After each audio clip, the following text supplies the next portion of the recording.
Good morning. Good morning, Hafix. Good morning, Manda. How's everybody today? We're gonna play some more Kerbal. Mostly because the little bit I played yesterday was not much. And mostly I just needed it to calm down of the absolute shit show that was Darkest Dungeon.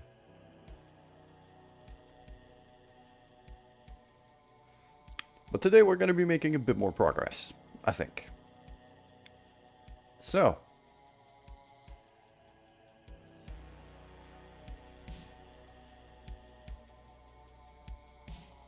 if the game could capture, that'd be great. There we go. I'm currently in the research tree thing. As we can see, we have, well, most of it already. Because both of my stations are able to generate ridiculous amounts of science. I could start looking at planes, potentially. That could be a fun thing. But I don't think I'm going to be doing that for now.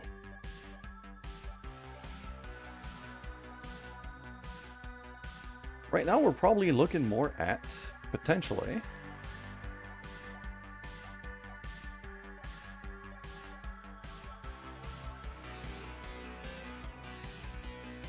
trying to get a bit more money.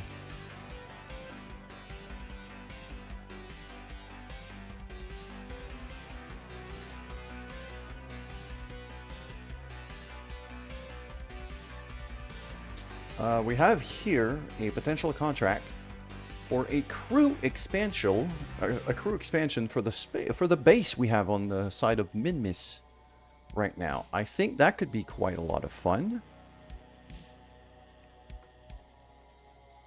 I intended to expand that base anyway. Oh, the bots are here in force today.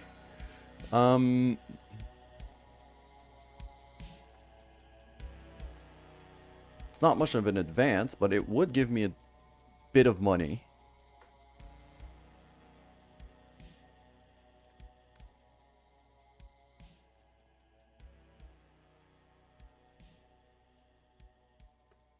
So that could be a thing.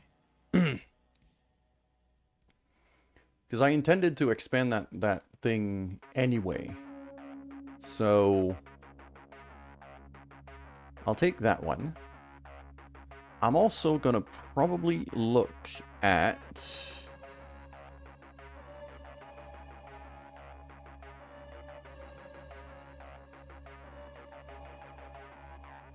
some tourism missions.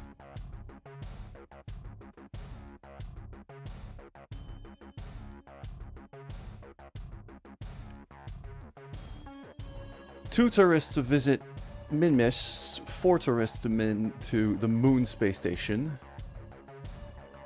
These are worth quite a lot of money. And I could probably run that on the cheap, because it's just going on the station. The other thing I'm looking at here is the space camp thing, which would allow us to have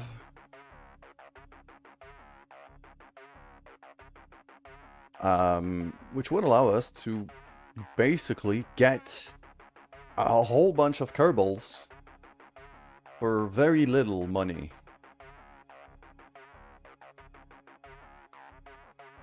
Which I think could be pretty good.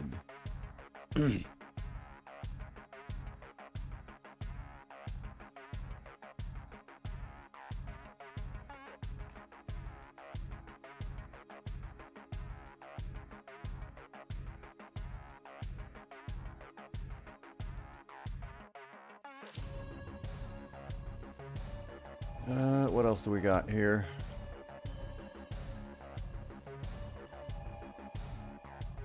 Flag planting, field research.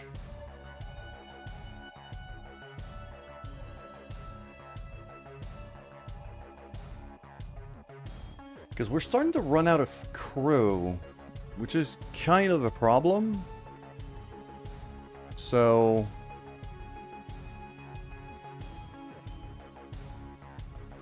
I'm going to take the tourist stuff here. They don't give anything up front, but they do give pretty hefty bonuses upon completion.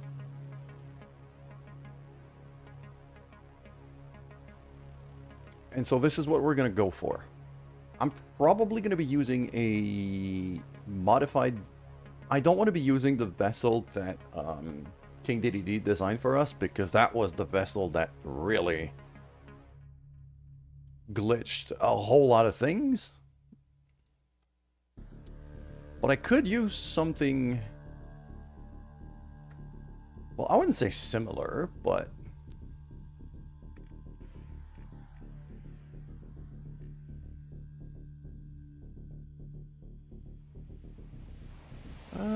what would I have here? Some fuel reserves, rovers, relay probes, orbiters. Okay. I could just start with the orbiters and make them bigger, or I could start from scratch, I guess. So if we look at the contracts here,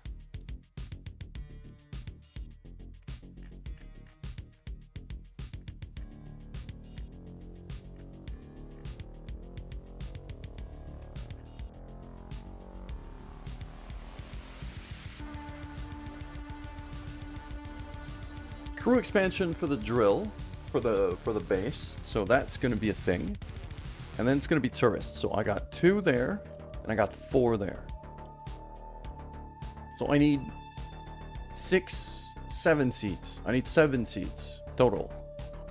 So for 7 seats, it's actually quite easy. It's one of these big capsules, as well as one of these hitchhiker storage containers. That's 7 seats. 6 tourists and a pilot. Simple as that. I just need to be able to get that to both stations and back. So we should be able to do that fairly easily. So probably looking at big old, probably a big old, something like that, maybe. Yeah, probably one of those. Why is my game sound gone right now? There we go. Okay, I just muted it and forgot about it. That's the kind of shit I tend to pull off. Okay. One thing I am gonna do is I'm gonna put the RCS fuel. Actually, no. I want to be able to ditch the RCS fuel if I can, if I need to. It's gonna be heat shield right there. Then this. Then this.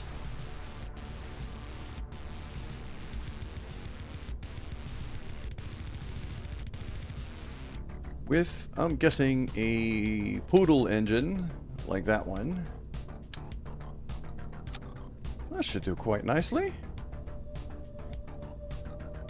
Kinda like the shorter dual version rather than the big one.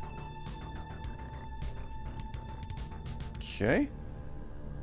You know, if we look at the center of mass of this thing, I also need a docking port, quite obviously. So let's just throw that up top. And then I have these things, these nozzles are already there for RCS control. Just gonna add a few thruster blocks down here. And another set just about there. That should be pretty much perfect. I'm also gonna make sure I don't make the same mistake I did before with running out of power constantly.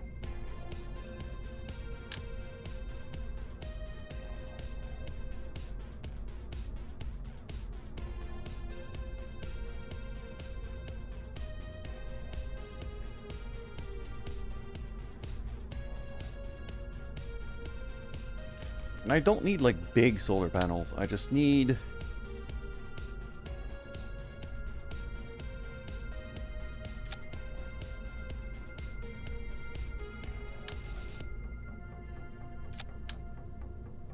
like 8 little ones like this should honestly be enough. I don't need a ton. I just need some power regen, and I should be completely fine. Okay.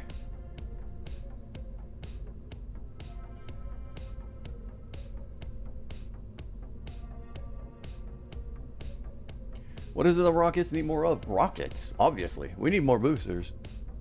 You're asking Jeremy Clarkson. Yes. It takes a bit for him to kick in. There we go. Half-Fix asked me, what is it that rockets need more of rockets? My dear friend need more power. Just like a V8 engine needs more horsepower, rockets crave thrust. It's all about defying gravity and reaching for the stars. The more power you give them, the faster they can escape Earth's clutches. So think of rockets like Richard Hammond reaching for the top shelf. They need a bit of a boost to get there. Oh, that was... Oh, thank you, Jeremy Clarkson, for your eternal wisdom.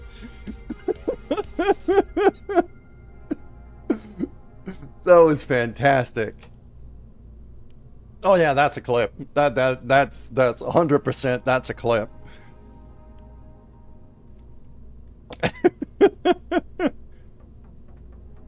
Oh, that was fantastic. All right. Okay. What could I do here? I'm running a bit heavy. My Delta V's not great here. I think I could honestly ditch a decent amount of that monopropellant. I don't need a whole lot.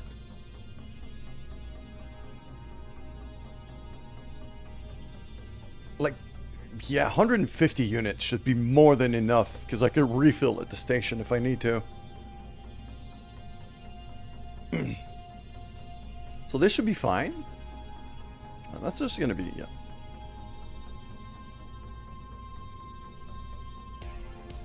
The SFS Gamer, hi. Good morning.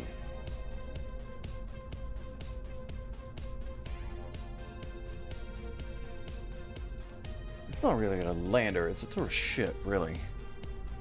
I am gonna need some parachutes for this thing. So let's get cracking on that.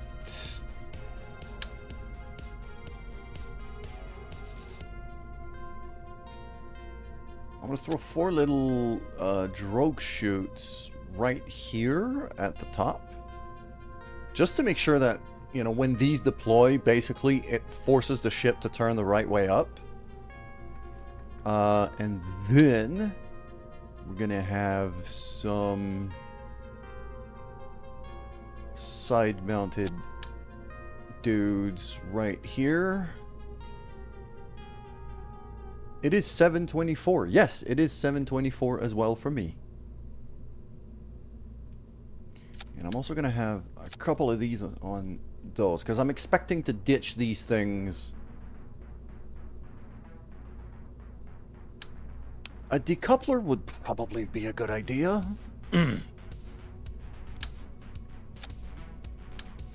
There we go.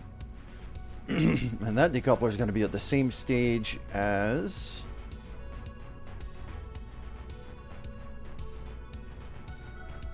these guys, as well as these guys. And then I'm going to have these on a separate stage,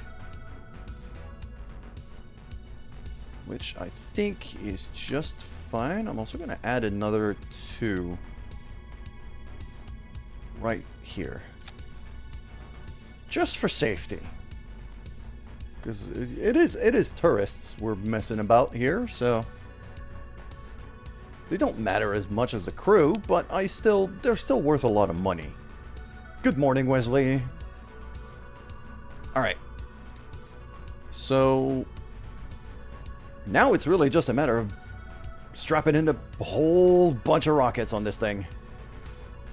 Oh, thanks, Afix. Thanks for the clip. AI Jeremy Clarkson answering questions on stream is just the best thing I've implemented so far. It is hilarious. Okay, yeah, let's just strap a bunch of rockets to this thing, really. I'll fix. I'm probably gonna turn it into a YouTube short soonish after the stream, but I'm still gonna want to edit that, so no worries about it. I got it.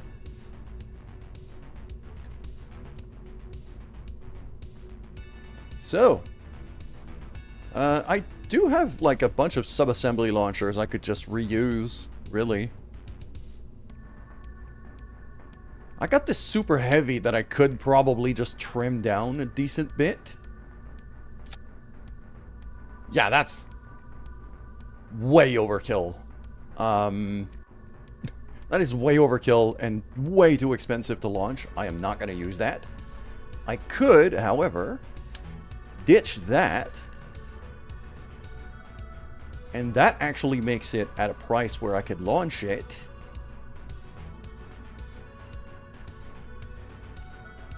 I am a bit concerned about range, though.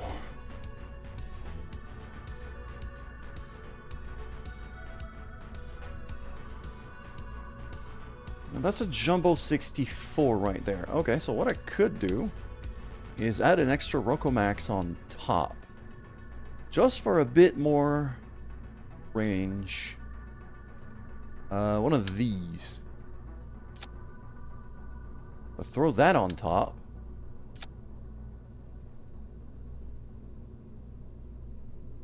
Strap some Richard Hammonds to it and then reach for the stars. Yeah. That's how it works.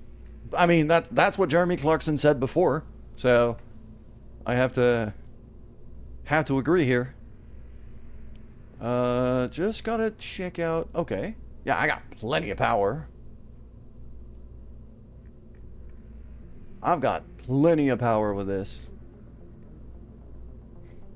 To the point where I might want to go a bit more efficient than this. Oh, I remember what I wanted to do with this launcher. Is I wanted to take that middle one, that liquid middle skipper here, and replace it with something that's a bit more... Yeah, a bit more fuel efficient. I'm gonna have a big old skiff right there. I'm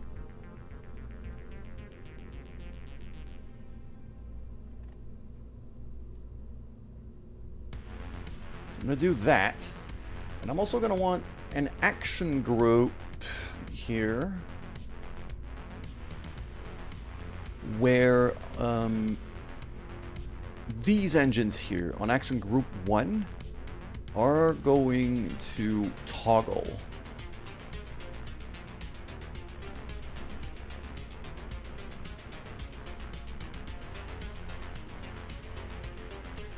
One more day of work before you head to PAX. Oh, sweet. I mean, I hope you have fun, dude. Yeah.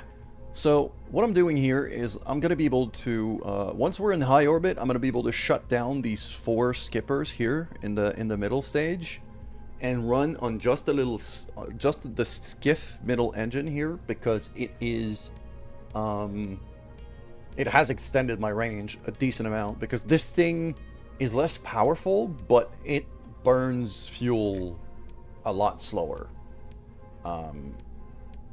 which is quite useful. I'm also gonna get rid of that whole shebang here. That payload bay is just weight that I don't need. And that, I mean, that SAS wheel could probably be there. The reaction wheels on the pod are not bad at all. As long as I could keep the battery fed, I should be fine.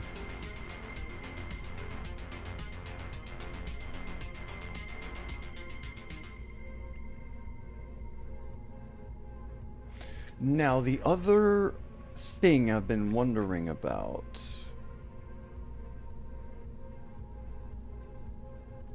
And I'm going to save right here. The other thing I've been wondering about is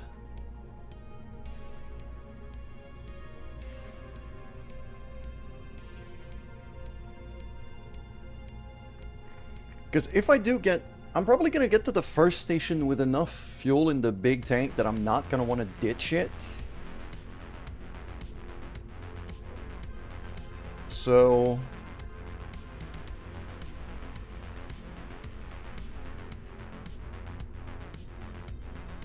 I'm going to take this off for now.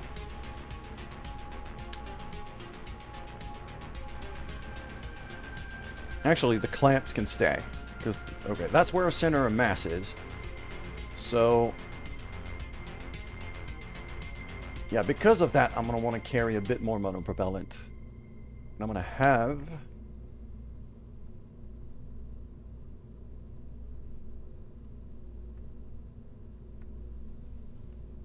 just a set of... yeah. Just a couple sets of RCS thrusters here. Just to be able to move this thing into space as is with all of this. And ideally dock all of it at once. It's a bit low. I need to keep it. Although, yeah, when I burn fuel, center of mass is going to raise. So it's probably more going to be about there-ish.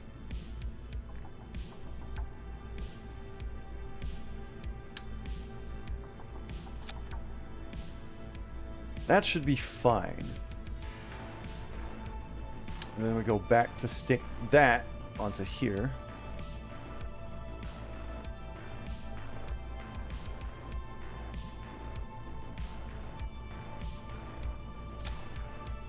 Just like that.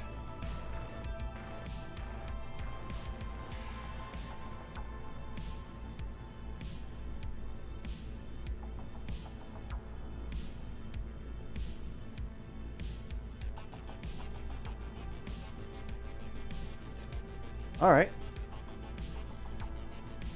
So that's one design we could launch for those tourists. Let's just make sure we have a good pilot on hand. If not, I believe Valentina is currently on her way back from a mission.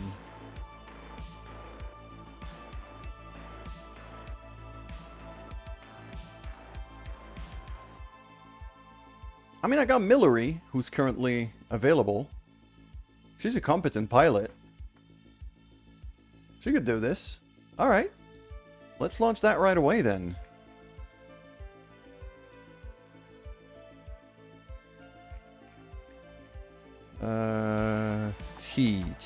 Tourist ship. There it is. Millery. These guys I'm going to set up on the launch pad.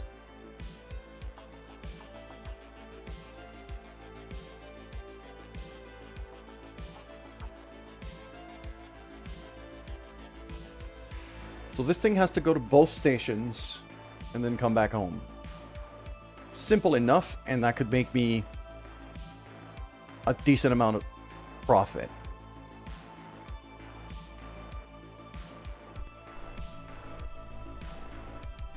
So yes, there we go. Load passengers. Boom.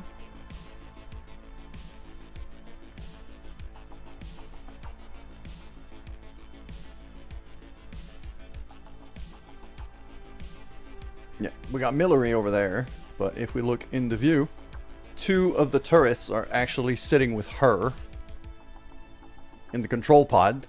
There's no way this could possibly go wrong.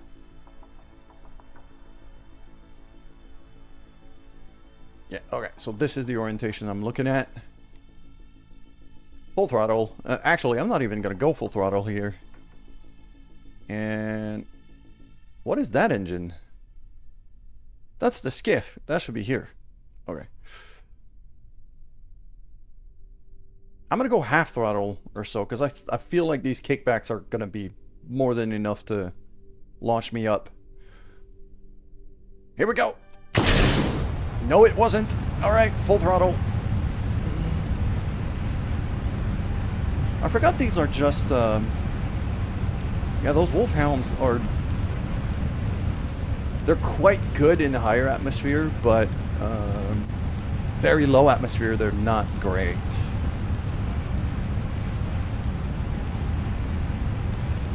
There's one thing I wanted to do, though. Yeah, we're gonna go back to the VAB. There's one thing I wanted to do.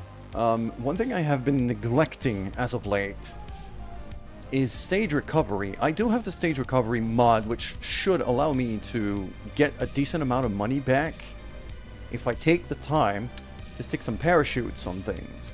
So, that's what I should do, to be honest. And that's what I will do. So, let's, I'm gonna stick, like...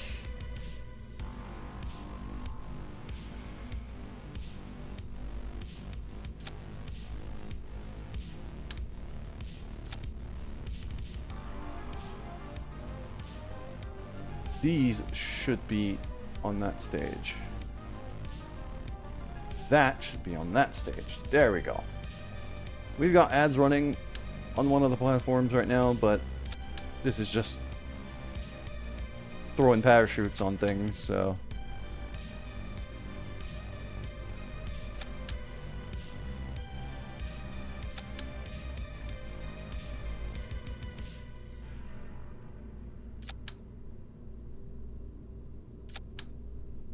The big orange tanks I'm probably not going to be able to recover, but I'm hoping the boosters I'm able to. So it gave me an extra like 2 grand on the launcher itself and a tiny bit more weight. But just being able to recover these those kickbacks should give me a decent amount of money back. As stupid as it sounds.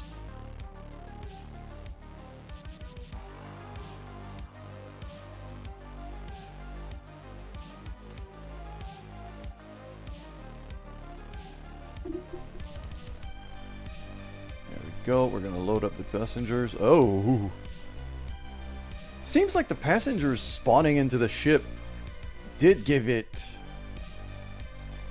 quite a bit of a wiggle. I was not a fan of that. Alright, so we're gonna go full throttle again. Yeah, and now we have all of these parachutes on the one stage where the liquid, the solid boosters are getting separated. Here we go.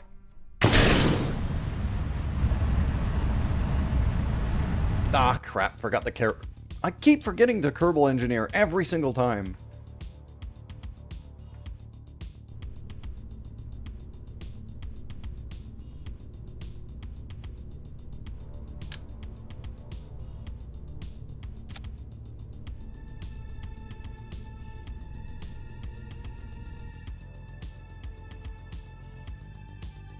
There we go.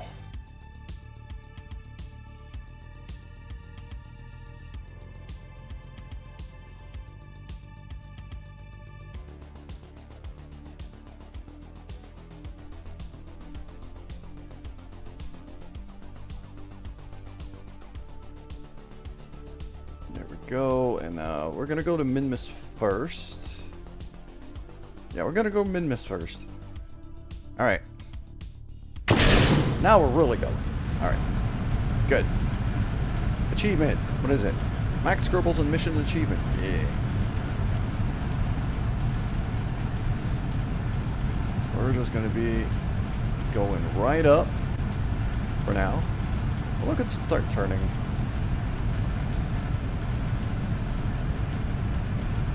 I'm not going to go super aggressive with the gravity turn here. Mostly because gravity turning while you have solid boosters is never a really safe proposition.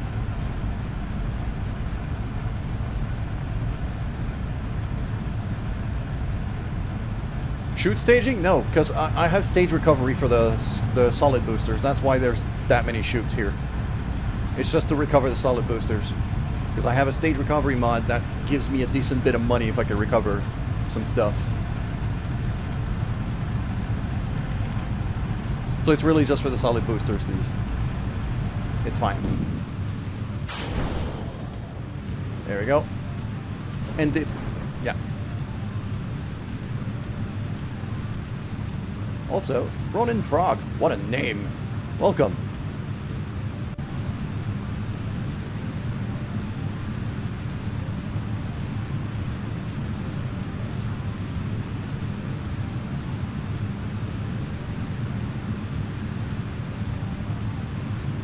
Alright, we're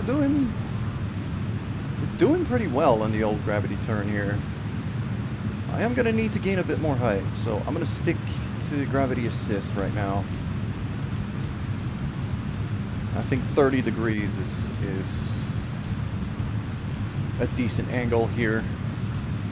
Okay, and now... There we go. That was a...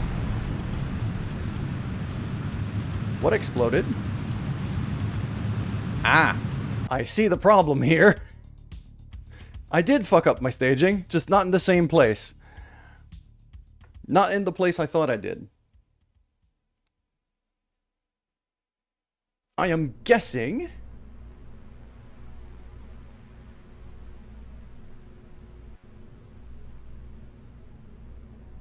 Yes. It fired up the engine that's in here at the same time we separated the orange boosters. That's why. It's that engine that completely screwed it up.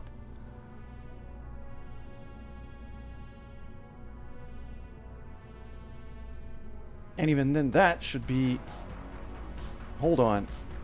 That should be here and here. That one, that's the... Yes, okay. There we go. That makes a lot more sense. Okay. Yeah, I just messed up my staging. That's it. Which is pretty typical for me. I was wondering why my Delta V was so low with the amount of boosters I had.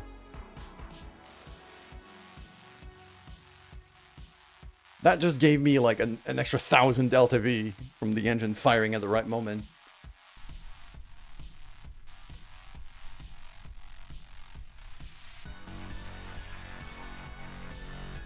This craft is headed to both moons. So we're going to Minmus and the moon.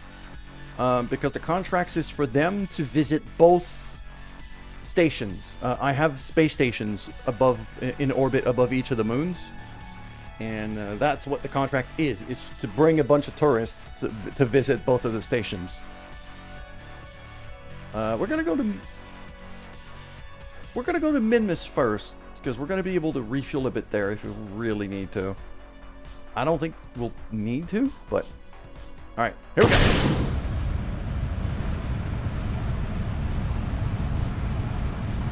And we've seen before, this thing is pretty stable, so I'm able to just give it a slight gravity turn here. That's pretty aggressive. I'm gonna wait up to get a bit more speed.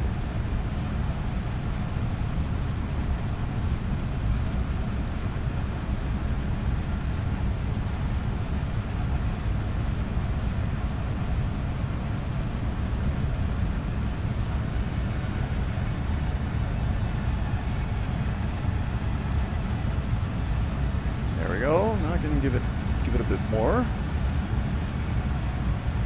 Probably raise up the angle as well. There we go.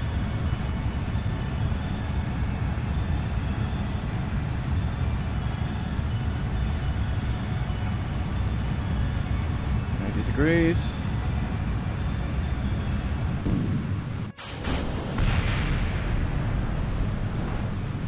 I heard a boom. But this time it's actually flying pretty steady. Nope, it's looking to flip this time, so let's go straight to prograde.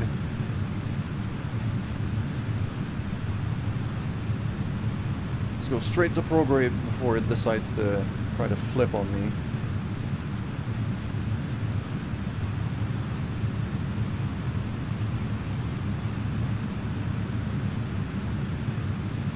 There we go.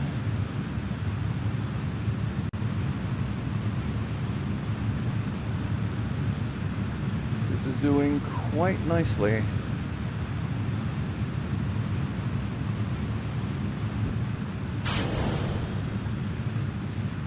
And now, as we can see up here, stage recovered. It's giving me a bit of money that here, just to be able to recover the parts and everything, so I'm not going to be able to recover those. I didn't stick any parachutes on that, but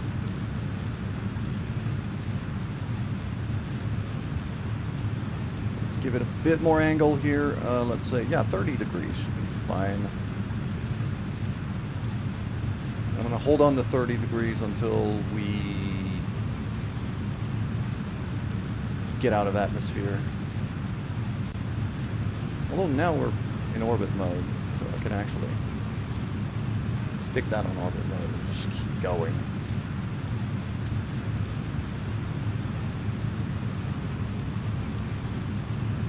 That is a nice and efficient launch. I am liking this cluster adapter tank here. This thing is super stable. Flies really steady.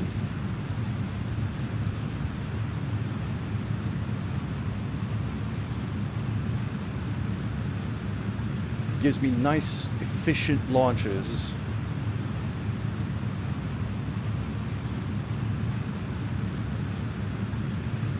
There we go, 101. I'm gonna just round that up. Something like that.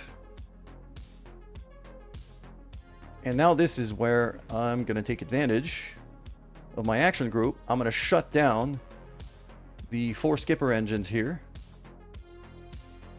It's gonna make for a much longer burn, but the skiff engine here is a lot more efficient. Yeah, that was a very, very efficient launch. I'm quite happy with that. It's gonna make for a longer burn, but this skiff engine is a lot more efficient. It burns a lot less fuel for the same amount of acceleration. So yeah, it's a 2.5 minute burn. That's quite a long one, but for barely anything here. And I'm really not burning a lot of fuel. This is the most efficient thing I could do. And at 230, that means I need to start burning at what? 115? Yeah. So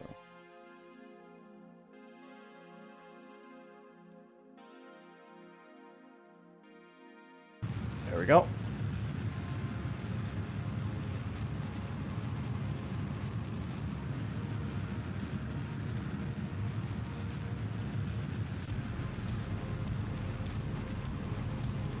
If I'm really in trouble, I could reactivate the skipper engines for a bit more oomph.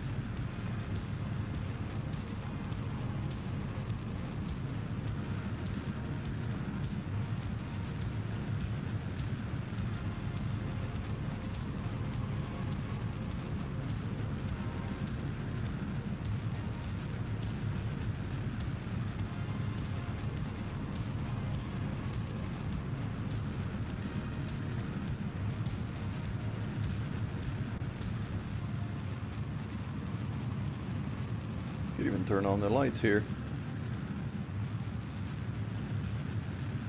It's pretty bog standard. There really isn't much to this thing.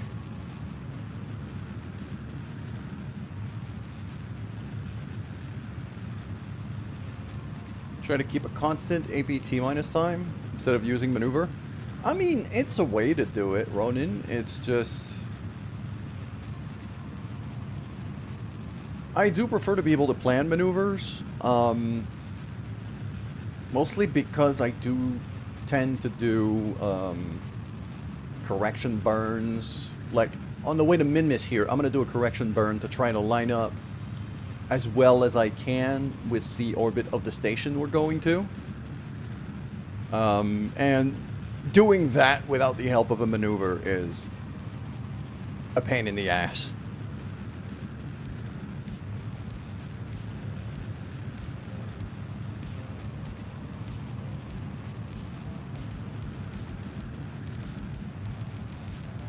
Especially if you're using precise node, you can usually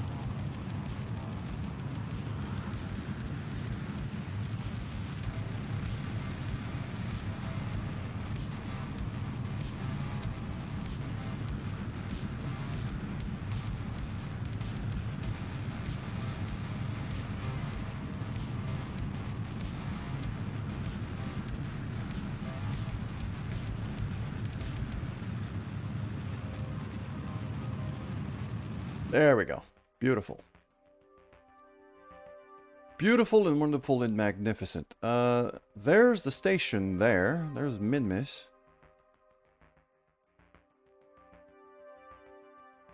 So if we go... I could go to the moon right now. Precise node allows me to basically... Let's say I add a maneuver here. And I start messing around. Like that. And by mistake, I go radial. Like that. It gives me the actual numbers right here. So I could say, okay, no, I didn't want to do radial on this one. That was a mistake. Boom. I could just put it back to 0. I can also add, like if you're really looking to do precise maneuvering, which we're going to do very soon. I'll be able to show you on the correction burn here for the min-miss boost. So if I ignore that... Do I go straight for that moon encounter? That doesn't look too great. No, I don't like it. So I'm not going to do that. I don't like it mostly because the angle compared to the orbit of the station would force me to do a turn that I'm pretty sure I'm not going to enjoy. Very inefficient turn. Okay. So let's say, yeah. Let's bring it up to about there. Okay. And now on my correction burn, which is going to be right here.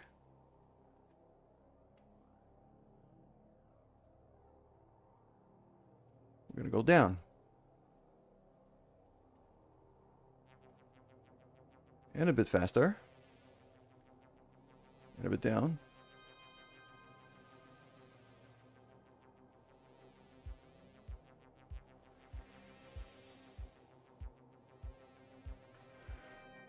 Yeah, the maneuver editor it does help, but this thing actually allows me to toggle between different nodes, so if you plan several maneuvers in advance, you could still see what each maneuver exactly does in terms of delta V.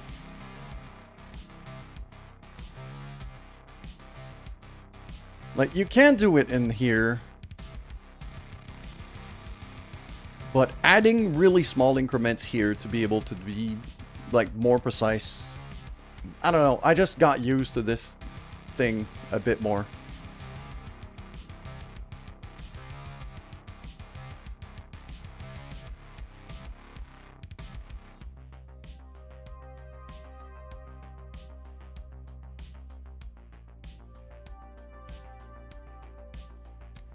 I'm not getting an encounter here.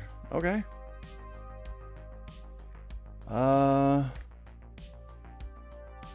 I might be slightly off here on my angle. I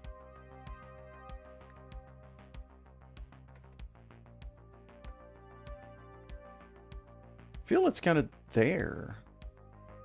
No, that's way too far.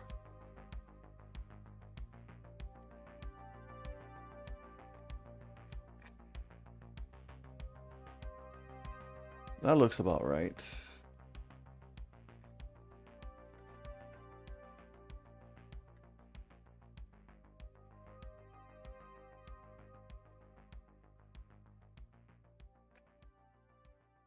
Ah, there we go.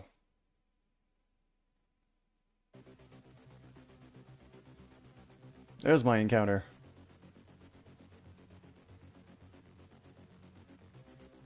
If I go back to here, okay, I'm still gonna have to do quite a major turn here, but it's not too bad.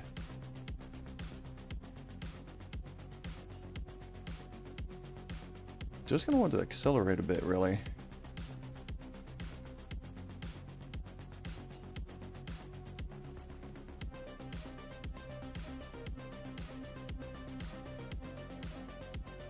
Yeah, that looks like it'll do. I'll just have to kind of... Big old left turn over here. Should be fine. It's gonna be something like that. And then slow.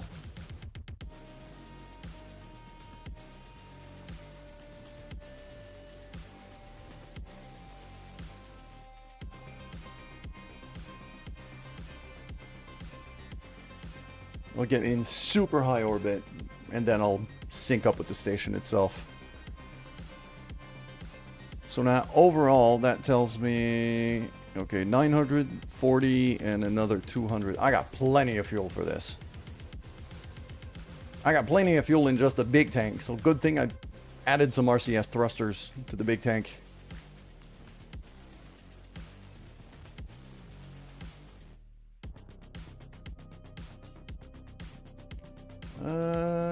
How are the batteries? All right, we're burning through a bit more electricity than I'd like. But the small solar panels are going to kick in once the reaction wheels start working. Plus, I have... Pretty sure that skiff has an alternator, doesn't it? Yes, it does. So, should be fine. It's going to be a long burn. Because that little engine is not super powerful.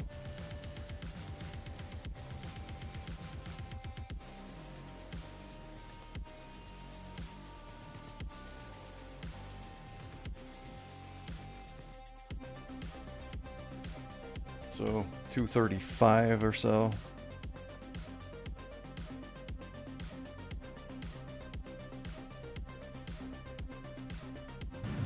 I'm a bit late, but with the maneuver I'll be able to compensate.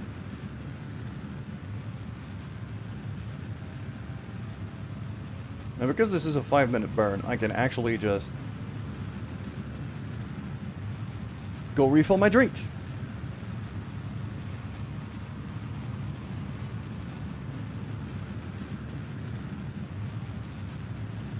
I'll be right back.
There we go.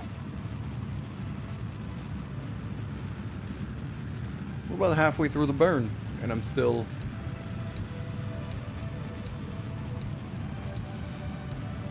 just fine. Alright.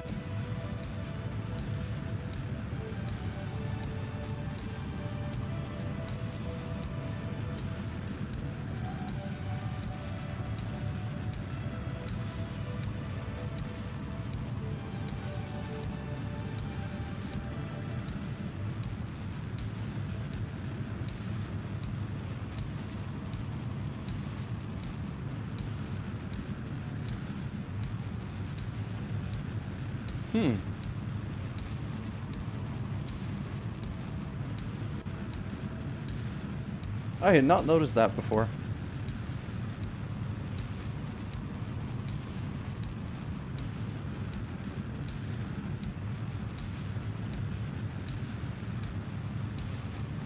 Go. I'm gonna use it. That looks like a runway.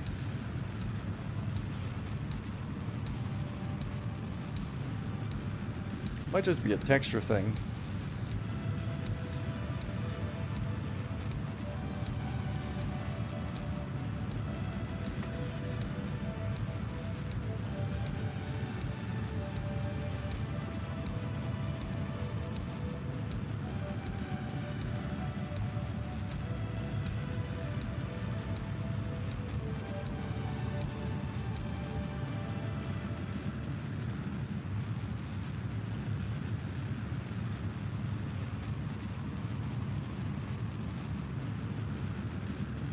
I don't think there's any stock runways there either, which is why I was kind of puzzled a bit. But that sure as hell looks like a runway to me.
Yeah, that setup makes for very long burn times, but it's giving me a ton of range.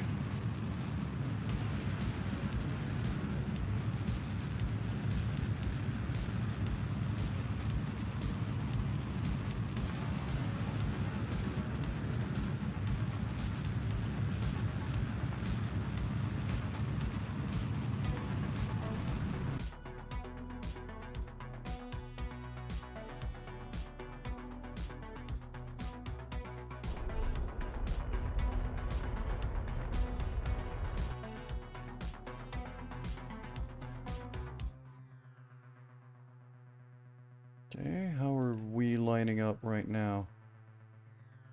That is not great. Prefer Wolfhound over Skip. Over a Skiff. Wolfhounds are pretty good. I'll grant you that. That's what I had on the on the orange tanks. Wolfhounds do have a bit more oomph, which is nice.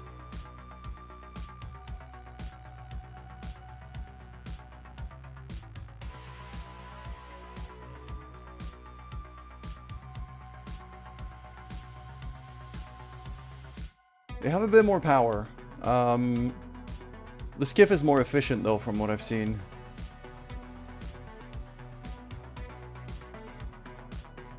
And I needed to basically... This thing is basically just built to make me a bunch of money. So I'm trying to run it as cheap as I can.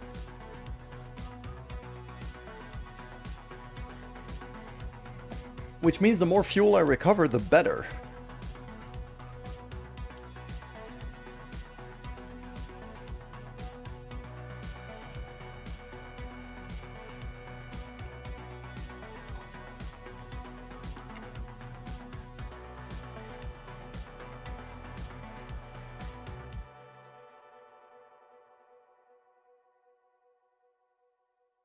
There we go. So let's just time warp forward a bit. I have a couple things here.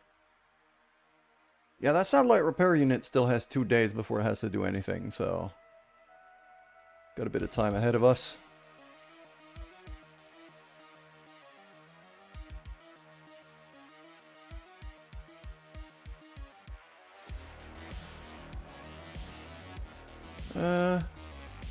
Should still work fine. Oh, I mean... I don't know, the Wolfhounds feel like they had a bit more push in at least in lower atmosphere, but they might have more specific impulse.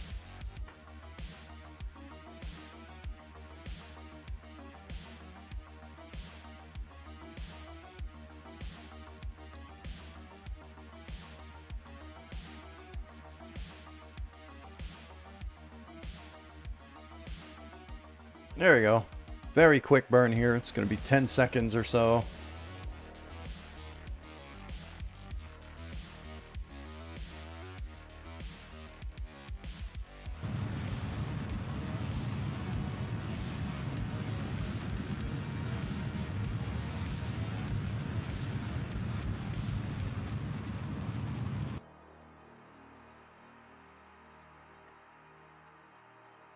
CNW player, do you have Copernicus? There's a lot of mods named Copernicus, so which one are you referring to?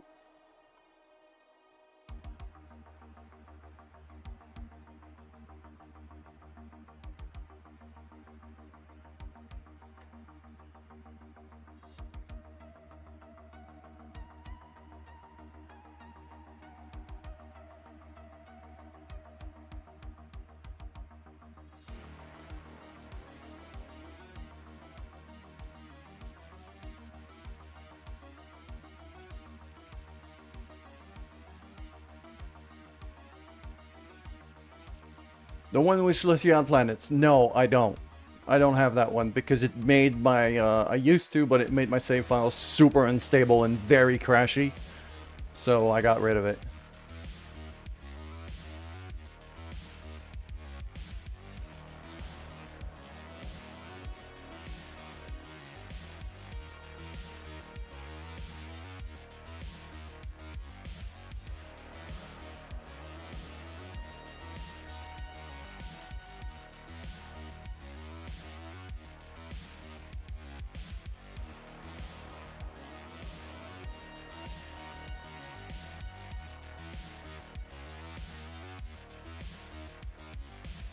Oh yeah, null reference exception is quite common for that thing. It crashes a lot, and I had enough problem with this save file already, so I decided to not overdo it.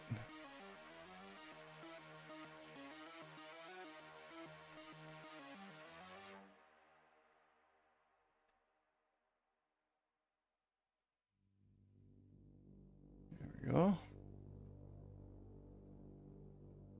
Just looking at evening out the angle here with the station itself.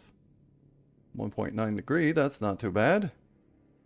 Half a degree looks pretty damn good to me. Alright, that'll do.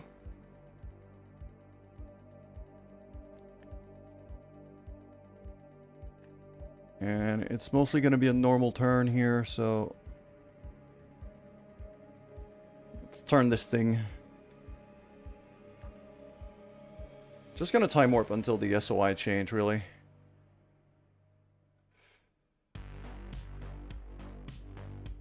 No, it's not letting me go faster right now.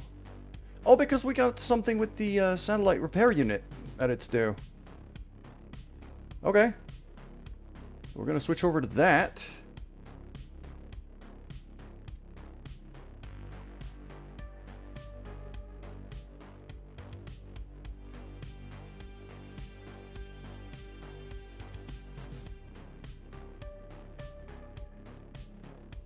Okay, that node was just a thing that I had put here as a reference. That maneuver was just a reference I had put here.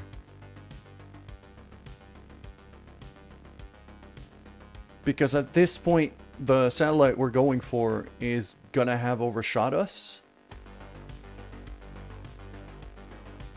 Because even here, it's gonna overshoot us. So what I'm going to want to do, really, is stick this thing onto retrograde right now.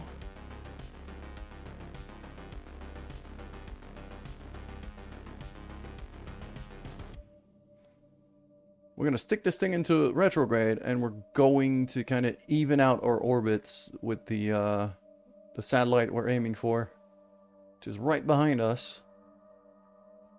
Just so it catches up to us a bit slower and probably over there-ish.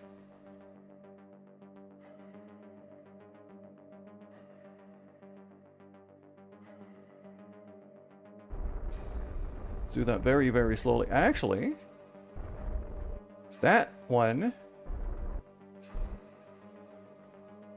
Okay, that was 21 kilometers, but I had to, like, 9 kilometers for a second. So I'm going to turn around, and we're going to do a very, very, very, very slow boost here. Yeah, because I got a skipper engine right now. I'm going to limit that skipper engine to like 10% power.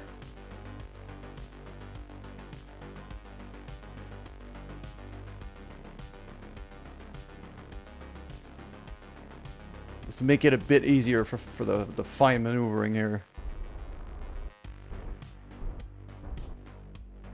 7 kilometers. That's about as good as I'm going to get for now. Okay. So now I'm actually going to stick a maneuver right there. Because that's my closest encounter now. And the reason why I just do that is it creates the alarm for it. And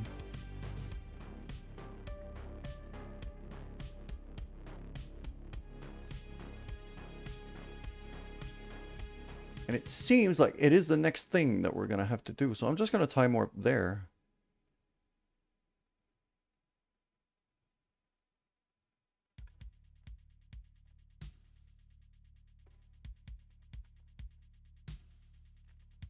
All right.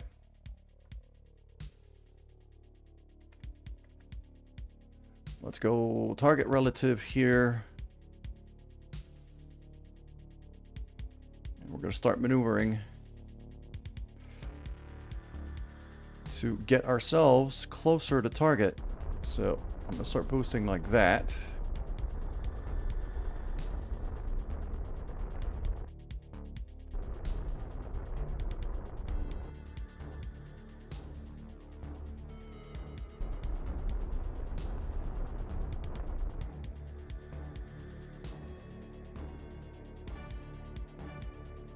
Okay, we're going to go a bit further in. Because I want to see where it's deviating.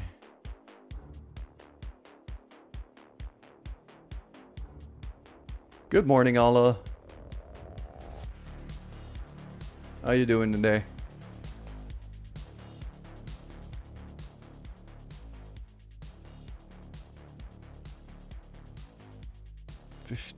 Okay.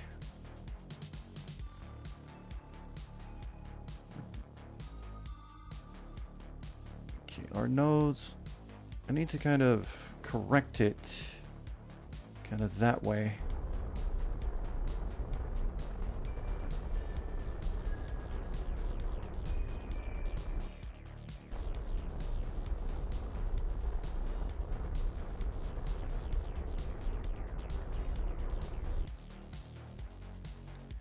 Go.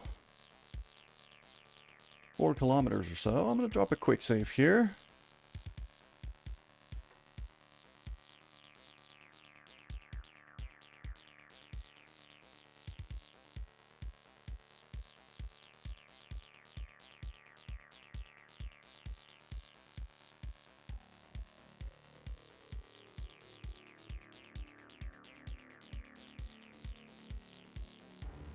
And then I'm going to turn around.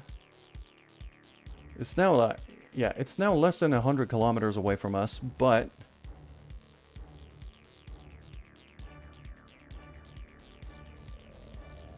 I'm going to want that approach to be as slow as I can make it, because I cannot dock onto this thing. I have to kind of park myself right by it and then EVA somebody else to fix it.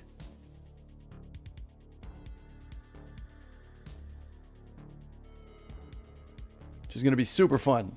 That's going to be some fun, tricky maneuvering.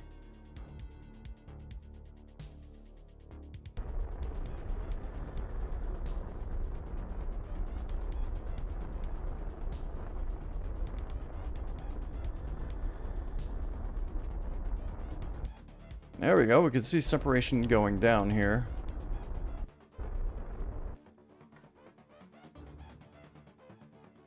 So 900 meters away on closest pass. That's pretty good. I'm going to warp right there.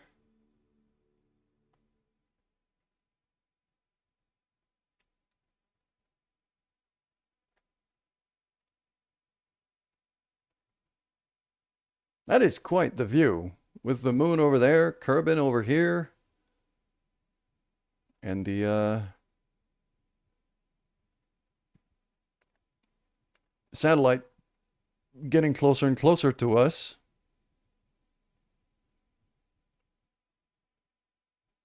That's a pretty sight. Ooh, we got some extra science. Sweet.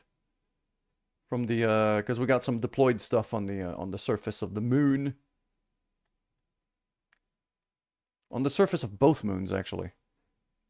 Did my music run out? I think my music ran out. Let's start another playlist. There we go. So, I'm gonna want to have... Okay. I'm looking at these vectors here, and they're not completely lined up. So if I boost a bit that way, just like that. Yeah, now we went from 900 meters to 300 meters distance. To be able to fix that ship the way I need it to. Because basically what I need to do is to grab one of that top battery up there and stick it onto the satellite. So I'm gonna need both ships to be within 20 meters of each other. And not much more than that. So that's gonna be fun.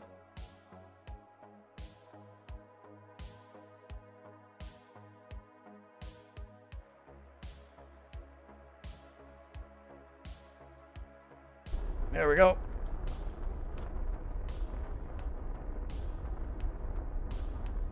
Basically overshot it a bit, but it should be fine. Just like that. Our relative speeds are quite low, so I can pretty easily correct.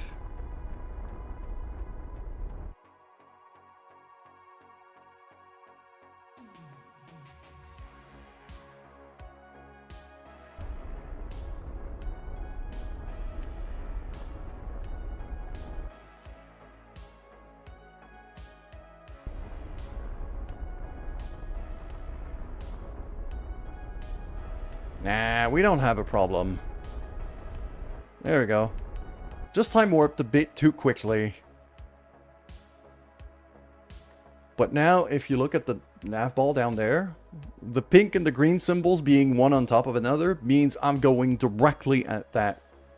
I'm directly headed for that satellite. And if you see the target speed here, that's my speed relative to it. That's how fast I'm getting closer to it, which is less than a meter per second. That's basically nothing.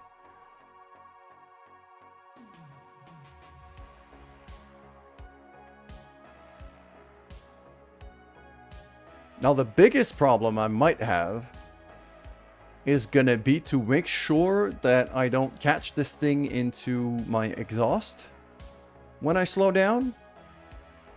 So I'm going to use these little maneuvering thrusters instead to finish slowing myself down once we get closer.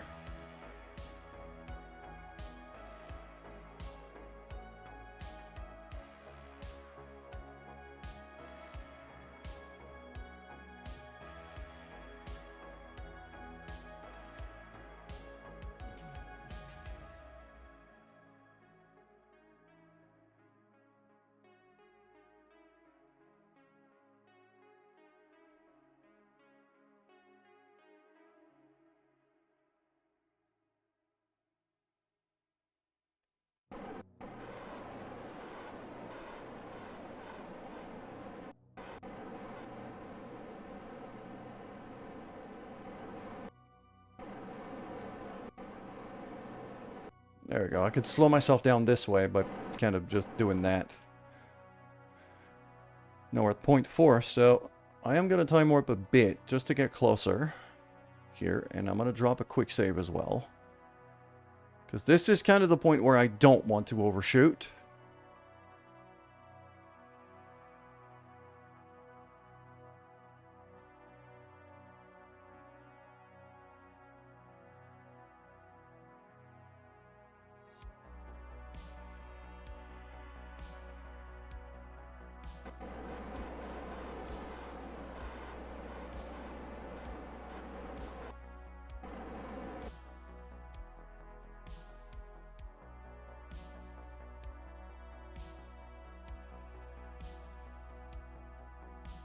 There we go. That's not looking too bad.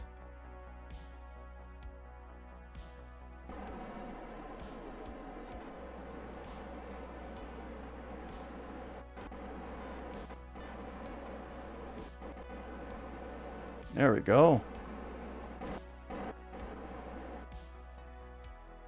Just get a tiny bit closer.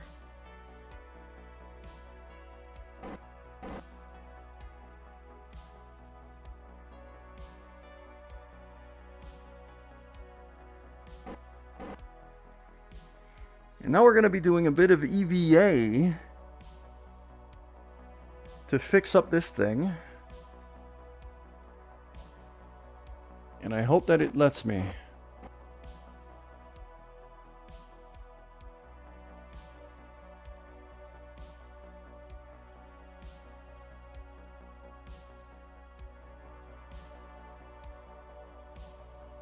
Well, the bots are out in force today. Okay.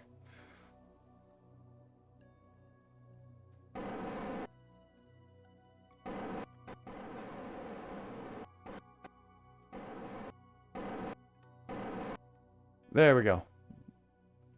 Literally 0 meters per second. Dropping a safe here. Let us have a look at Moner's inventory. Moner's not going to need that parachute in here. There's no atmosphere. So, there we go. Stepping out.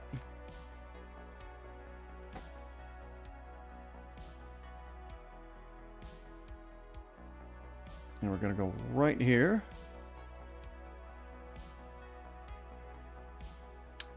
I grab that battery.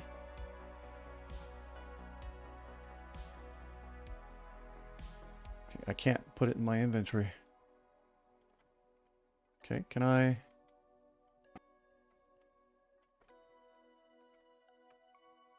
Whoa. Okay. Oh, it canceled it out. Or did it?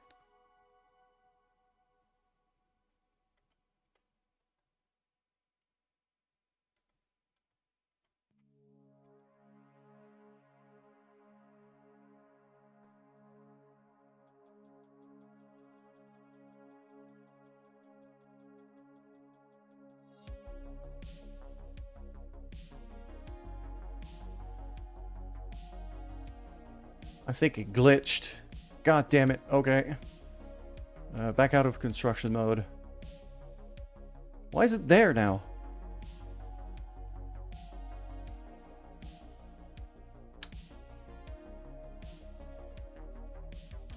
There we go. That's what I was hoping for.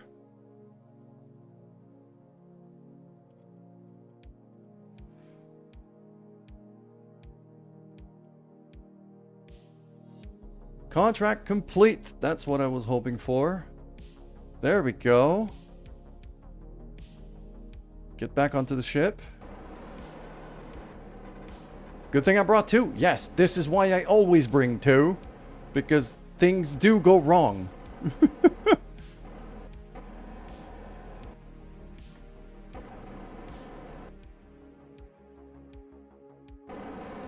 All right. So that's that contract done, which was worth a decent amount of money. Yeah, that was 100 grand.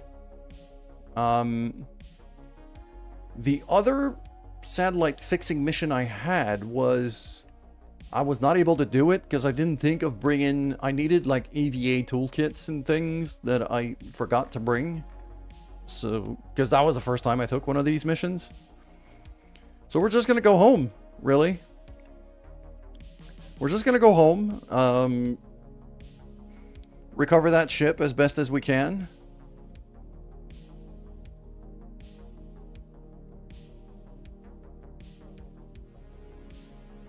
But yeah, we're going to go burn right back through atmosphere and go home. I got some parachutes on this thing, so should be fine. The big orange tank I'm not going to be able to recover. And I have a ton of fuel still in this thing. To the point where I'm wondering if I shouldn't go drop off some fuel at a station or something.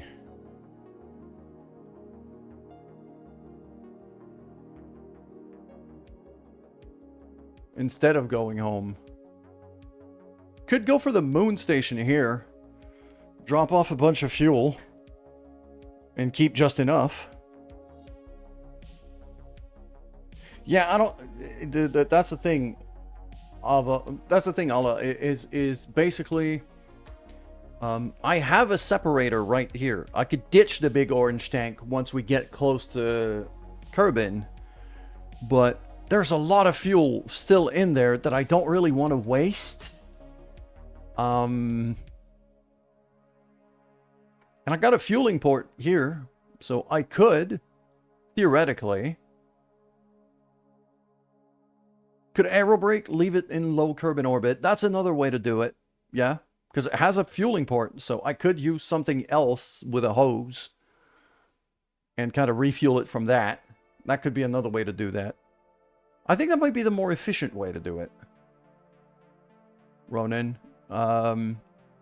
So, you know what? I'm going to take your advice here. I'm going to take your idea here. Just going to... There we go. You know what? I'm going to... put, yep.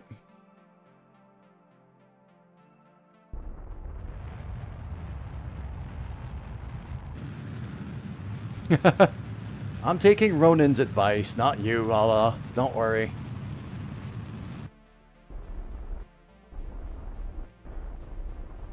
I'll leave it at about, what, 10 kilometers? That should be fine.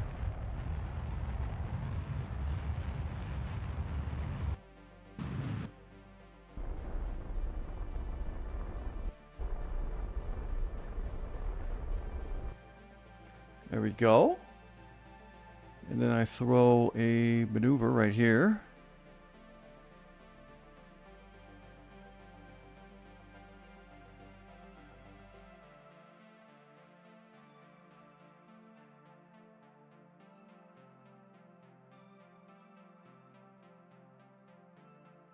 I could match moon inclination. I could match min-miss inclination.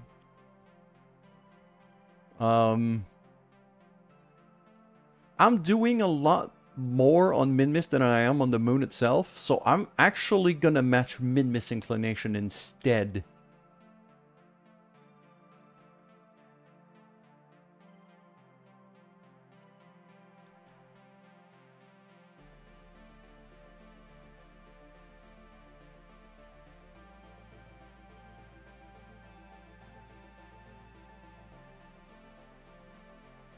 Like that.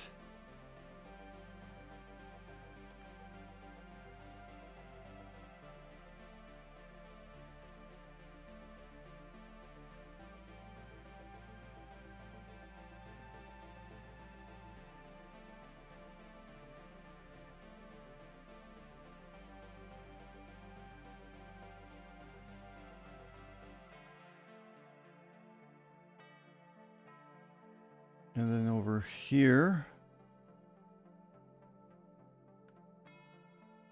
I'm going to want to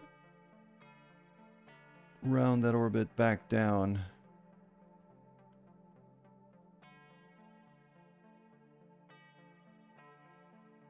Yeah, that looks about right. Hello here, Steve. Imagine being on the crew and you get a call from mission control, totally changing the 3D flight plan you had. Oh, dude. Yeah, that I do that a lot. I do that a lot. I like being able to reuse missions for things that they were not intended to. Mostly because this is career mode, and I really try to pull as much money as I can out of every mission. Science is not a problem here. I can generate science out the wazoo, no problem. But money is often a problem for me in this game, because I like to launch huge things. Career mode, is that your only way to go? Well, for this save file, it is. I do fly crazy shit.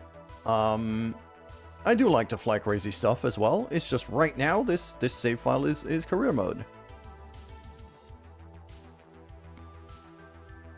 Gonna look at normal, probably. Is it gonna be normal or is it gonna be anti-normal? I think it's gonna be normal vector here. And even then, like, I still build some pretty big stuff, even in career mode. It's just I have to be able to afford it.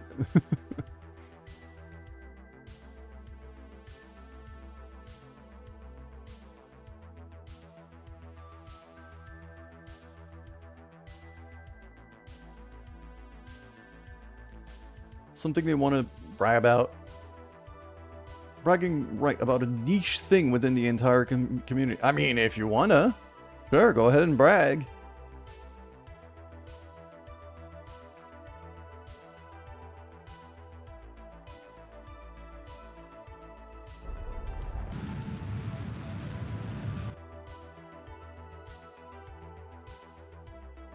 Oh, come on. Need you to just turn in place. There we go.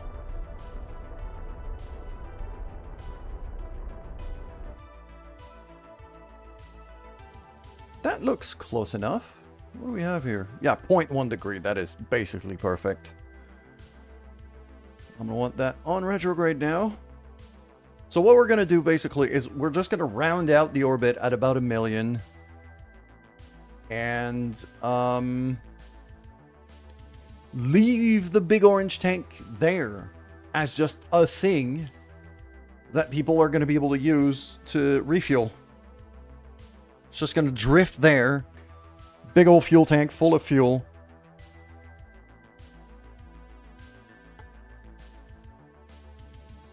I mean, top 10 things for most popular. Oh, you made one of the Soyuz workshop ships. That's nice. That's pretty cool.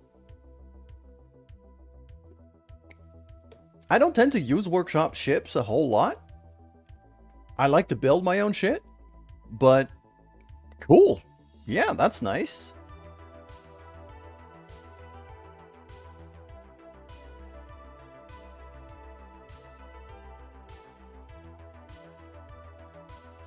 Alright, so we're just going to time warp all the way here. Yeah, I'm just going to leave that big old orange tank out in... at about 10-kilometer orbit here. Just as a kind of a mini refueling station kind of thing. Because this thing has a fueling port right there, so I could, theoretically, as long as I have a fuel hose, kind of approach here on this thing. So I'm going to want to mark this as not debris.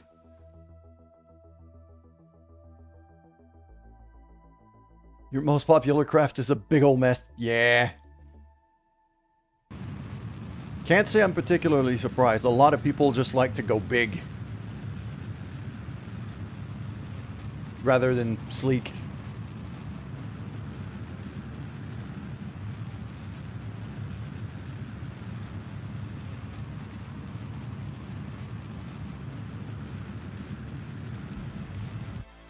Alright, that looks about right. Okay. So here's what I'm going to do. Now, time to decouple.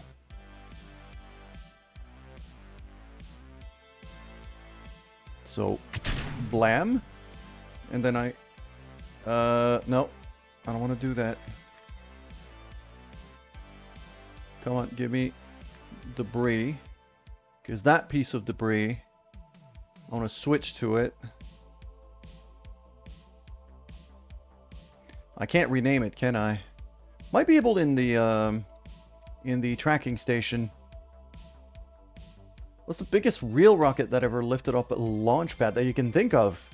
I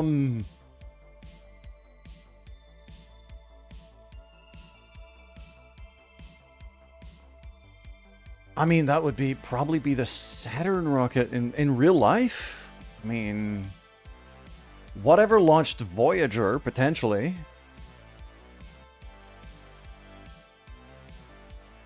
I honestly don't know.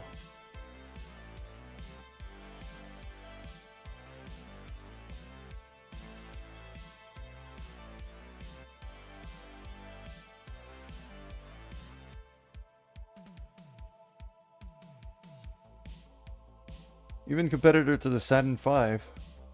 A Soviet rocket. I am not very well versed in Soviet rockets. And one LK1. That makes sense. I mean, the Soviets did build some ridiculous things back in the day.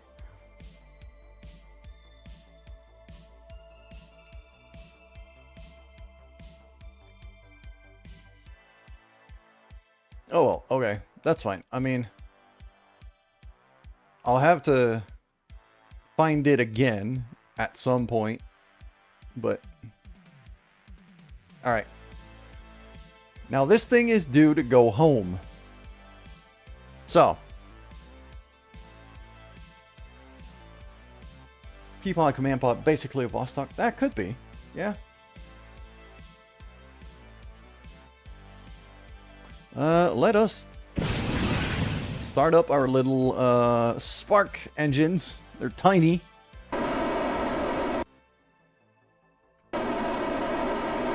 They're also quite efficient and extremely noisy.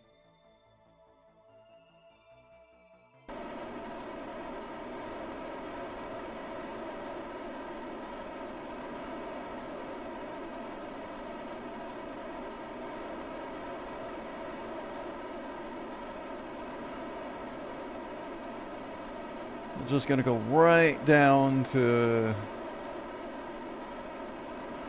something like, I don't know, 45 kilometers ish. Maybe even could even afford to go a bit steeper. I'll probably go like 38, 39 kilometers periapsis.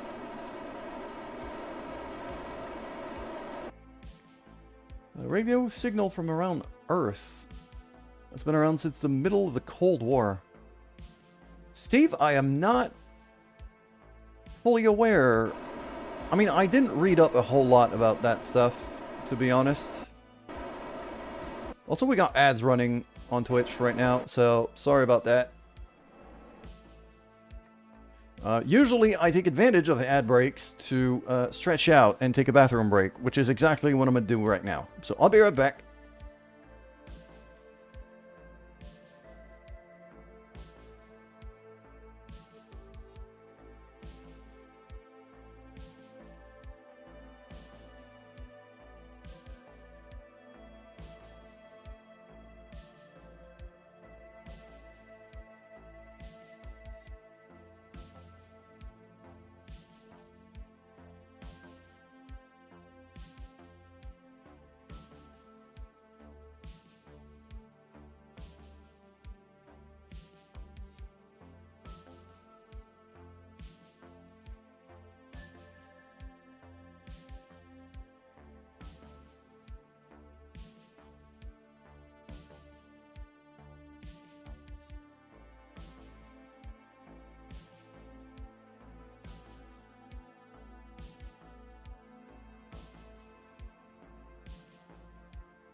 There we go. I feel better now. 106-day flight.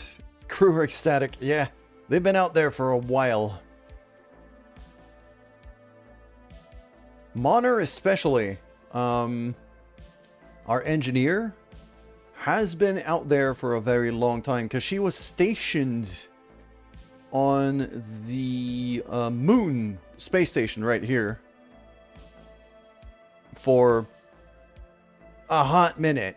That flight here, that 106-day flight, that's just Jebediah. Marner's been in space for even longer than that.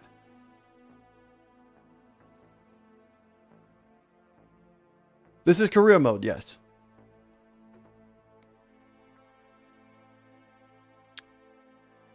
Do you recover the pod after you land? Yes, I do.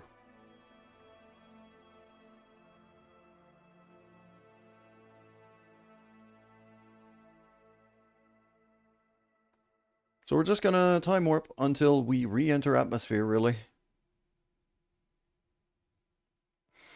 If you make a career plane, do you recover the plane? I mean, it depends. It depends on what the plane's purpose is. If the goal of the plane is to have, like, just fly on a few places. More often than not, I like to recover ships because money. So, more often than not, I will recover. Yeah.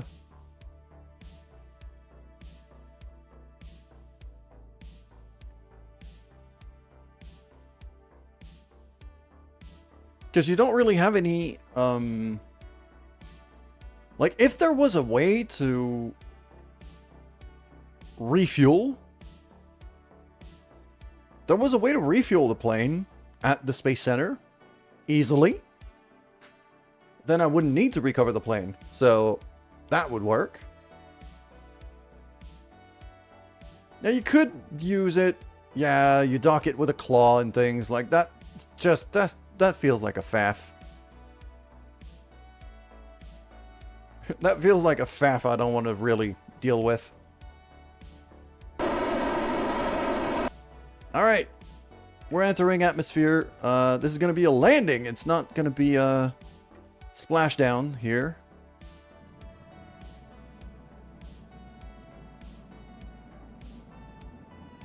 Keep an eye on the heat.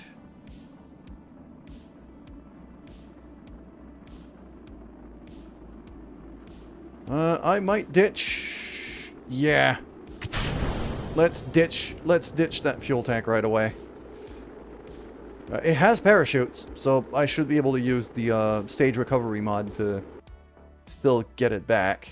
But I'd rather use the heat shield that I have. Randomly sometimes, but not always. Be missions with that same jets. Yeah. I mean, that's kind of what's happening with the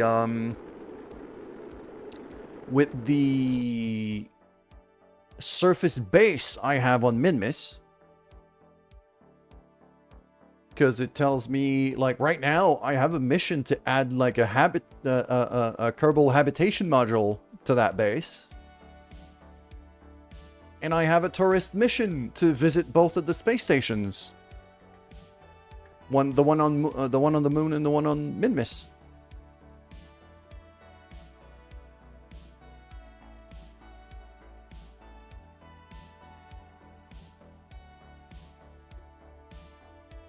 Those are very, very good sources of money.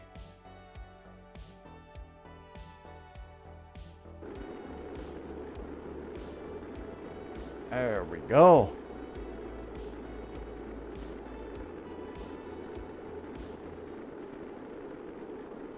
So right now, Monner and Jebediah are they're just chilling.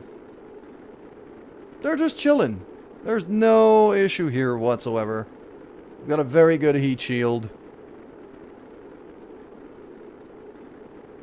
And those parachutes are going to deploy. Yeah, we're slowing down very easily here. It's going to be a very smooth re-entry.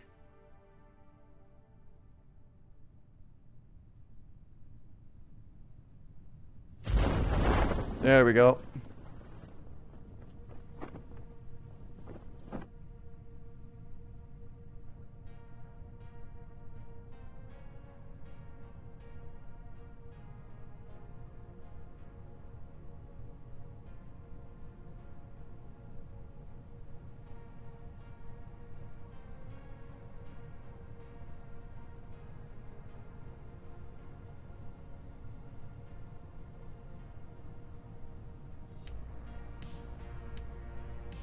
Do you have both DLC? Yes, I do.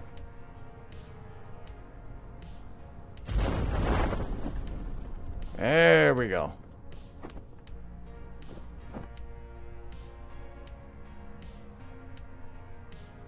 Oh, we might actually land on a relatively flat bit of land. Nah, it's a hillside.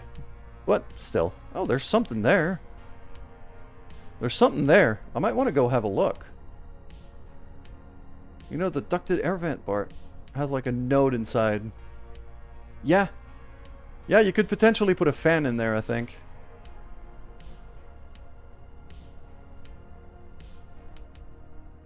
I am actually curious about that little thing over there, over the hill. You know what, Jebediah, go have a look.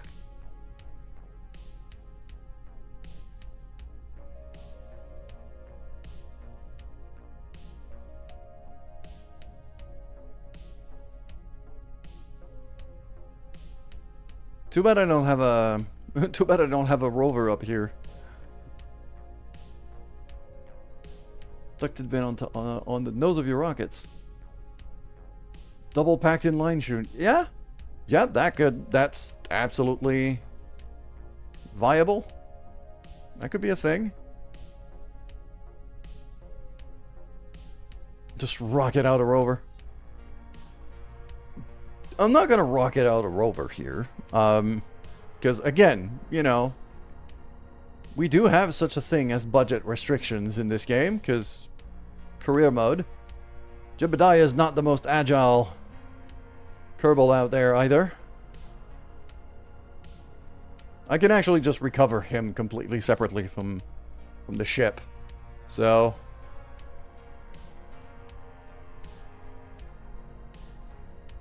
you can use hinges for a whole lot of things.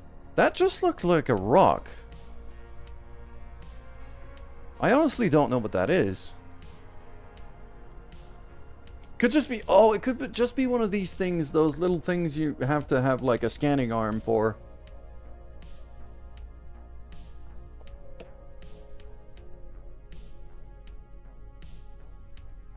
I'm kind of guessing that's what it is. Too bad our jetpack isn't powerful enough to be able to do much here. Come on, get up, Jeb. Come on, get up, Jeb. All right.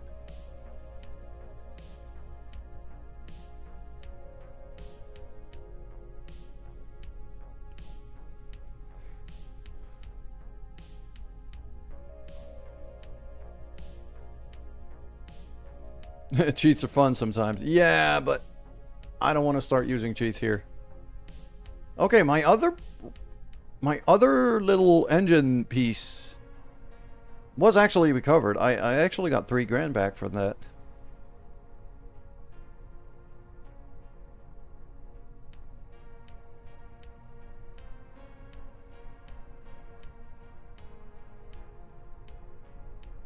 Yeah, that just looks like a scannable thing.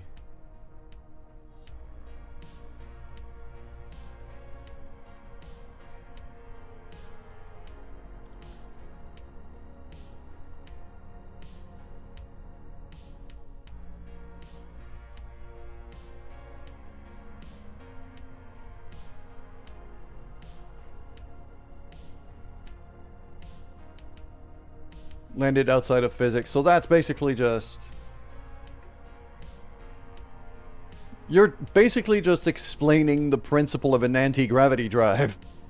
Right then and there.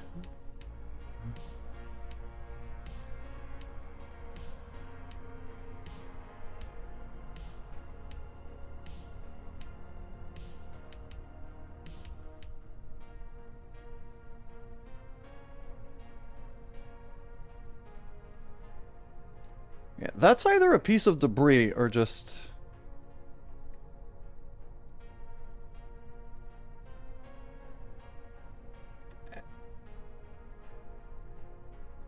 Jeb is having the time of his life right now. He's so happy to be home.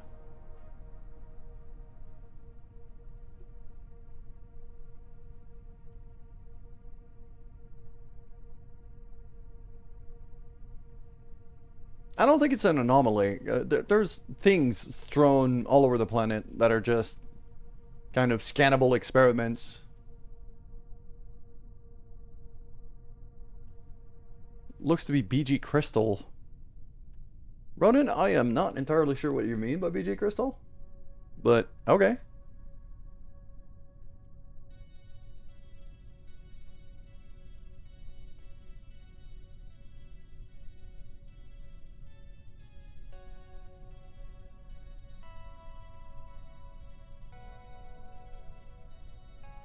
Yes, I could enter physics warp, but it breaks many, many things.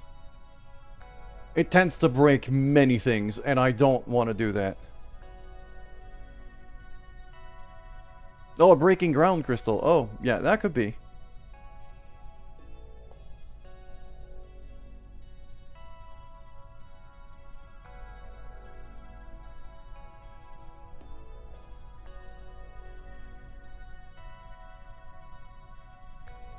Very true, Sev, but still, I mean, last time I dared to do that with a freaking rover, the rover just imploded on itself.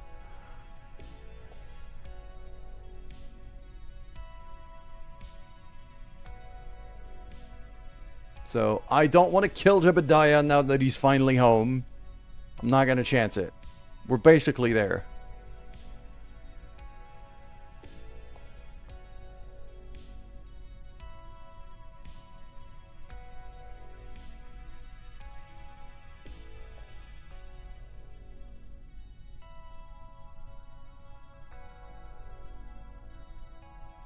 What if it fell apart just because of applied physics? Well, then the other two rovers that I have that are completely identical and still working perfectly fine would have still imploded too.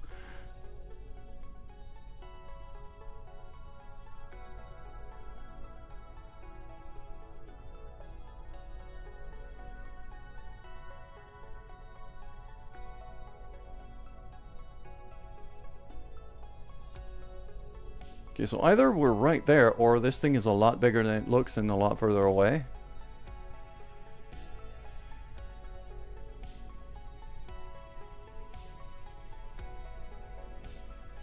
I think it's just a big rock. It's a big scannable rock, but it's a big rock. Simple as that. Alright. Sometimes there's Easter eggs, so I like to have a look, but I figured it was just a scannable thing.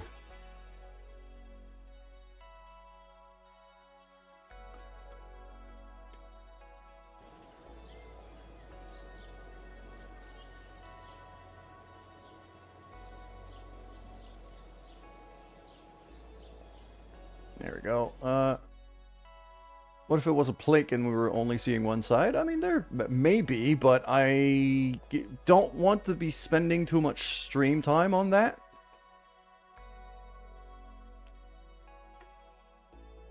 Kind of have to balance with keeping this thing entertaining. There we go. That's a decent bit of money back.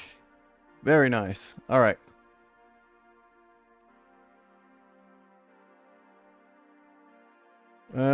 What is that? Oh, that's the satellite we just fixed, isn't it?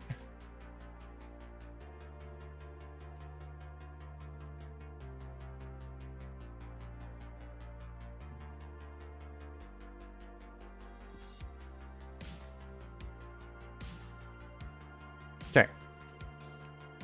Yeah. Our tourist ship is actually coming in quite close. We're going to have a look at each of the space stations right now.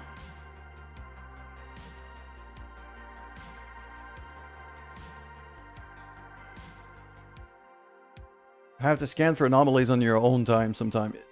True, but the thing is, I stream almost every day. So I'm not going to be playing this game a whole lot on my own time. Mostly because then people start complaining that the file is inconsistent with how, you know, if people show up every day and something changed between the last time they were in and the day after when I stream, then they start then basically people start accusing me of cheating and other bullshit. So I'd rather just not.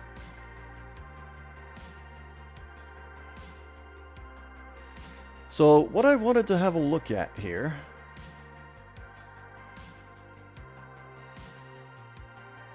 I might end up doing that sooner than later. But right now I've got plenty of things to keep me busy. Okay, we're just going to send that science home. This is my space station. Yeah. So right here I have a station. I have an ore ferrying ship right there. I have a crane with a rover right here. I've got a ore processing unit right over there.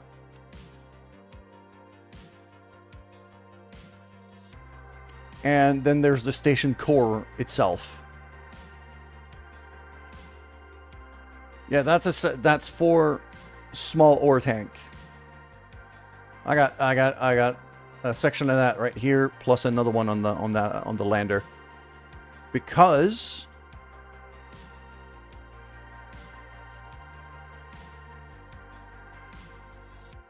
I also have a. Do you know that you need struts in there? Yeah, only one fuel tank is connected via nodes. I know that. I'm fully aware. I am fully aware of that.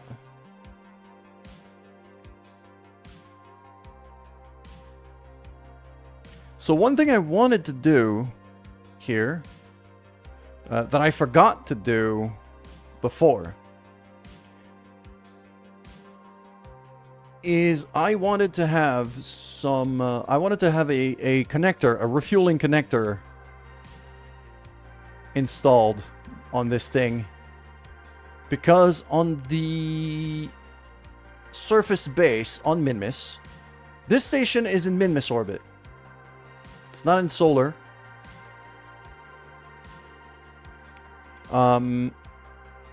Basically, I intend to use this as kind of a launching point for further away missions.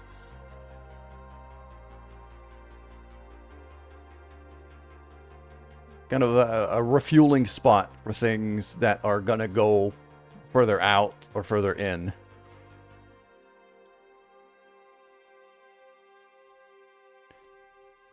And I have a station on... not a station, a base on Minmus itself. It's right there. There's a mining drill right now and a few other things. That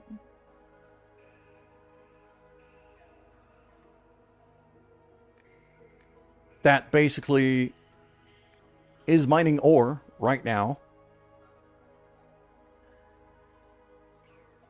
And then I could ferry the ore using this. To rip the station apart and build it back into an interstellar spaceship. I mean, there might be parts of it that I used for that. Yeah, it's not really possible because using engineers to rebuild... I mean, okay. It is technically doable. Technically.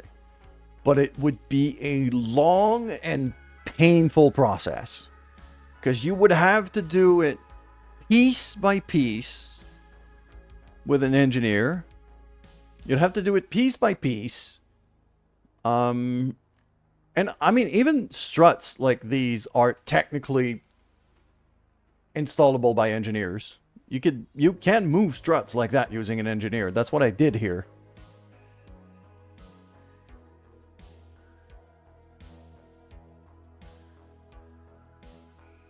That, and also the, like, if not, I also have cables and things. But moving parts does tend to kind of mess with the physics engine, so that's a thing I tend to prefer not to do. It's pretty, yeah. It's very Kraken-y. But Seaberry's going to step out right now. And he's going to go attach a fuel port on this thing.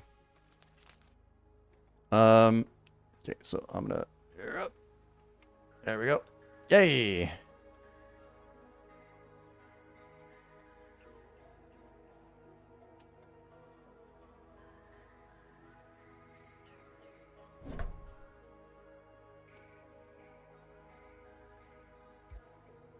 And I'm going to grab that.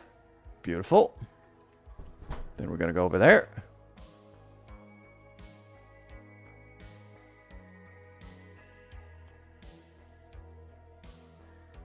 Would probably be easier to have it installed on one of the external tanks. So I'll just do it on that one.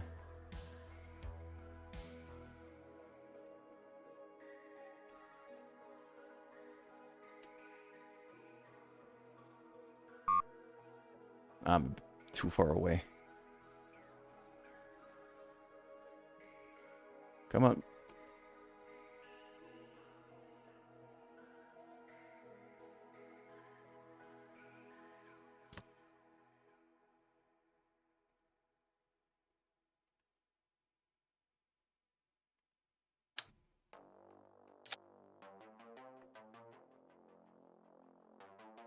There we go.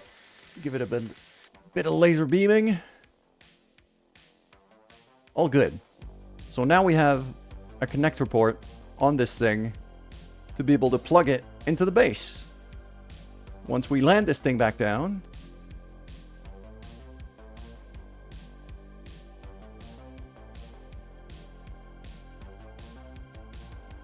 there we go. And now just climb back in. Get in there. Beautiful.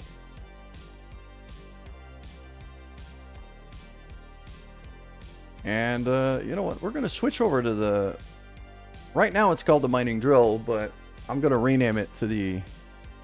This is just a Minmus... This is just a Minmus base. It's the first part of a Minmus base, which is just mining.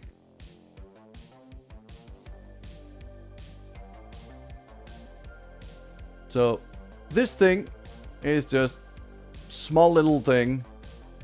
Right now it's completely automated. It's just mining ore. And then I have that ISRU to make some fuel. And I've got those fuel hoses on each side.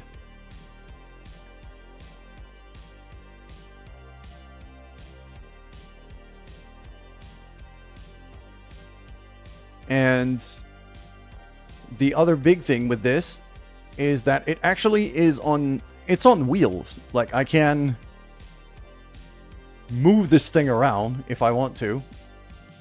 Although, doing that while the drill is operating was not the greatest of ideas. But I can move it around if I want to. Which is quite useful. And now I actually have a mission. Yeah, this is like a mobile base, which is great.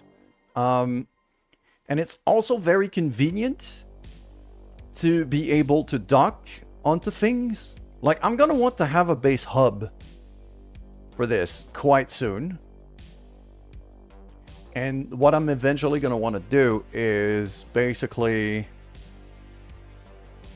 Well, you know what? Let's go back to the VAB right now. Let's go back to the Space Center right now, because I do have a contract for that. Yeah, that piece right now... That piece right now is fully automated. There's no Kerbals there. But I am going to bring... I am going to bring some Kerbals there sooner than later because I have a mission for it.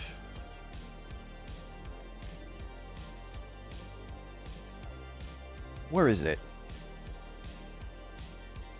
There we go. Have a thing that can support 4 Kerbals onto the mining drill thing. So we're gonna need to launch some kind of Kerbal habitat over there. Ideally a science lab or something. Greenhouse. You know, we're gonna build up that base.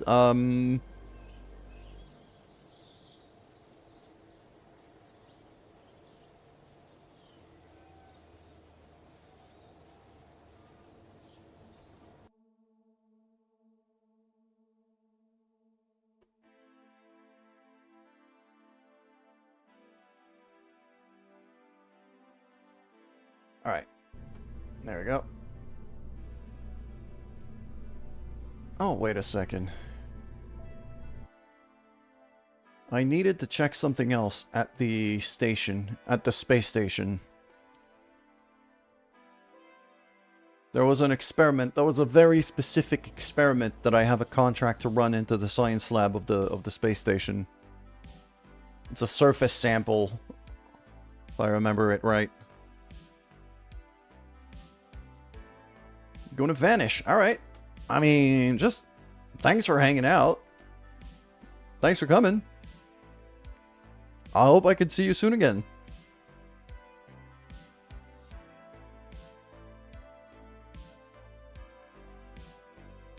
Yeah, so what I wanted to do is I'm going to have a look at my stored data here. And I want to have a look at surface sample. Study, goo, magnetometers.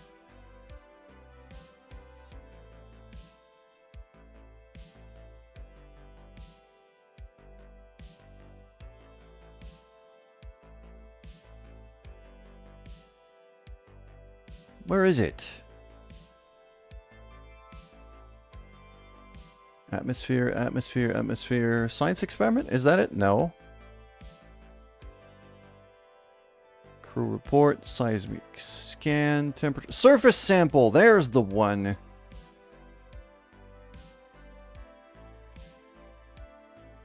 Ah, the lab is still too full. I still can't stick it in there.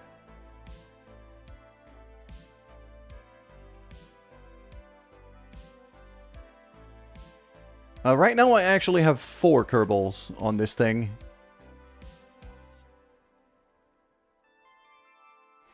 Mostly because hiring new Kerbals is expensive as hell. So I try to keep a lot of these things completely automated. Right now I've got 1 pilot, 1 engineer, and 2 scientists running the lab. Thank you for the follow.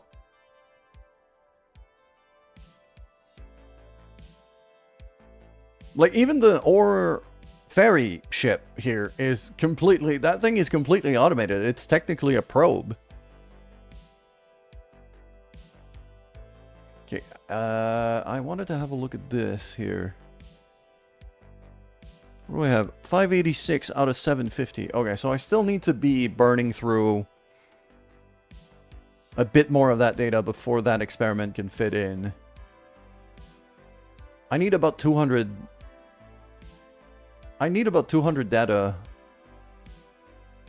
of space, so I need that to go down to about 550 out of 750 before I can stick that surface sample in there and cash in.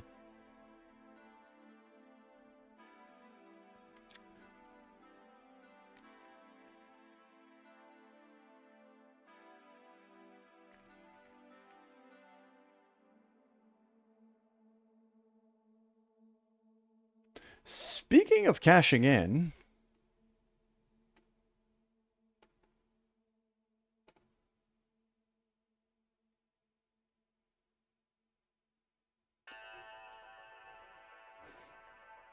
we are running very, very, very low on funds. I really have to focus on that tourist ship.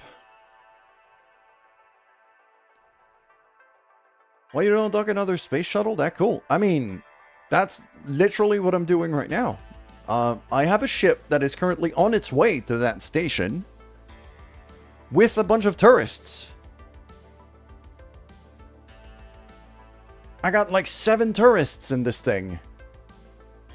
No, 6 tourists and a pilot. And the game is giving me a whole bunch of money to visit the space station with a bunch of tourists. It's actually both space stations, because I got one around Minmus and I got one around the moon. And I have to visit both before I get back to Kerbin. But when I do, that should be, that's almost 1 million credits, so...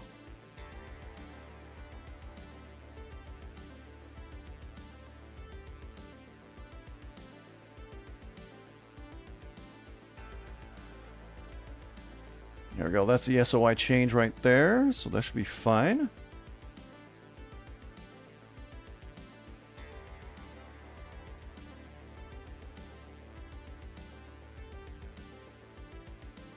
There we go.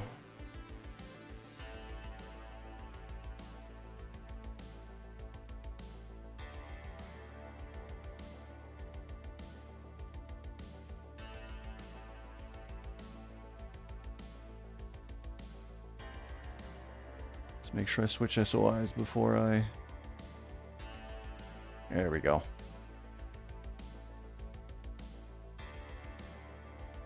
Yeah, let's just go. I'm basically going to go...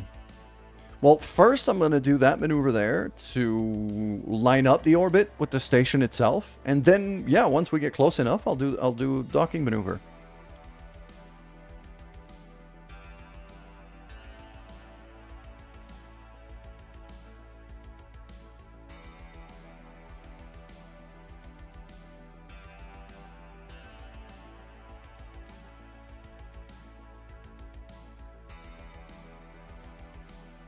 There we go. That looks about right. Let's go to... Nope, not that. There we go. Just want to line up with the maneuver node instead. It's going to be a 1-minute burn because it's a pretty heavy ship running on a pretty small engine. I'm just running the middle engine right now. Just to save on fuel. Because I need to visit both stations with this.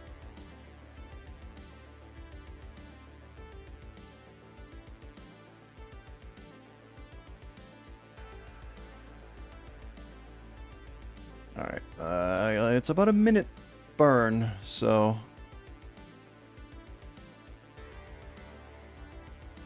Here we go.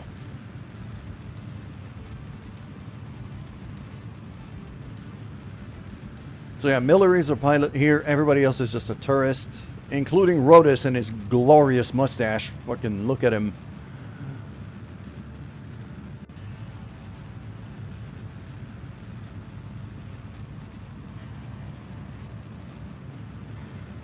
And then we got the 4 in the hitchhiker container.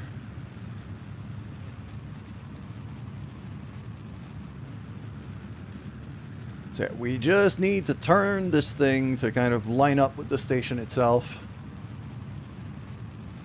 Because if we're not going in the same direction as the station itself, it becomes a pain in the ass to try to get an encounter.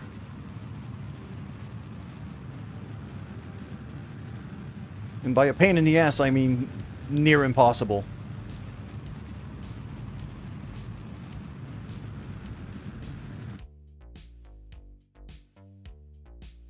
What are we looking at? Less than a degree at this distance is totally workable. So...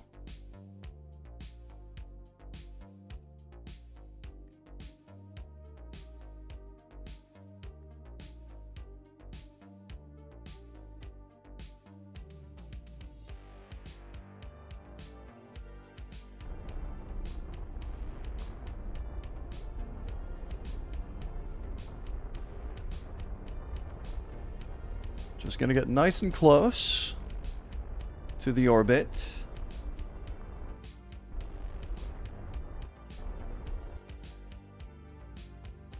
That is a surprisingly close encounter for a first approach.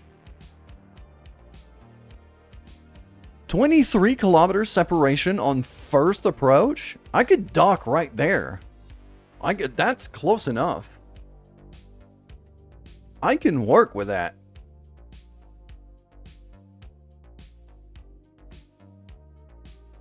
I did not expect to be in such a perfect position for a full-on docking approach right then and there. I'll take it.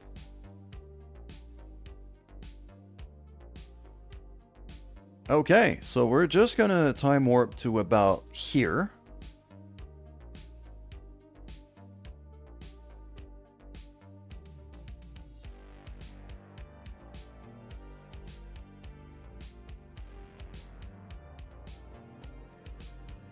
Yeah, it's right there.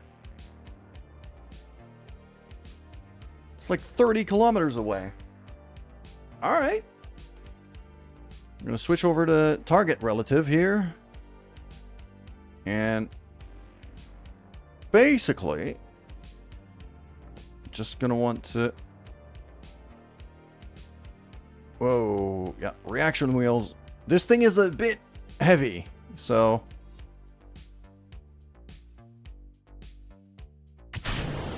that was not the button I wanted to hit at all. I did not want to hit spacebar. I made a serious mistake here. I friggin' fat-fingered my spacebar and never wanted to.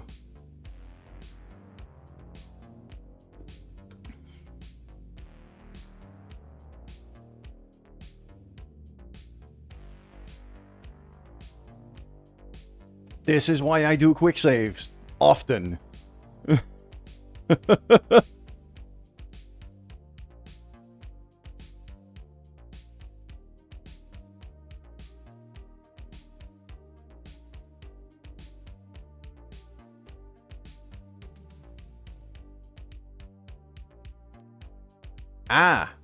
Before we do that though, because that's like an hour away. Oh, we have a ship that has a maneuver right now. Okay. Yeah, I got another ship I kind of have to take care of though, because I think that ship is about to re-enter atmosphere, so I can't kind of neglect it.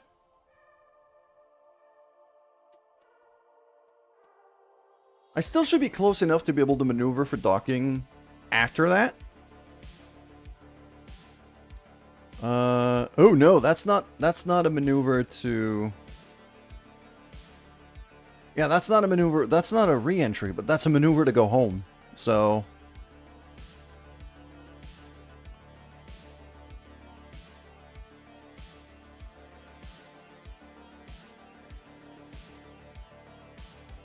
And this thing is out of electricity. Alright, we're going to use RCS to turn this thing around.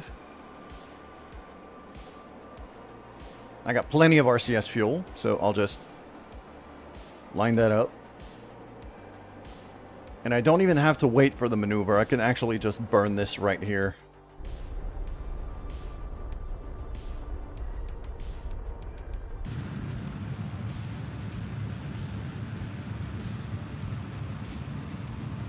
That is to line up a atmosphere re-entry though, so...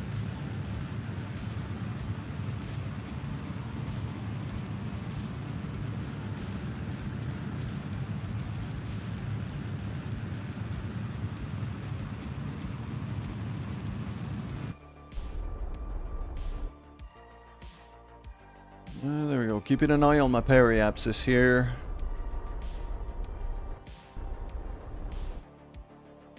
"50 kilometers or so should be just fine. At the speed I'm going to be coming in, it's going to be more of a kind of an aerobrake maneuver than...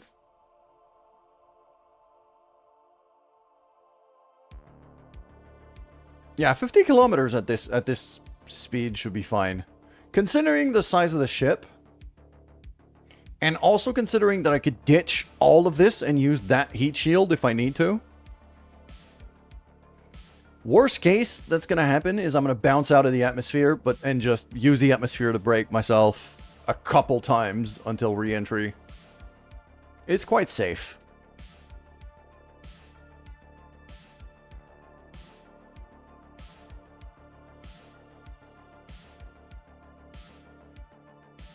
So let's switch back to the tourist ship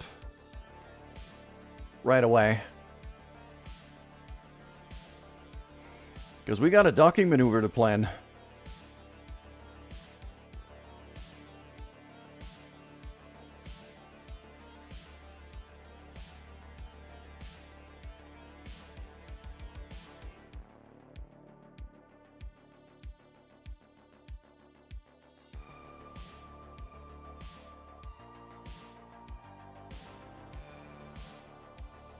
Whoa! Okay, yep, that went.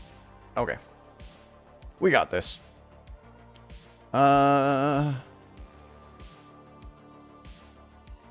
Where's the station? It's there. Okay, so I'm kind of overshooting it right now. We got plenty of fuel though. We could burn to correct that.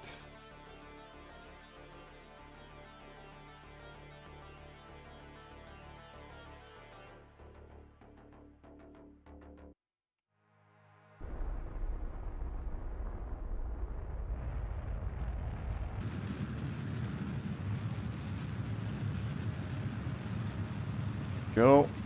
Just bring those vectors together.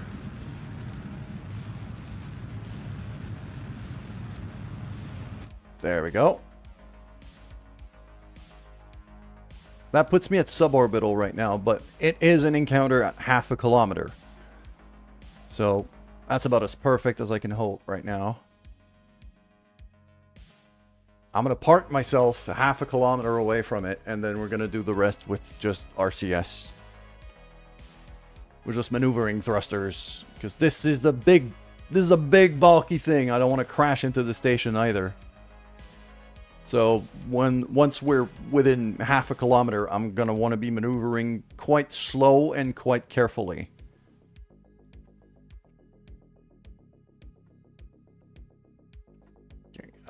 Just got to be careful about the physics range here. That thing spawns at 2.5 kilometers, 2.2. So camera's flipping over because I'm now officially back in orbit rather than suborbital.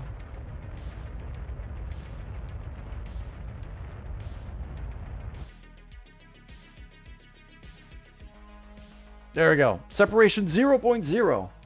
So I'm literally on a crash course with the station now. Can't really get a closer encounter than that. Then it's really just going to be a matter of parking itself right by it. There we go.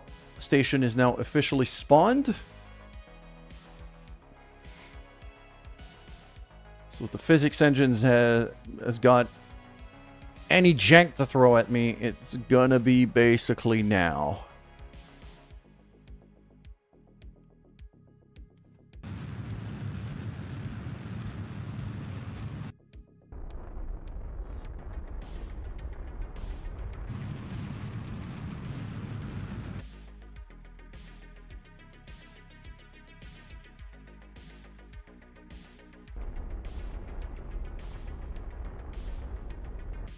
There we go. 2 meters per second. Very slow and steady approach here. Until I can figure out exactly what we're looking at here. I believe what I'm seeing right there on my cursor is that's the ore transport ship, and I know I have a docking port right opposite of it.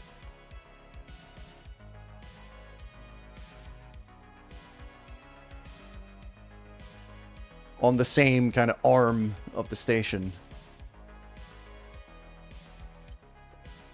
It's either that or I'm aiming straight for the core of the station itself, where I've got a couple docking ports there too.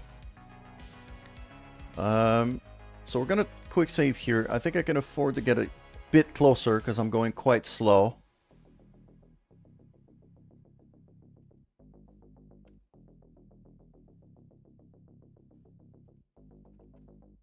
Okay, going all the way around to dock opposite of the ore transport could potentially be a bit of a pain in the ass. So I'm not going to do that. What I'm going to do instead is... There we go.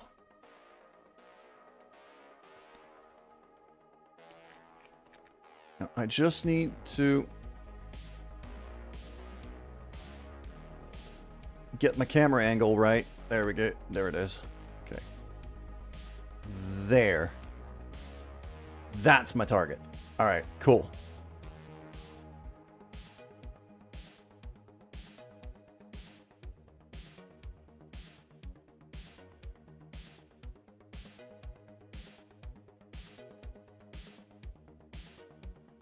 And so now I'm going to want to start maneuvering here.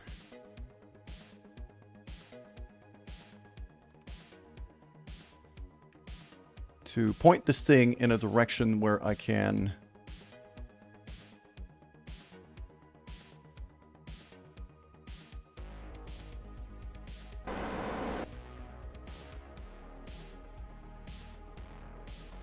Okay, yeah.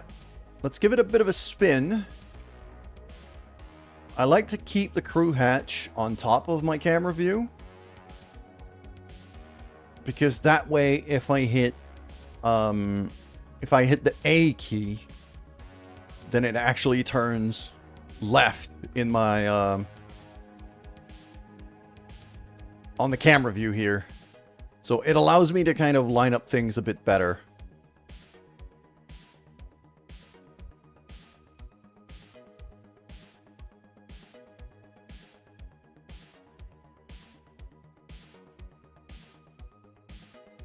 So something like that right there.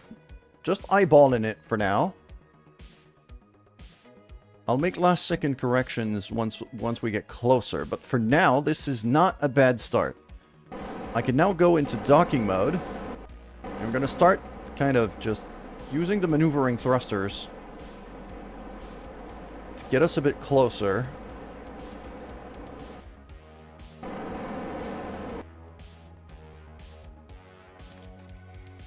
And also going to want to open up the shielding here on the docking port.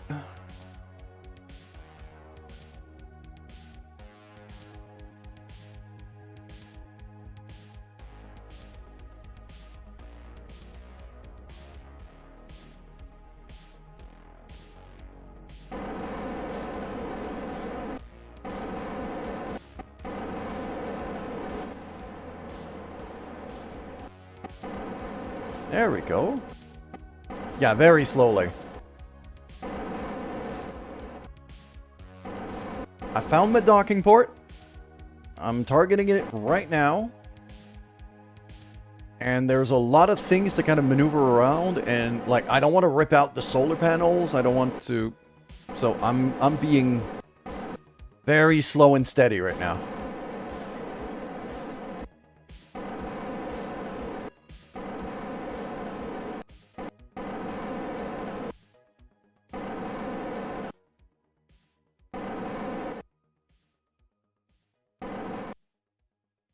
But so far, so good.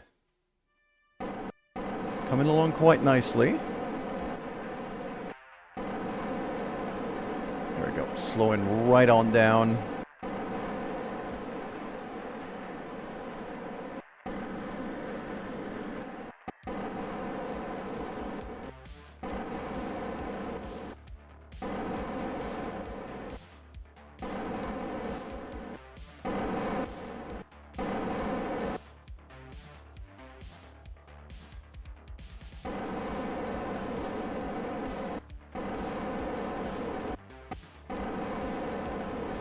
Steady.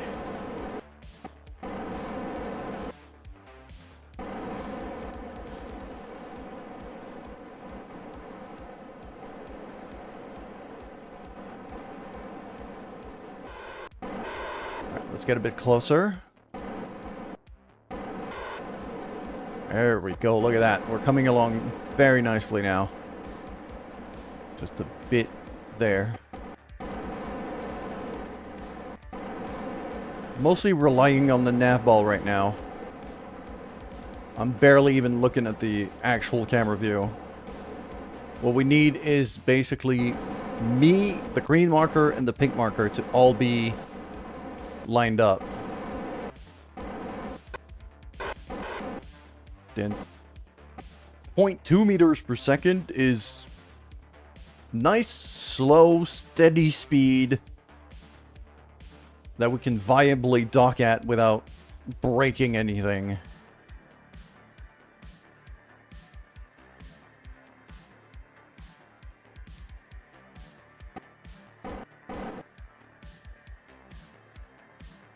There we go. Steady on. 6 meters away.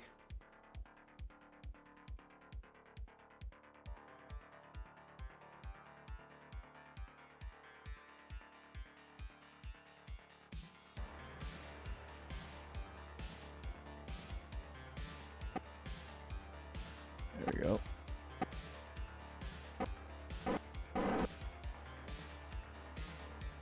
Steady. There we go.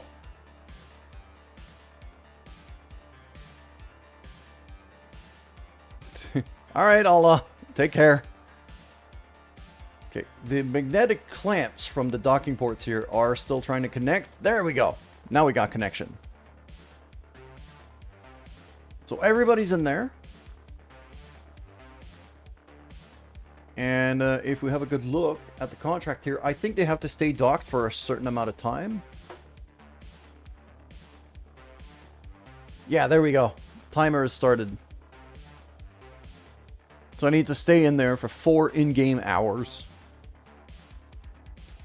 And then what we're going to do is undock. And we're going to fly to the other space station, which is around the moon. This one's around Minmus, and we got one around the moon as well. So that's the gist. And that should give me, once we fly back home, that should give me a pretty solid amount of money. So, yeah, so what I'm going to do now is I'm just going to time warp that timer.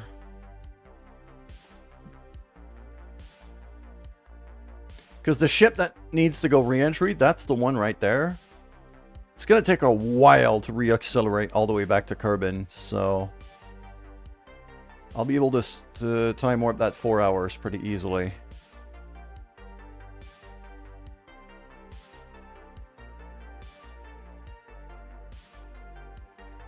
There we go. All done. So now it's a matter of going to the moon. I was considering the idea of maybe taking on a bit more fuel here, but I mean, what do I have left in the tank?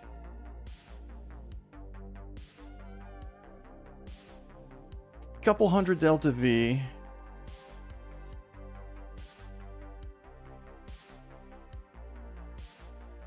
I don't think I need to refuel, to be honest. Because I got that fuel tank with the small engine in here. I think that's going to be fine. All right. So we're going to control from here.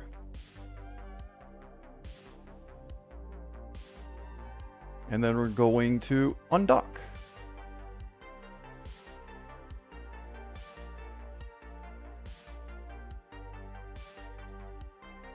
There we go.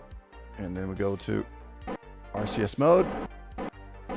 Just slight burst here to get away from the station. Good morning, Greg. Close the shield. There we go. And now this thing is going to be going to the moon. It needs to visit the moon space station as well.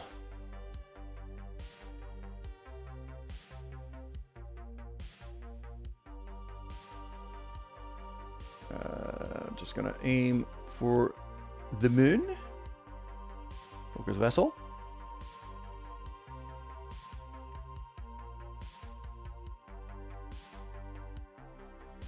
And now it's really just a matter of pointing this thing prograde and getting out of here.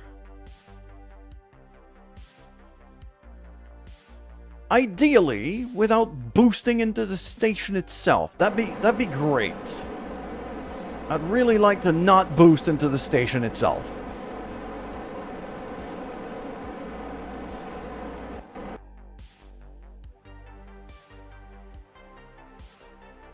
Let's just get away from the station a bit before we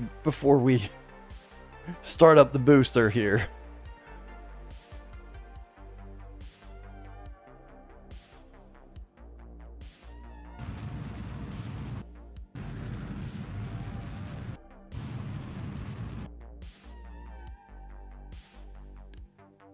I might not want to escape orbit here. I might want to do it there. That should allow me to line back up with the moon's orbit a bit easier, I think. Actually, no. That makes it worse.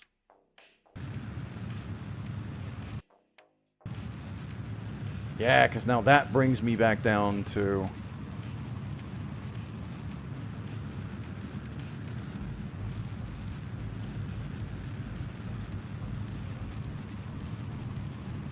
That brings me back down closer and closer to the moon's orbit. There we go.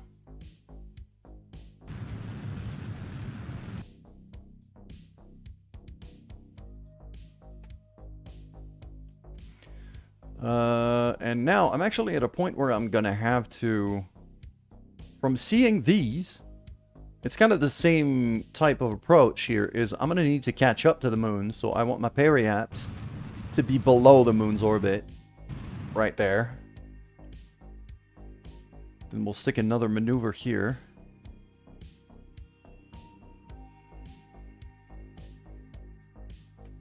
Just like that. And suddenly... There's my encounter.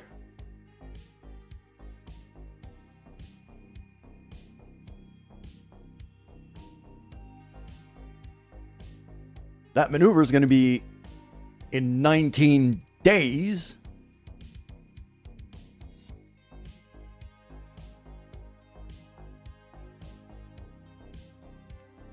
But nonetheless,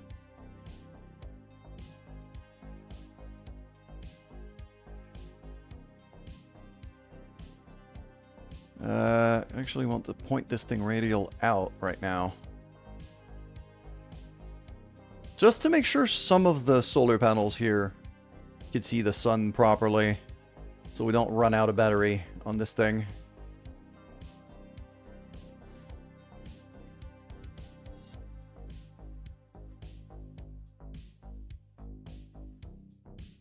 Okay, so this is good. Don't need the SOI change here, I don't care. Still recreates it. The other thing I'm going to want to do is I'm going to want to go to this, to the moon's focus target. There we go. That angle is not too bad, honestly, on the encounter. The turn to line up with the station is going to be pretty easy.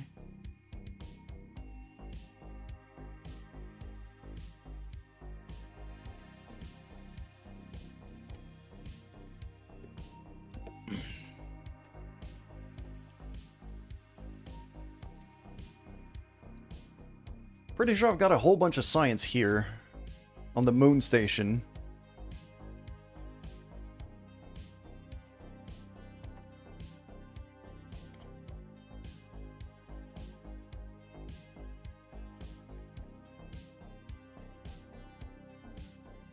What do we have here? Yeah, 229 science units.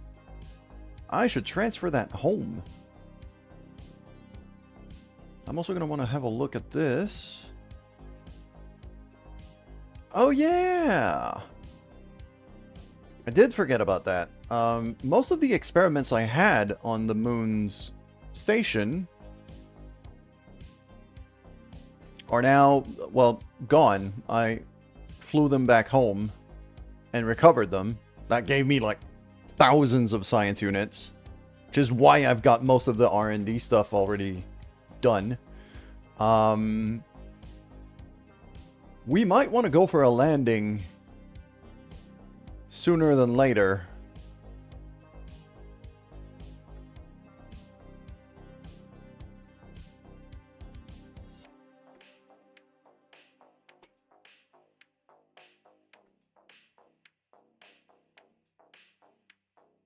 You know, maybe a bit of a rover jaunt. All right. All right. Let's see what we got here.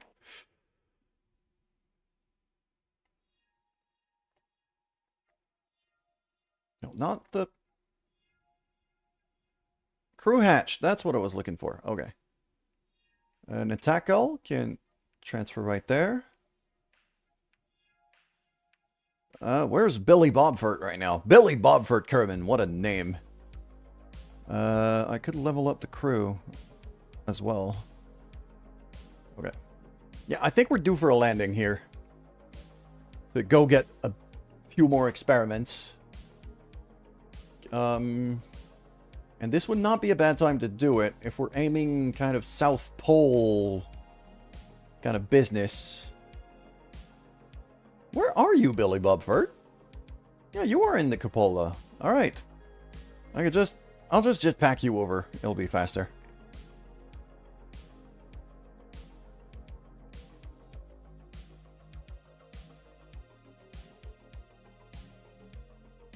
So grab onto here, get in there. Beautiful.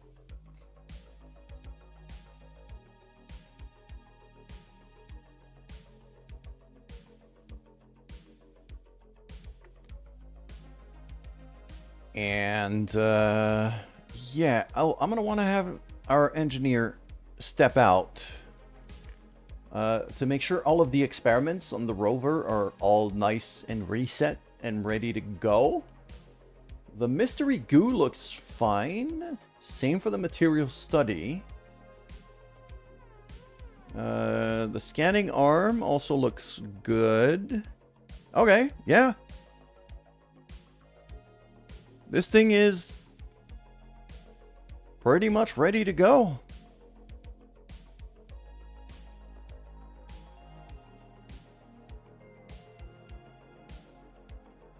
We can board that. And I'm going to control from here.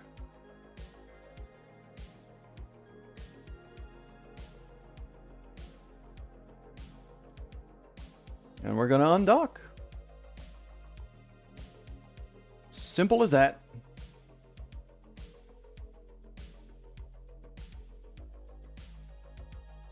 I should not have undocked just yet because I didn't think about refueling. That was a mistake. Please dock back in. Might have to go a bit further away.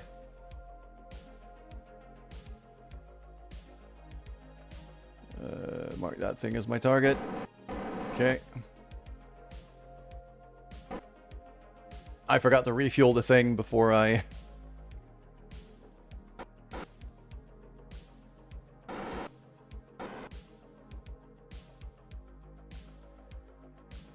There we go. Come on, magnetic clamps. You can do this. There we go. Okay. So if I keep an eye on this and I say... Fill me up, Scotty. Guess not.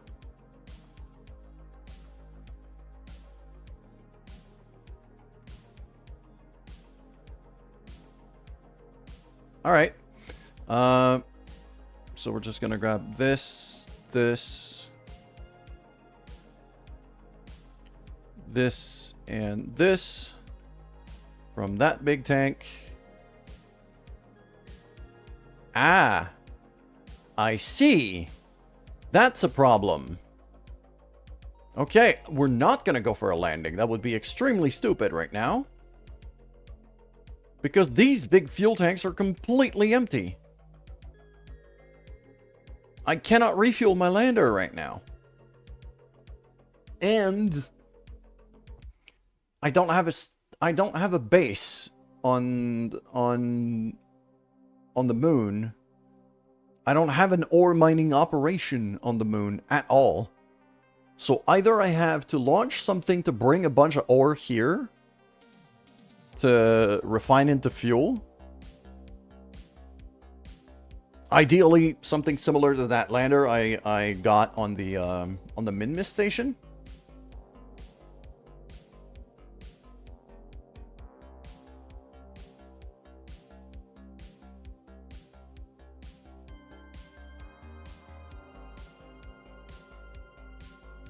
Well, that might have been a bit rough of a turn for a whole station here.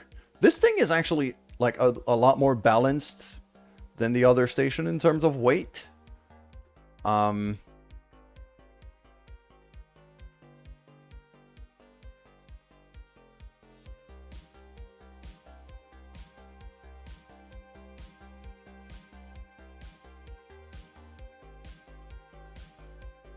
There we go.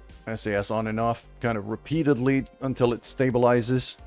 Because I don't want to twist. I don't want it to kind of twist itself out of shape. Alright. And the other problem that I have right now is these fuel tanks are blocking some of the docking ports. So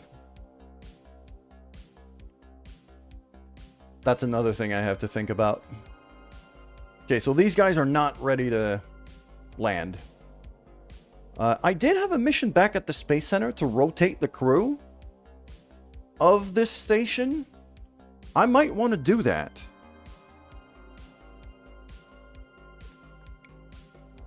If it gives me a good enough amount of money to do it, it might be worth it. And I might be able to kind of have a ship go there to rotate the crew. And then maybe leave even a small module on the station itself. At the same time. Frogs. Blow up the universe. Yeah.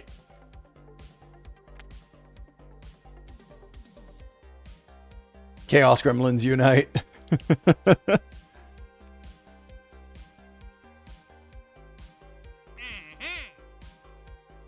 There's a lot of stuff going on here. That's not really what I'm looking at, though.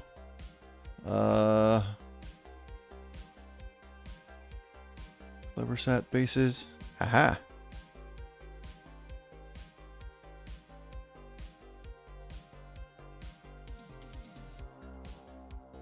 Crew expansion for the base. Yeah, that could be a thing I might want to build quite soon. I'm doing pretty good. Frogs, thank you for asking. Also, good morning.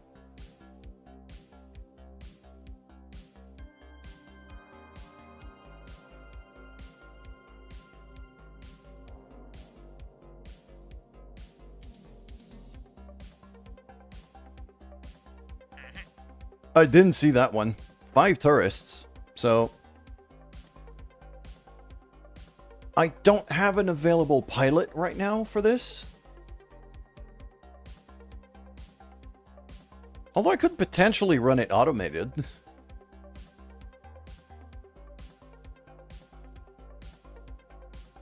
That could be a good amount of money. Like, that's a good amount of money. And I kind of need that to... I kind of need to make a whole lot of money in a hurry. Let's see if I can launch something with that. On board, these 5. Moon Space Station, duration 7 days, blah blah blah. Okay. It doesn't tell me I have to have a pilot, so I could technically build an automated ship. Could modify one of the ones I have to just make it remote controlled. and just carry the passengers. And make a decent amount of profit. Because it just needs to get to the moon space station and back. So even the tourist ship I had before, this thing was built to go to both stations, not just the moon one. So I needed a lot more fuel. I don't need anything near as much as that.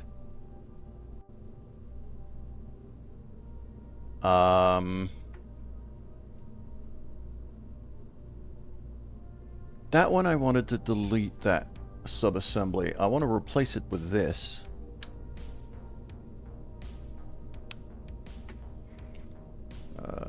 That is a kickback.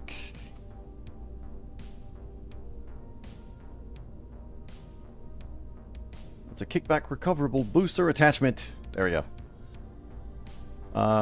But yeah, these...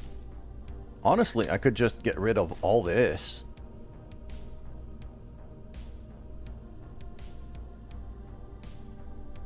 At 6,000 Delta V, this thing is plenty powerful enough to get to the moon station and back.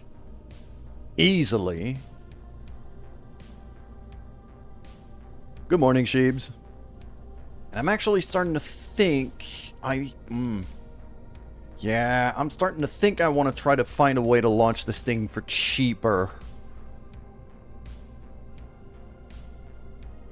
Because, you know, that has never gone wrong in humanity history ever, trying to do a thing on the cheap.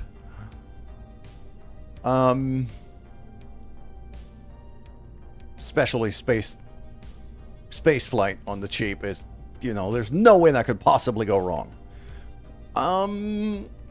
This thing can dock fairly nicely. We just docked one of these on the station, on a station, I should say. So, that's fine. I know this thing maneuvers well. The problem is getting it to space, and I want to get it to space as cheaply as I possibly can. So, what contract is this for? Basically, I have to bring a bunch of tourists to a space station I have in orbit of the moon.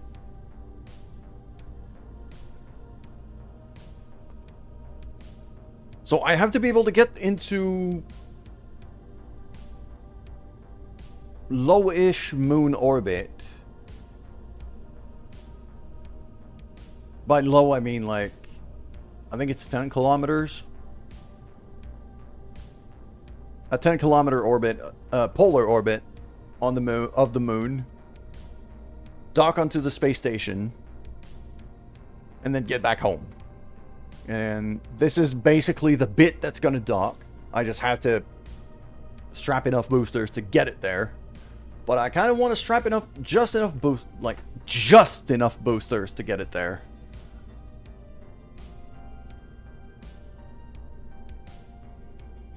The other thing I could do... okay. Because I had this bigger bit here. I had this bigger part. I know I can dock this whole thing. Like, the way the RCS thrusters are built, this thing maneuvers just fine.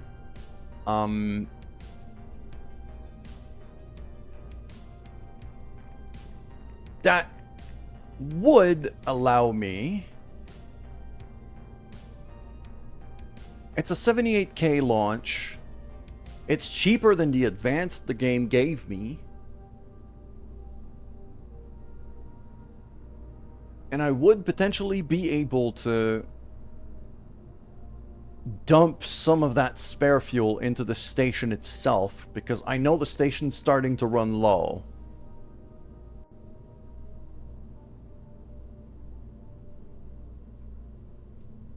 It's not true. Yeah. Sheebs, you're right. I might want to take advantage of this to refuel the space station itself, though. To the point where I might even add a bit more.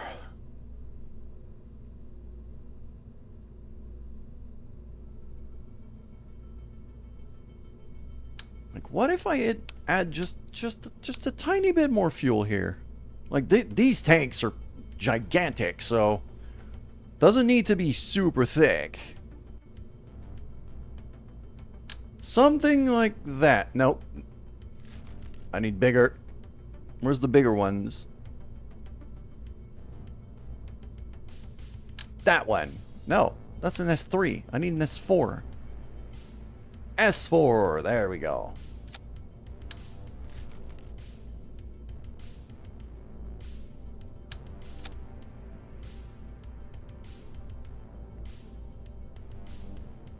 And kind of combine that mission as a refueling mission as well, while still making a decent profit. Okay. Yeah, there's nothing that could possibly go wrong with that. What the hell are you talking about, Sheebs?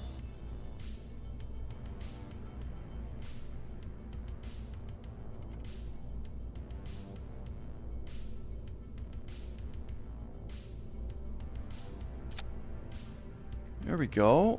Actually, no, because as I burn fuel, the center of mass is going to go up a bit. So I'm going to want my RCS thrusters to be about there.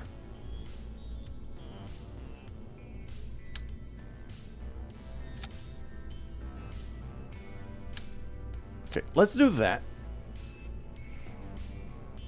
That core stage is a lot cheaper than that.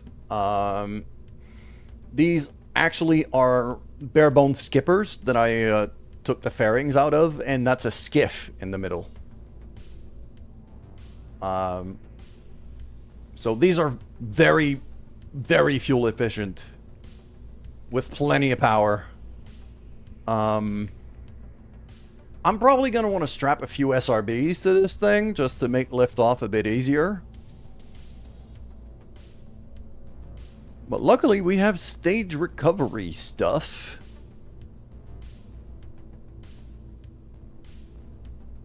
So the kickback recoverable boosters should do quite nicely here.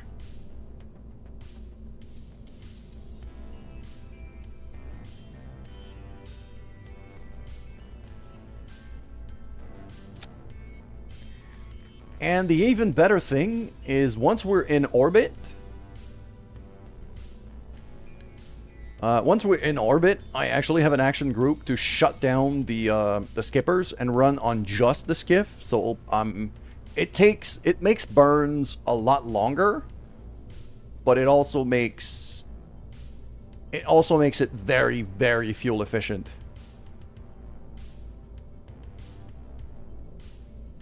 There we go.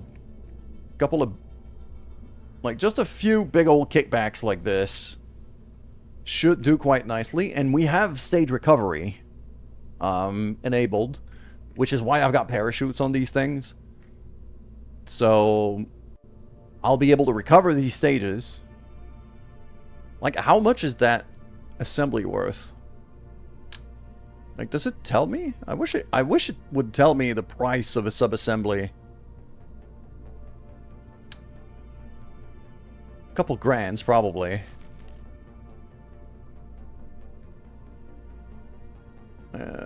Engines, kickback. That's a thoroughbred. That's a Clydesdale. That's a Pollux. Where's the kickback? Shrimp.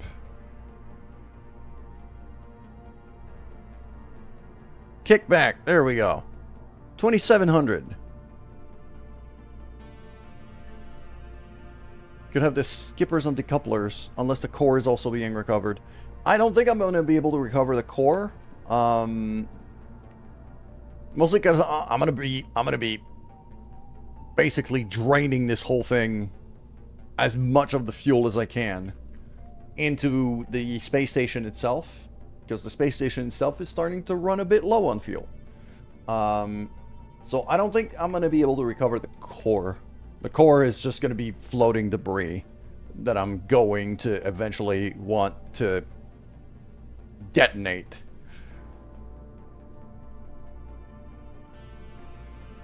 Which, speaking of which, We do have K4 explosives.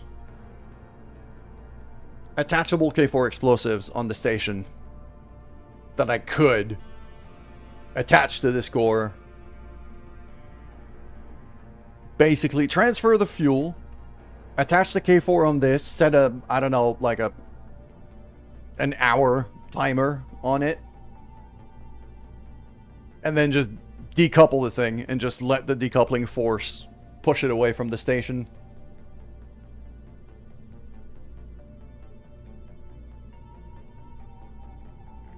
That could be a way to do it. Because I'm recovering this upper stage, for sure. The lower core stage, I don't think I'm going to recover. I don't think I'm going to be able to. I could recover the kickbacks, for sure. Yeah, I don't think I should bother trying to do more than this. This should be all nice and good. I needed to make this thing automated, though. That's the thing I was thinking of. I need a probe core on this thing. Okay.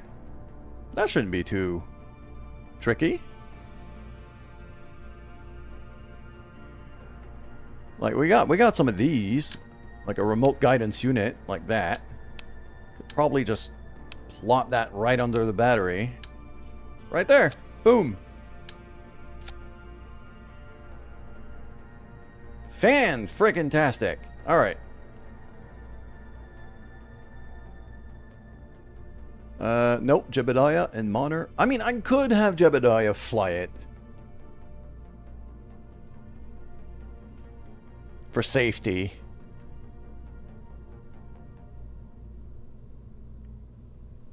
Yeah, because you gotta ensure you keep... I mean, I've got relay constellations all over. So as long as I have antennas on this thing, it should be fine. Like, if I just throw some of these little 16S's... Like, 2 of these little communitrons here. I've got a bunch of relay satellites around the moon. Anyway. So... I don't need Jeb to fly this. I'm going to need Jeb for more important missions, I feel. So we're going to save that. That's going to be, well, I'll rename it on the launch pad. So it doesn't...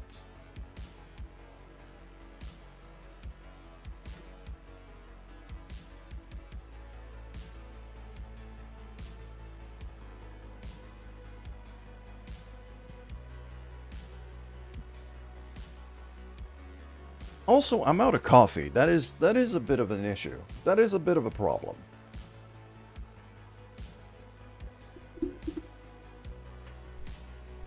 But because I'm multi-streaming and I have one of the streams is running on a is running ads periodically. Yeah, even with no relays to bounce off of, and I have a ton of relay. Yeah, out of coffee, abort the mission.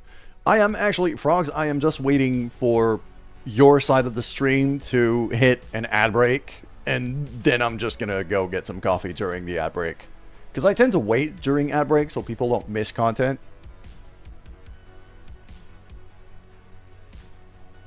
That's a pretty ship. In a pretty space center. Moon's right there. Alright, here we go. Full throttle. There we go. And from my experience, I could start gravity turning this thing basically right away. It is super steady. This configuration is very, very stable.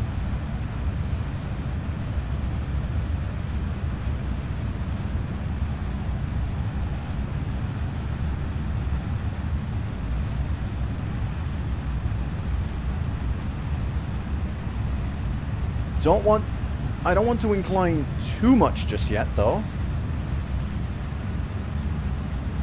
Because there is the danger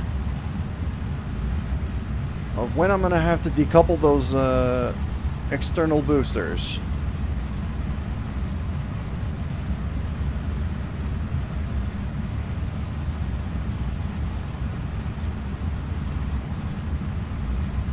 Oh, it is fighting me a bit here.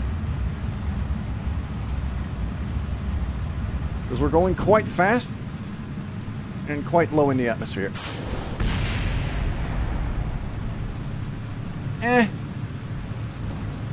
Nothing too critical exploded. I think we're fine. There we go.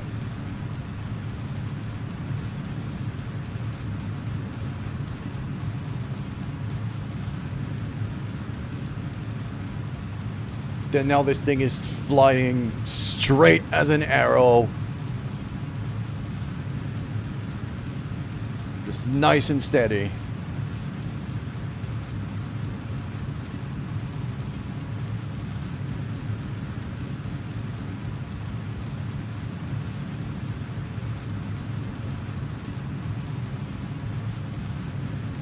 Oh, actually, we have ads. We have ads running right now. This is the moment to refill my coffee. I'll be back in a second.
There we go.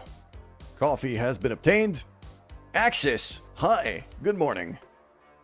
How you doing today? Welcome.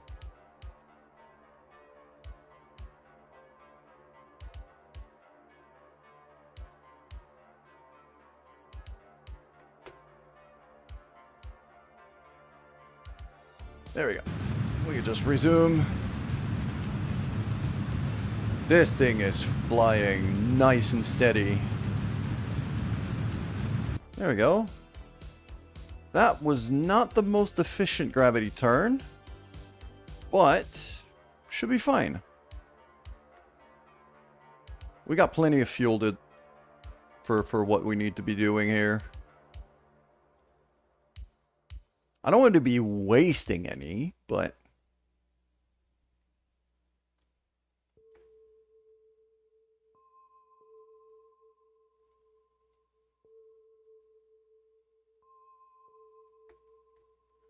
there we go. Need about 1,000.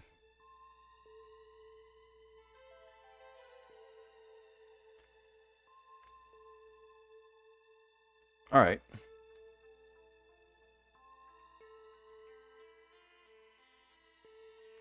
Go 40-second burn here. You know what? Yeah. Actually, you know what? We're going to redo that launch because I think I probably could have been a lot more efficient in the way I flew this thing. And I want to have as much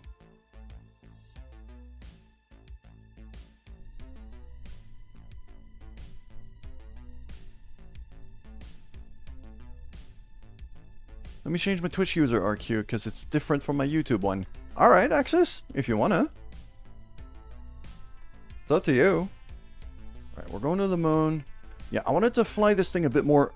I wanted to be a bit more aggressive with my gravity turn here. So that's what I'm gonna do, is I'm gonna start turning this thing right away. Oh, Sheebs, alright. Yeah, cool. Welcome. Okay, I'm gonna keep it at just about that angle. for now. And I'm even gonna reduce throttle. I'm gonna let the kickbacks do most of the work early on.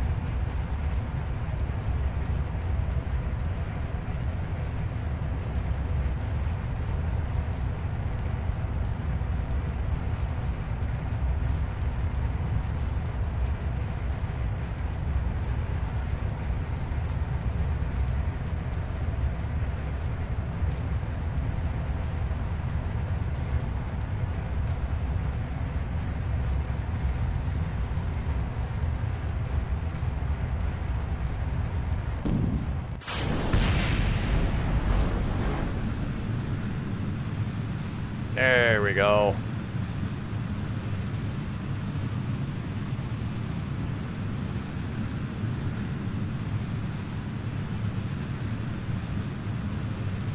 That should be nice and steady now.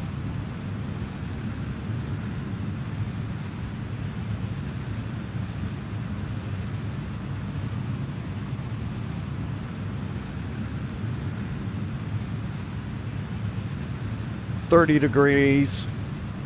Just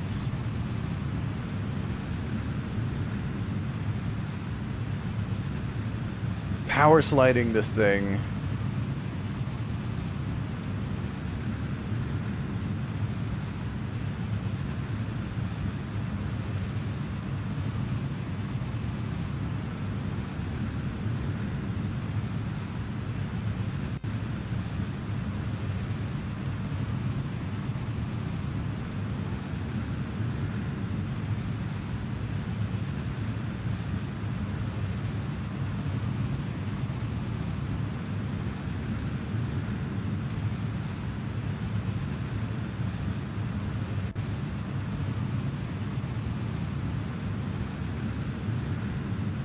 I am burning a lot more fuel than what I'm expecting for this launch, though.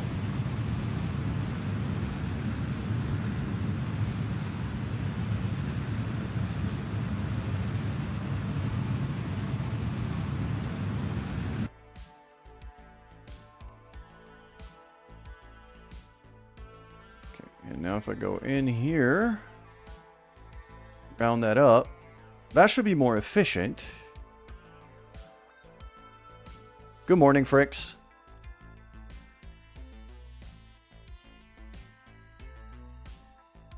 Yeah, that should be... ooh, I should be burning already. Basically, because now I'm just using the little skiff in the middle, because it's more fuel efficient.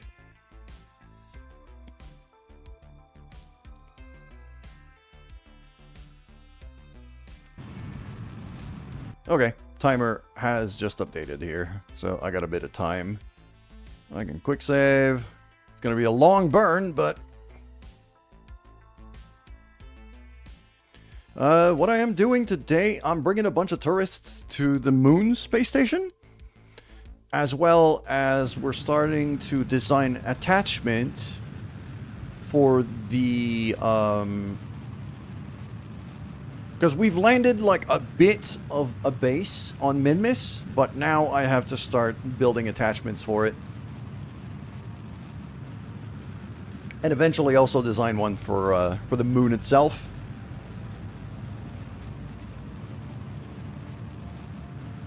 But right now we need money, so I'm just ferrying tourists around.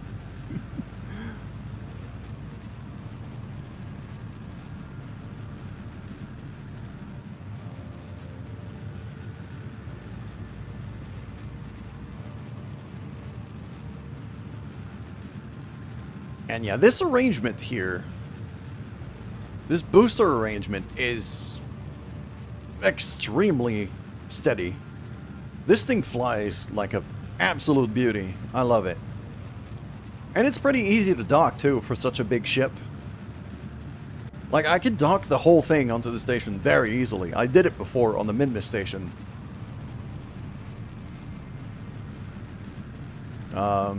I actually have a second one of these ships flying around right now with another bunch of tourists. But that one had to visit both stations. Yeah, it's over there right now. It's transiting from Minmus to the moon right now. I just made it escape the orbit of the of Minmus. Oh, we recovered the solid boosters. Fantastic. That's a bit of money there. But yeah, this thing... Yeah. Bring tourists to the Moon Space Station. That's the one that's currently flying over there. Is got these 4 in there. And it also had these 2 for the Minmus Space Station visit. And then I have... if I keep going here... This one is the one I'm flying right now. Morning, Chow. How you doing today?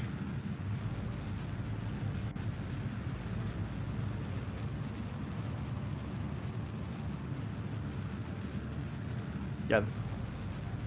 This thing flies like an absolute beauty. Seriously. I've built a lot of very ridiculous things that don't fly very well. This thing is surprisingly not ridiculous, quite cheap, and flies really, really well, because I just need to be making money right now.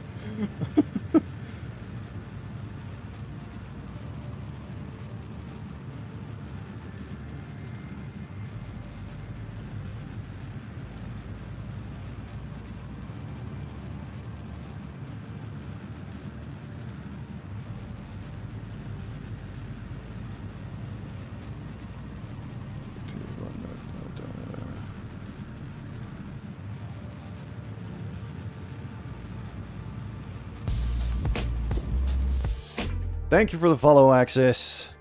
Appreciate that. Alright. We're aiming for the moon. Easy peasy. Moon is right there. Station flying around it right there. Just from what I'm seeing right now of the trajectory of that space station, it's currently, its orbit is going that way. So I'm going to want to approach the moon by flying over the south pole of it to kind of be spinning the same way as the station. That'll make the docking maneuver a whole lot easier. So to be able to go to the moon, usually I aim about there-ish. Something like 45 degrees or so. Compared to where it currently is. Yeah, that's an approach. That's an approach right there. And then we see the line. We're going to try to bring that line down.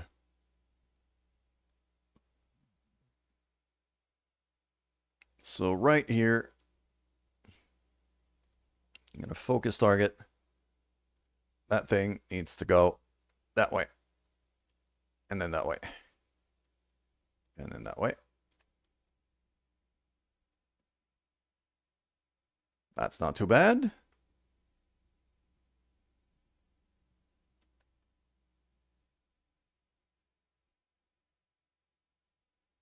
That's not too bad at all.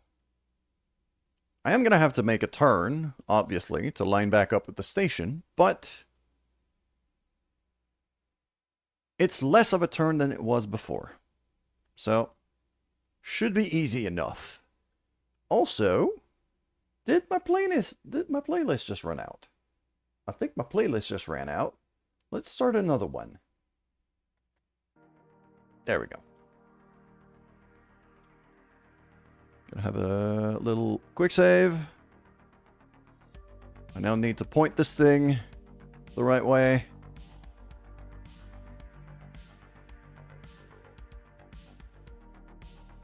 Oh, what a view. Look at that.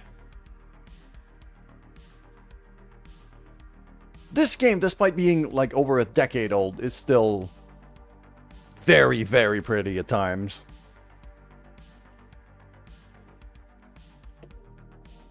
Thank you for the posture check, Axis. Appreciate that. Thank you for the reminder. I kind of needed it. I was slouching a bit, so good thing you redeemed that. Alright, it's gonna be a 3.5-minute burn, because I'm only using the little skiff.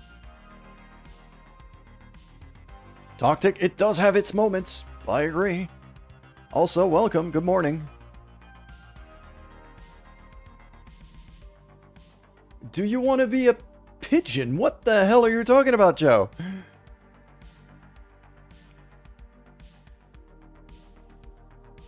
Played stock for 50 hours before trying mods. I am playing with...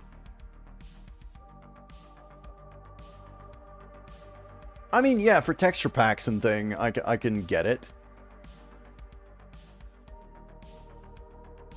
And don't get me wrong, like, I've modded the hell out of this save file.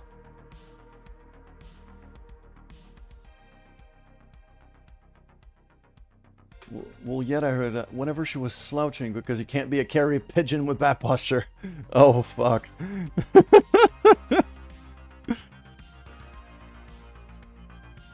Yeah, I've got a texture pack for the planets now and a few things like that. Like, full-on stock is a bit underwhelming.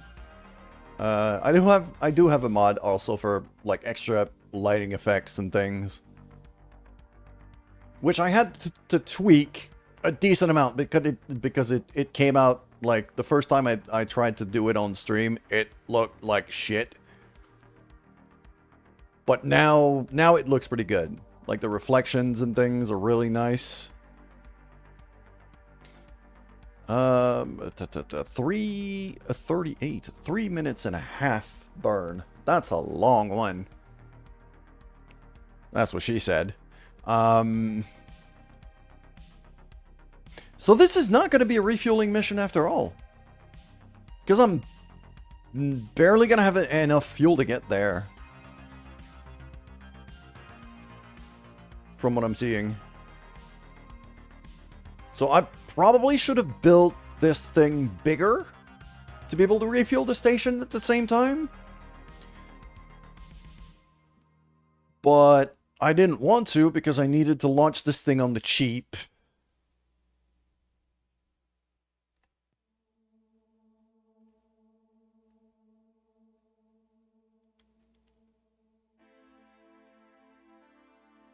Yeah, I got Scatterer, I've got lighting effects, I've got texture packs for the planets, I got a few things.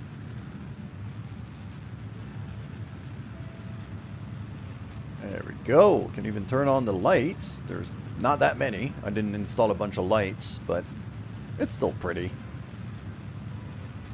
Still quite pretty. Let's focus back on the vessel here.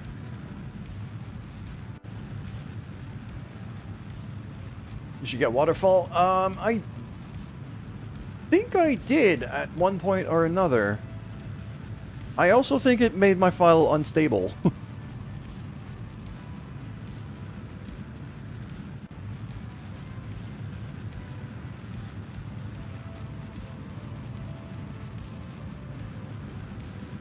Like, especially for a lot of mods, especially with this many mods, because I've got like 800 plus modules currently installed. So I do a decent bit of testing every time I add one.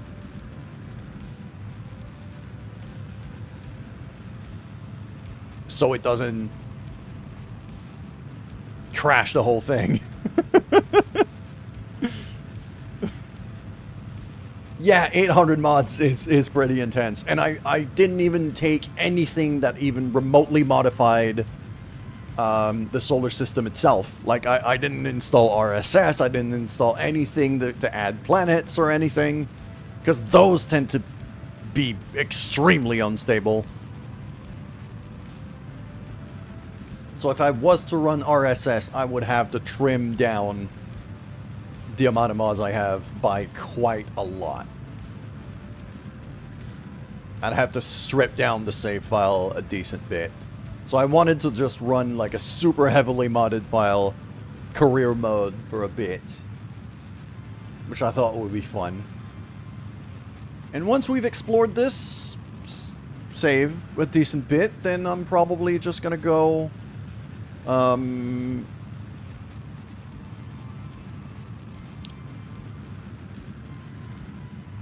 I'm probably, like, once I have explored the save file a decent amount and flew to most of the planets and things, then I'm probably just gonna keep streaming the game, but just, you know, fucking around in sandbox mode and building ridiculous shit.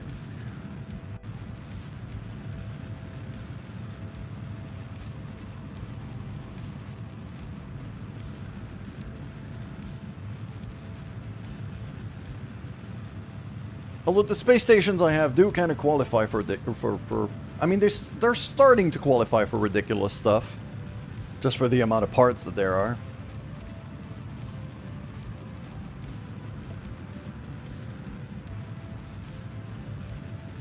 A 1,000 hours on Steam, that much or more on PS4, and I'm still playing pure stock KSP. Toctic, I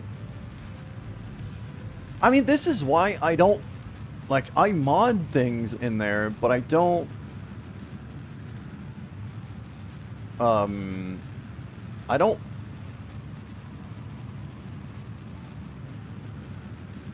I mod things in there, but it's really just, like, a lot of it is quality of life stuff.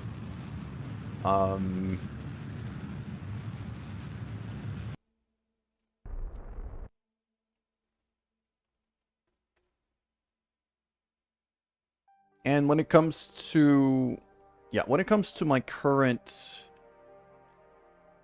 Steam install, as well as the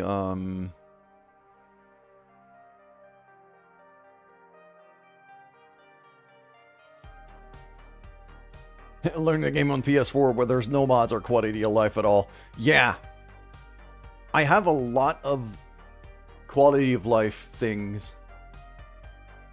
With the red, blue, and green lines? Yeah, that's a quality of life mod.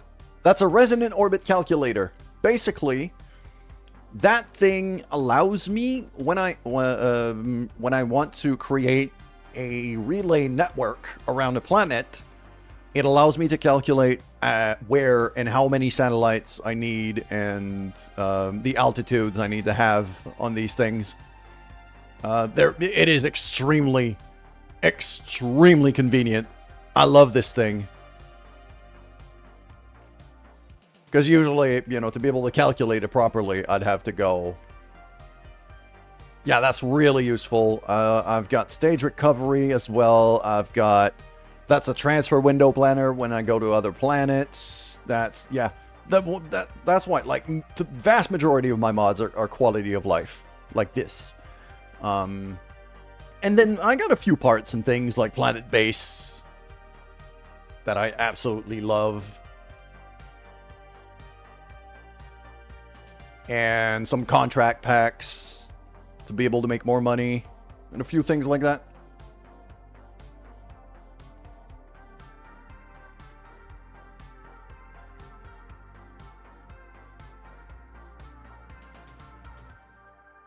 There we go. We're about to get to our correction burn.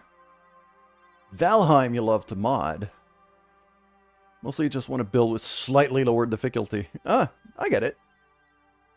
I don't own Valheim. I've never played Valheim, but I've seen a decent amount of it. And yeah, I get it.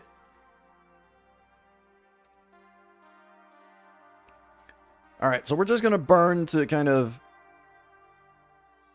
correct our approaching orbit here. So I could actually just burn that right now. Take that a bit in advance. It's nice that I could actually see the maneuver line from here. It's a nice angle.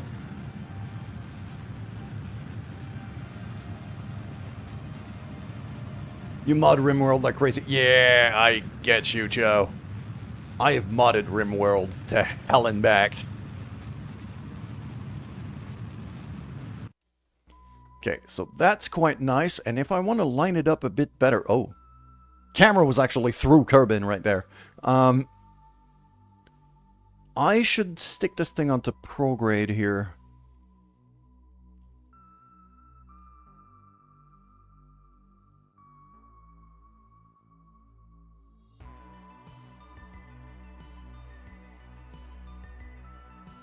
Yeah, 800 mods is pretty wild. And,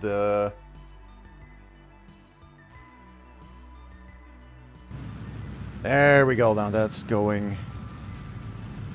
Yeah, that's much closer to where I wanted to go. That is friggin' beautiful. Alright. So, let's go to the moon, focus the view here.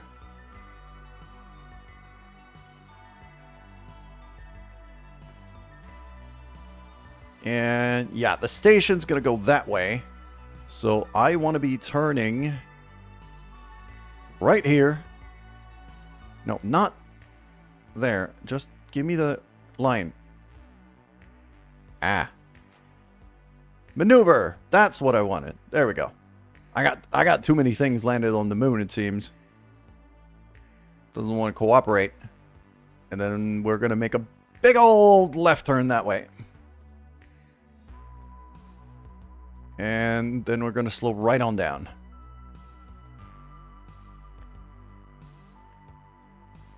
Maybe not that much.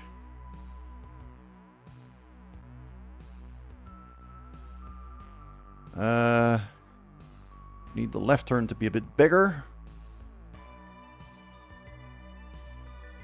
I'm gonna need to go radial in here just to kind of fix that right there. That should do.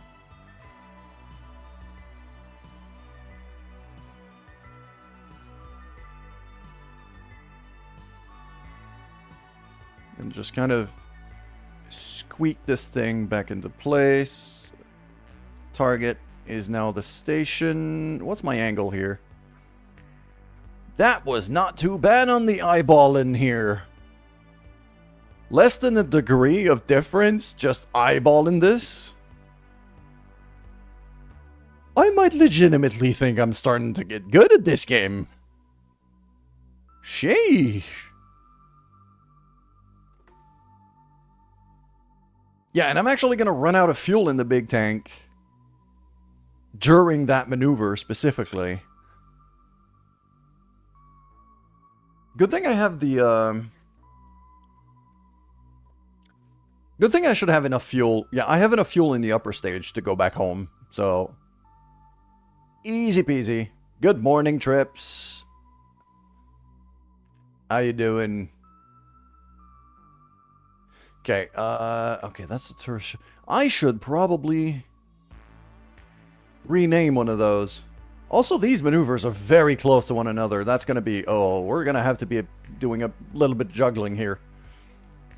We're going to have to be doing a bit of juggling here. I should probably rename this ship, because I got two of these currently in space, and I don't want to confuse them. That's the automated one. Okay, currently I'm flying the automated one. That's how I'm going to... That's how I'm going to distinguish them. Because one of them has an actual pilot. This one's automated. So... There we go.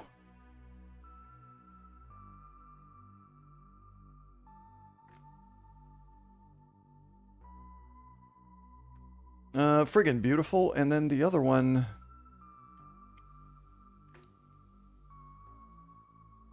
If we switch to the other ship... I don't know where that one is yet. Those are just sphere of influence changes, though. That should be... Yeah, that one is leaving Minmus and coming to the moon. So this thing has a long way to go before it even gets to the moon.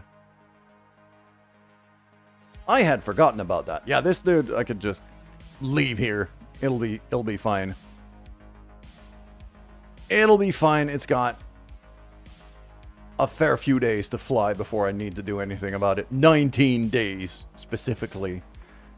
So this thing is... Yeah, this thing's fine. It's fine. It's all fine.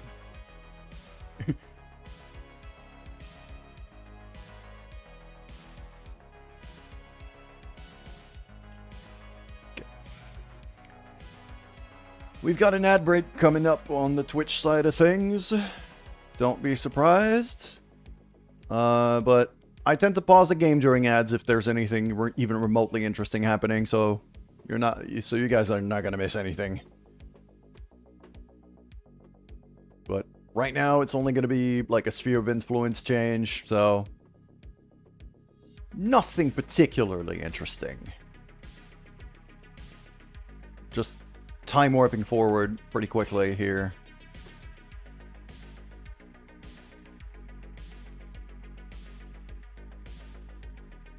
Also, oh, I just saw something interesting though. We got friggin' Machete here in the ship. First, look at that mustache. What a champ. Shirley Kerman though looks like an absolute freaking champion. Look at him. This is freaking Lemmy from Motorhead right there. What a glorious dude. I do have a mod adding mustaches and facial hair to Kerbals because I think it's hilarious. I couldn't help myself on that one.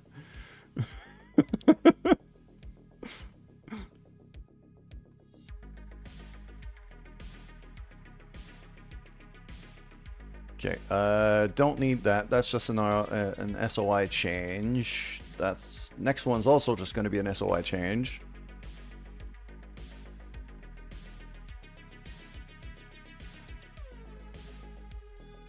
Oh yeah, that was the full Lemmy. All right, yeah, ad break has started on the Twitch side of things. Yeah, it adds helmet visor reflections. It also adds, I think it adds customizable spacesuits as well. Like I could make some Kerbals like very specific colors.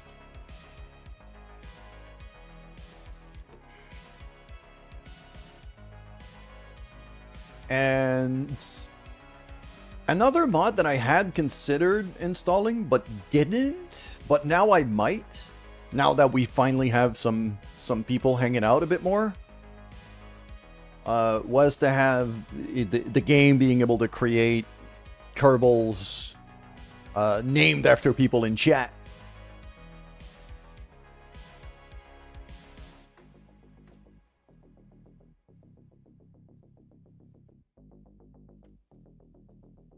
So that could be fun.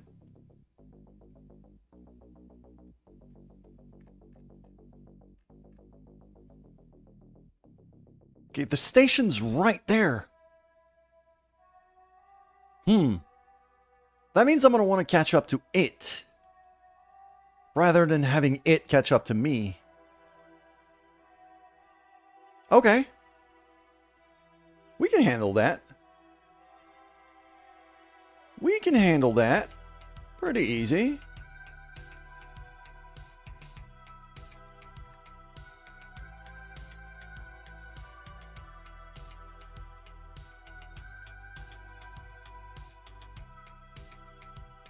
There we go. Let's point this thing the right way. And the ad break is just about to end, so this is basically perfect timing. Because we're going to have to ditch the big fuel tank during this burn.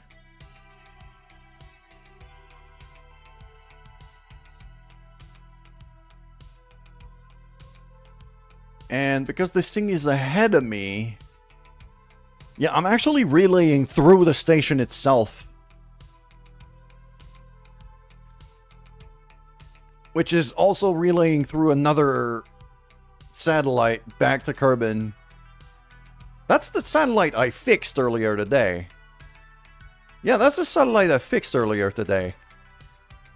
So, glad that mission is of use. Alright, let's start burning here. Mostly because, yeah, that big fuel tank is gonna... Well, it's gonna fly off into deep space, basically.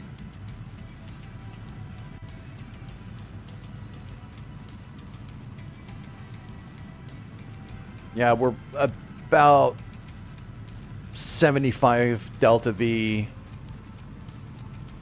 We're about 75 meters per second of fuel short for this burn. So the big fuel tank is just gonna fly off into deep space. It's just gonna be a piece of trash flying around the sun.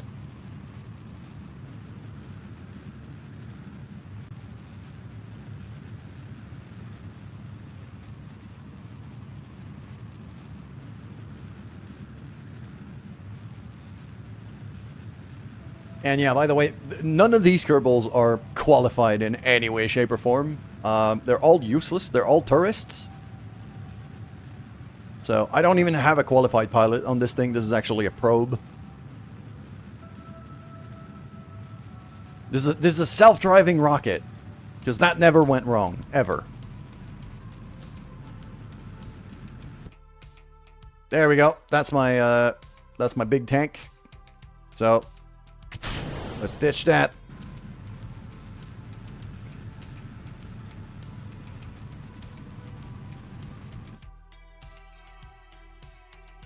That is pretty lined up.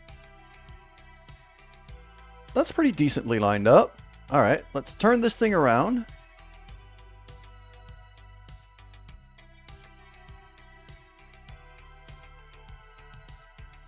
And now I'm going to go kind of like that.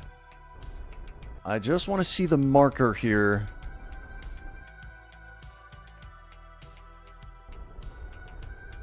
And I need my orbit to be inside the one from the station. My couplers didn't just fly away the minute you tried initial launch. Actually, Cho, you'd be surprised. They did. I did fuck up my staging at the beginning, but after a couple of explosions, I fixed it. But they did originally. I'm not gonna lie. Alright, let's do... yeah, 975 or so. Which means I should catch up to the station at a decent speed. So, over here, I'm also going to want to do that.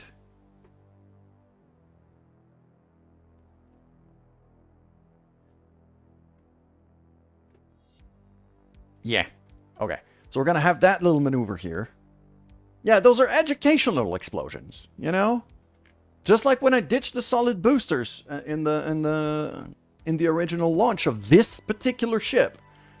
You know, the SRBs did explode, but it didn't damage anything critical. It was fine. It's fine. That's just a normal Kerbal experience, as it should.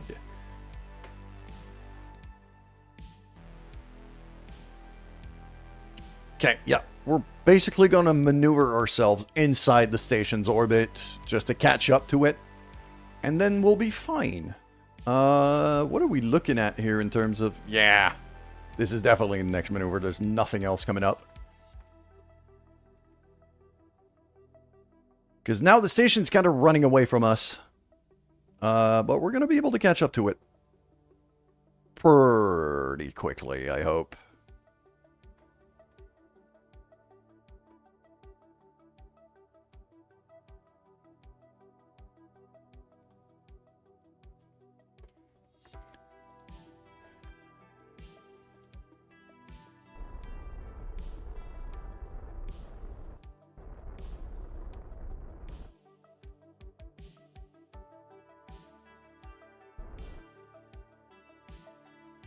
There we go. Just going to keep these little markers right there. And then, very conveniently, I can put a maneuver just before my intersect. And we'll just skip orbits until it's nice and close. That looks about right. 18 kilometers. That's just friggin' perfect. So we're just gonna basically take, very slowly, we're gonna take a week to catch up to the station. This is fine.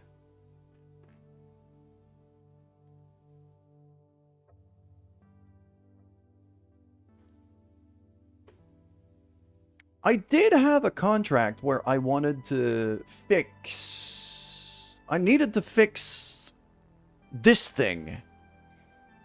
And I didn't have the equipment to be able to fix it. So that should probably be the next step, is to launch something to go fix it.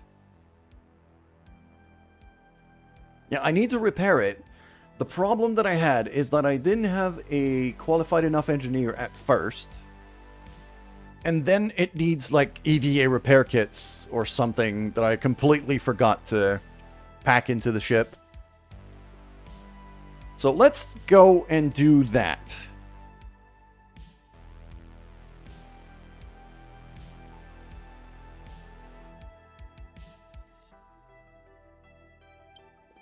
Because now we do have a qualified engineer who is currently on Kerbin, ready to go.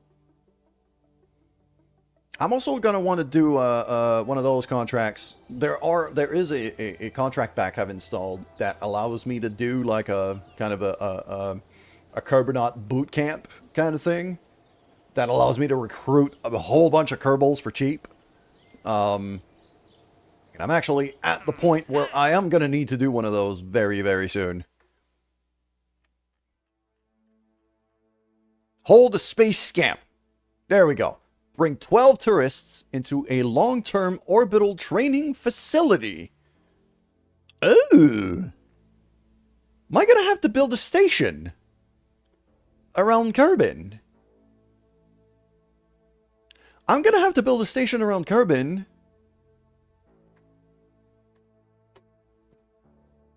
Have a crew, experience of level 2 at least. I mean, Jebediah can handle that. He's level 2, I'm pretty sure. Some will join our space program when they return. Okay. It does give a decent amount of money and a bunch of Kerbals. Okay, well, let's do that. I'm going to accept that contract right away. And then we're going to figure out exactly what we need for this. Because this is the first time I take this kind of mission. I've never installed that contract pack before. So, let's do that. I've also got a contract here to build a space hotel. That could be fun. Did a small image dump in the KSP channel on my Discord. All right, cool. I'll look at it. I'll look at it better. Once the stream is done. Okay, let's look at the active contracts that we have right now. Yeah, that one, repair. So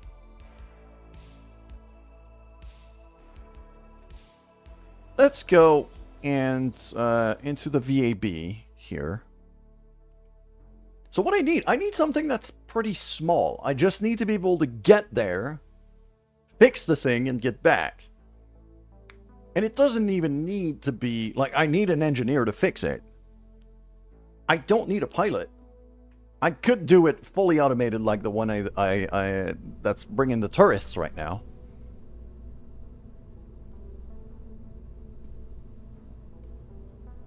So I just need, like, a lander can and a remote guidance unit on top.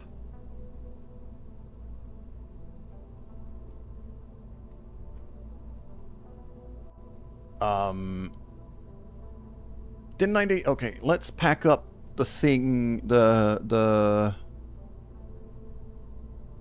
that's the experiments kit. There's a thing with repair kits. Those. EVA repair kits. That's the thing I forgot to bring last time, so let's pack a bunch of those. There we go. I'll bring 4. Then, in terms... Well, we're gonna need to re-entry, so... Let's throw a parachute on top of this thing. That's a drogue chute. I'd rather have, like, a real parachute. That looks goofy as hell. I don't care. It's cheap.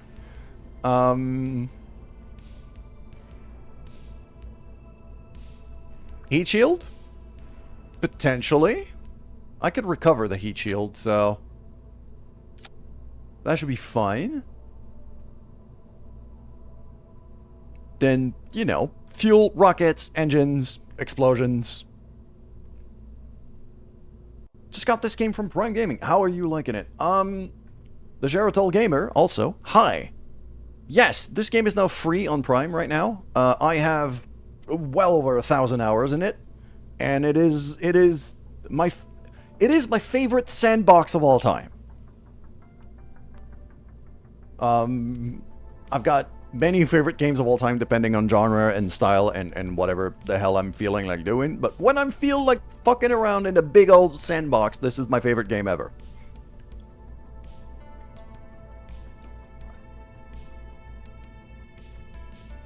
Alright, let's stick some fuel on this thing.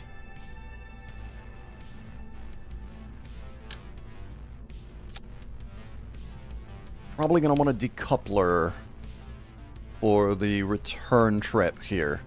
TD12. Boink. Thank you for the follow, Geritol.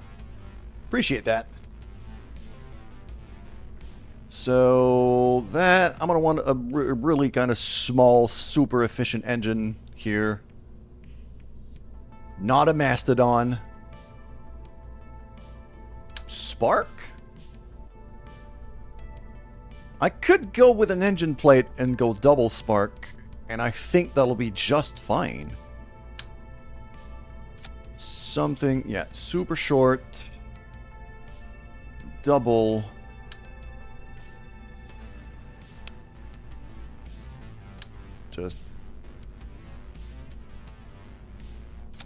Just like that. That gives me 2,000 delta V. Like, that is like the simplest, cheapest thing I could launch right now is this. I'm gonna want to attach a few bits to it, obviously. Like, I'll want to keep the electricity going in this thing. So, that's a start. Then I'm going to want potentially to recover this bit too. Is RP1. I mean, that's a way. Yeah. That's certainly a way. Okay. Ideally, I'd like to recover this whole thing. If I can help it. But one thing I can do... Yeah, I'll just throw a couple of parachutes. A couple of side parachutes here. And I'll just trigger the side parachutes. Okay. 'Cause, yeah, that's the engine plate. That triggers the same. That goes there. Beautiful. Alright. I don't know what it is about. I just like the micromanagement. I mean, if you do career mode... Yeah, RP1 is just... Yeah, it is extremely detailed. I'll grant you that. So, for those who like super detailed stuff, it's quite a lot of fun. So, yeah. We're going to have to look at habitats and greenhouses and things for our base on Minmus. Because I do have a contract for that. Alright, let's see. Let's just throw a big old rocket under this. Send that to space. I don't know. Well, I had... How much Delta V do I had for the tourist thing? 6K or just about? That feels like pretty similar to what I need here. So I've got that mid-range hybrid launcher here that I've already built and designed. That's way overkill. That is absolutely overkill. I don't need anything this big. nor this expensive.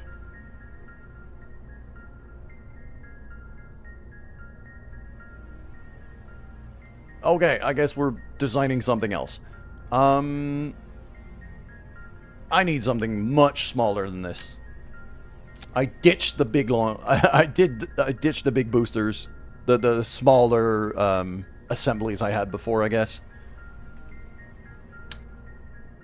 Could do one of these, but big controlled booms. I mean, it's a lot more fun if they're not controlled. Yeah, the problem is, Chow, I need to launch this thing as cheaply as possible. So, an Orion Drive. I mean, do I even have that unlocked? I don't even have that unlocked.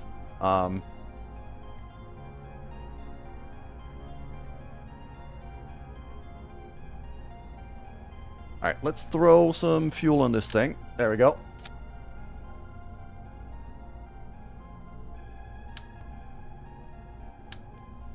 So let's throw that, and then I'm gonna do Kerbal Jenkins. I mean, I kind of like Kerbal Jenkins. That sounds amazing, and fun, and ridiculous.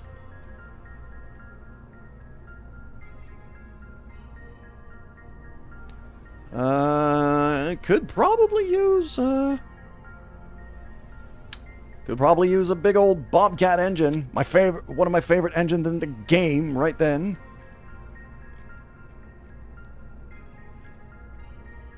It looks a bit stupid, but we're gonna run with that.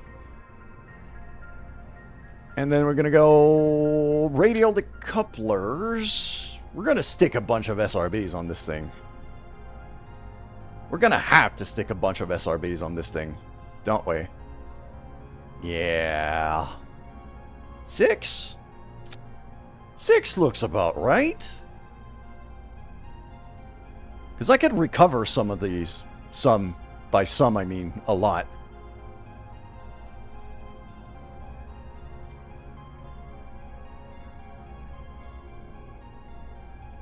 So if we go for, let's say, hammers. Hammers are a bit small.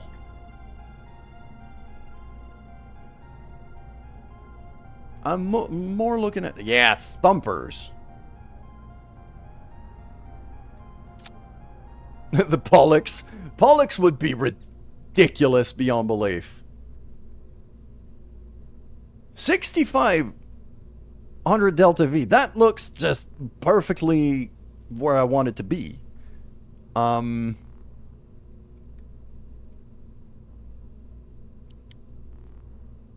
for the sake of entertainment, I'm going to save the ship.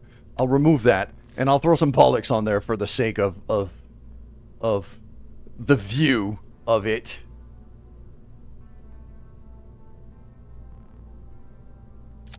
Yeah, they're so big we don't even see the rest of the ship in the middle.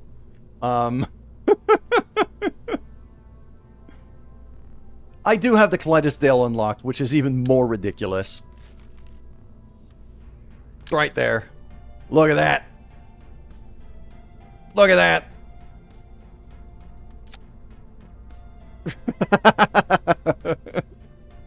Those are big booms. Those are very big booms.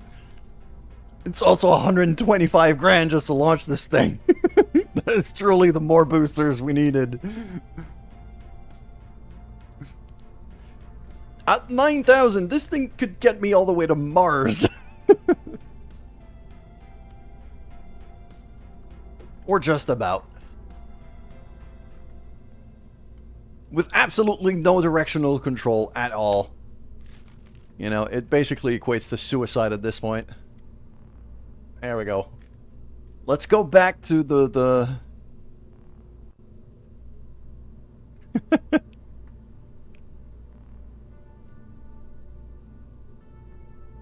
That's gonna go here.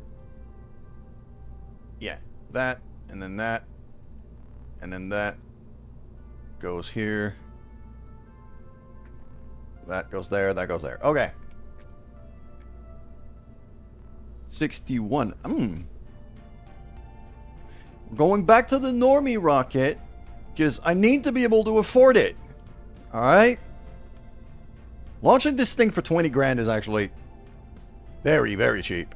Especially if I could recover some of the SRBs.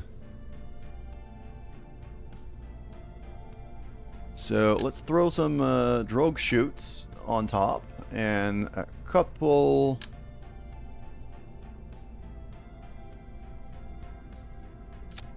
of the radial mounts right there. And oh, here's the thing we're gonna do though, just to make it look very pretty. We're going to attach some Separatrons on this for the sake of making like the separation look very, very beautiful and pretty and awesome.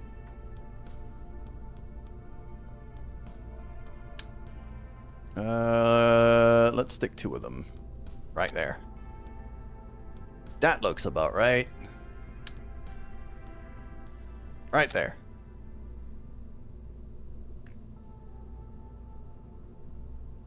So that means, by just having that, that means we should be able to have the, that means we should be able to be pretty aggressive in terms of our gravity turn as soon as we launch. Jebediah, you're not flying this. Monner is. Because we've got the probe core here to handle the remote guidance unit. To be able to handle the, that separation's going to be very, very pretty. I'm also slightly concerned. I might be cutting it a bit short when it comes to range here.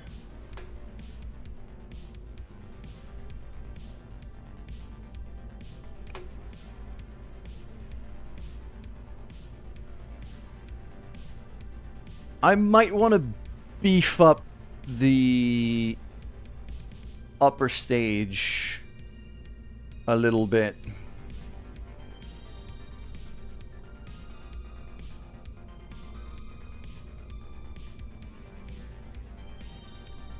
Or I could just beef up that lower stage right there. Just add a bit more fuel right here. I got plenty of thrust weight. So if I go for, that's an 18 size kind of thing, that would be that one. Yeah. How's that? 66. Bit more. Let's have one of these. 67, but a whole lot of it is going to be higher up. Okay, yes, that's better. And I got, yeah, thrust to weight is just chef's kiss, perfect kind of thing. Jebediah is going to be piloting our boot camp kind of thing that we're going to have. And Monner is going to have an automated flight out. I'm going to want some antennas on this thing, don't I? I'm definitely going to want some antennas on this thing. Because if I lose comms, I'm kind of fucked. 300. Yeah, those little $300 antennas.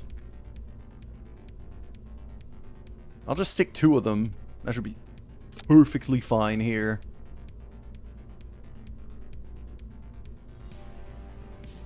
Could even actually, yeah, I'm gonna put them here. Right there. Just like that. They're even less in the way. Yep, I don't even need to name this thing. I don't even need to name this thing. We're just gonna save and launch.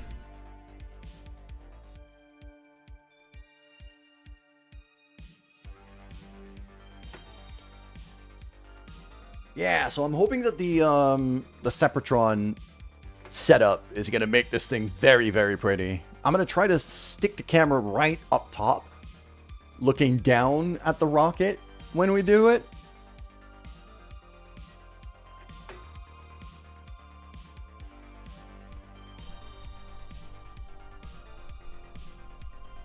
Ah, I didn't put clamps on this thing, though. Eh, it looks stable enough. Should be fine. It's fine. It's fine.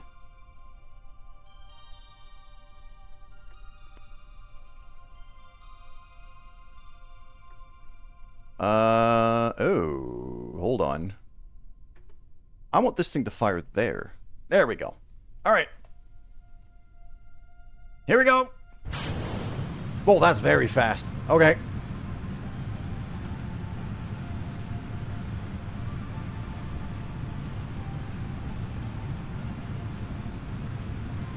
Can actually gravity turn this thing pretty aggressively.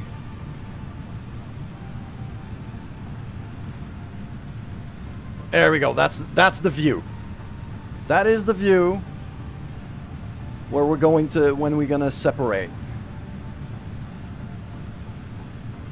I am accelerating at a ridiculous rate with these SRBs.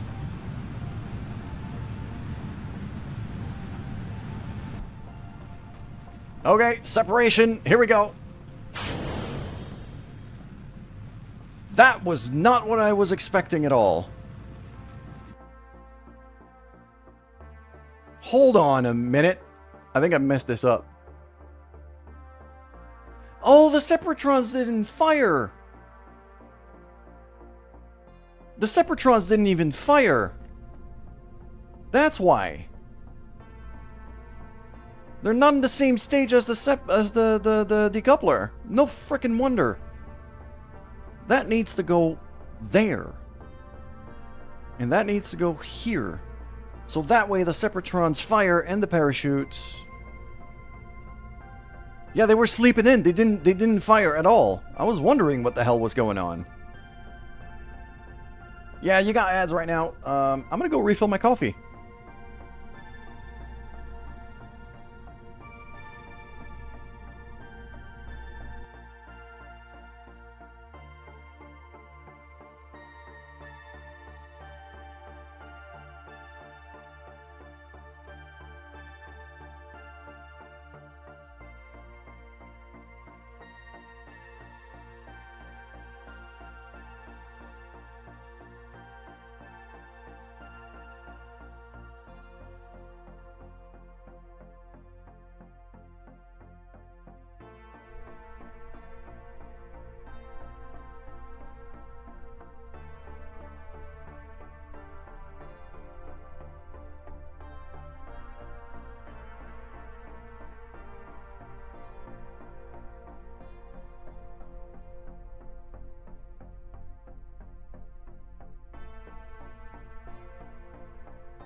Alright, there we go. My drink has been refilled. I got water. I got coffee. I got a rocket. And we're gonna have a very pretty stage separation kind of thing going on here. Yeah, I run ads. I think it's a minute and a half of ads every half hour. It does... Like, for some people, it feels like a lot, but it is the minimum amount that I have to run so that I don't have pre-rolls. Yeah, it is over. I have a timer. So I always know when the ads are running. Alright. Here we go!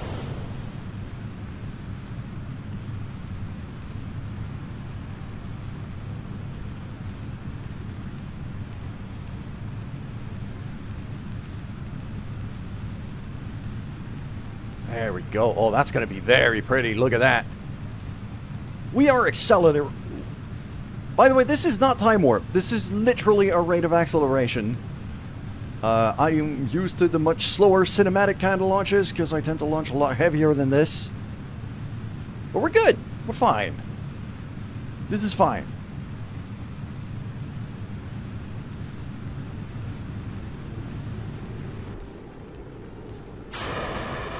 There we go. That was the pretty separation I was hoping for. Look at that. That was very pretty. That's going to be a clip, actually. I'm going to clip that. All right. Yeah, Apoapsis is already 150. Wow. I should have turned a lot more aggressively than that. Now that I'm seeing this, I think we're going to do it again. But I'm going to gravity turn a lot more aggressively. I didn't give it anywhere near enough angle for the amount of acceleration I was getting. I think we can... Considering the how the separation went, I can afford to be... I can afford to lean into it a lot more. So that's what I'm going to do. Here we go.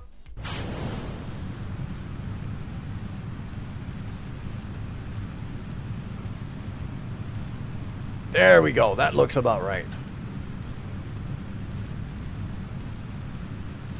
That is one of the most aggressive gravity turns I've ever done.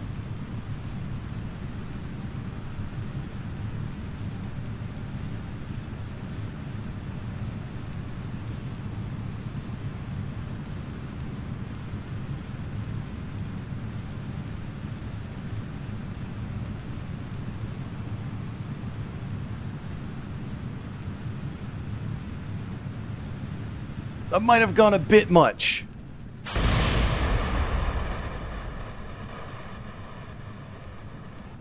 I'm not sure what exploded there, but...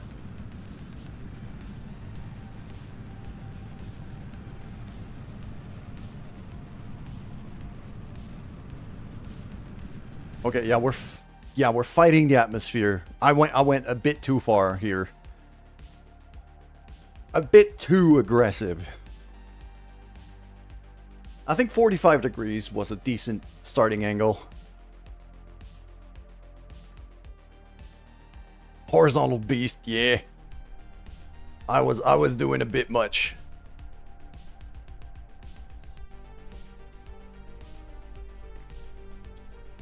I'm thinking of a thing here to make it a bit easier. I'm gonna add some winglets on this thing. I'm gonna add some winglets on the SRBs.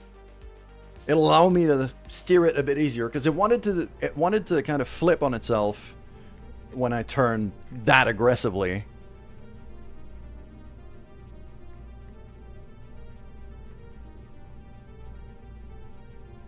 So I'm gonna have some small, like an AVR 8 or something. Yeah, one of these.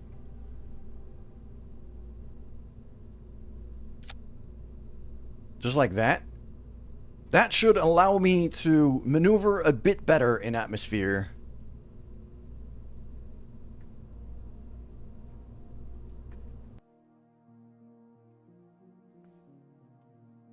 And I'm probably, like, I went down to 30 degrees. That was too much. But before that, I was at, what, 60-ish? And that was not enough. So I'm going to try to hold 45. As much as I can. I think 45 is going to be a good one until we separate the SRBs, and then I can lean into it a bit more.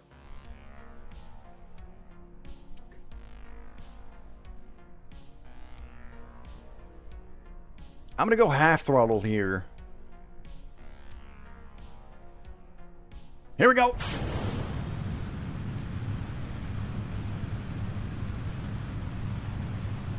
And then right there. Right there.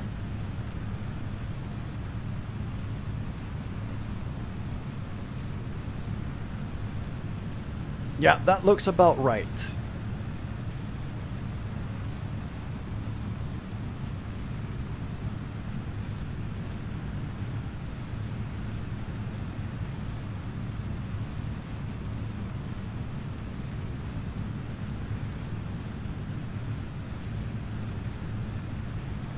There we go.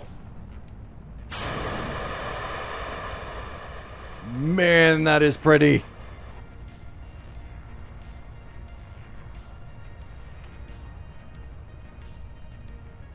Possibly turn down the thrust limiters on the SRBs. Oh, they were maxed out. Oh, I forgot to throttle up. I forgot to throttle up. When I dropped the SRBs, I was not full throttle. I was wondering why the Yeah, I could potentially... I think what I'm going to do is, just to make it look even better, is I'm going to turn down, like, the thrust limiters that I'm going to turn down is actually going to be on the Separatrons rather than the actual boosters.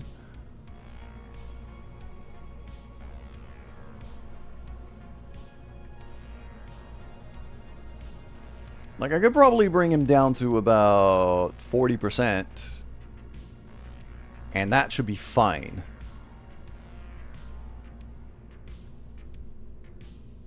Yeah, that did the whole set. Alright, cool. Alright, final thing. Final time we actually launch this thing, and we're doing it for real now. That's enough. Enough faffing around.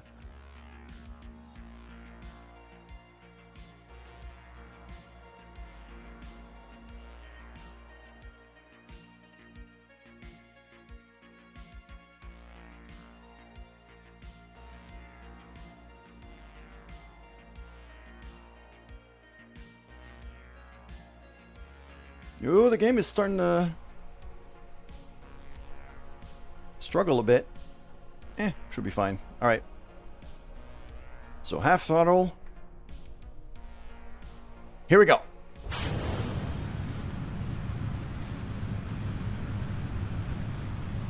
Steady. Very, very nice and steady. There we go.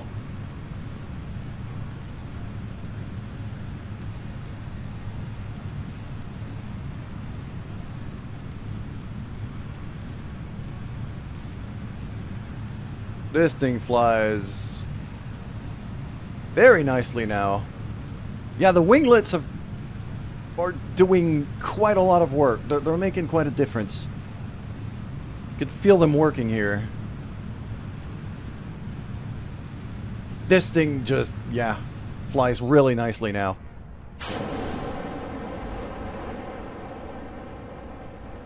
Oh! The Separatrons are actually, yeah, there's thrust limiters, so they're boosting for longer because they're not burning as much fuel as quickly, rather than just a tiny burst. That was special.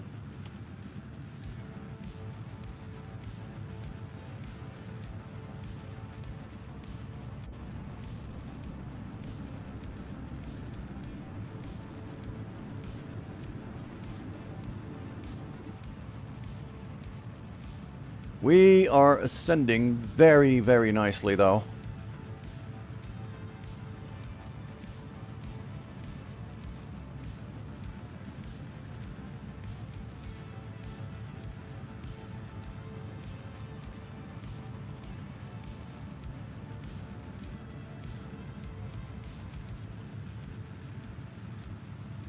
Yeah, just a bit. Slightly angry. It's fine. There we go. 108. And then suddenly rounding that out now costs me 400 meters per second instead of the 1,000 it was costing me before because I was not aggressive enough in my gravity turn. And now we're high enough in the atmosphere that we're not burning up anymore. So, this is fine. This is totally fine. I don't want to turn just yet because I'm technically still in atmosphere. So let's get out of the atmosphere first. Because otherwise, you know, wind resistance and things tend to be... when physics gets in the way. it could be a bit problematic.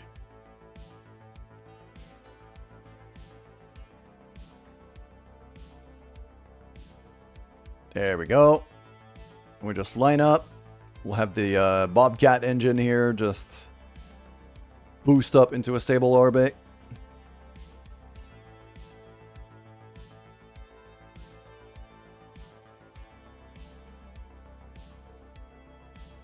And here we go. This is very pretty. I like these engines. I think they look great. There we go. Beautiful. Beautiful. All right. That is the satellite I'm looking at now. This is my target. So, I'm going to look at the ascending node right here. It's cutting in and out. It's probably on your end. I mean, I don't have any drop frames right now, so I don't think it's on my end. But thanks for the warning. I'm going to keep an eye on that just in case.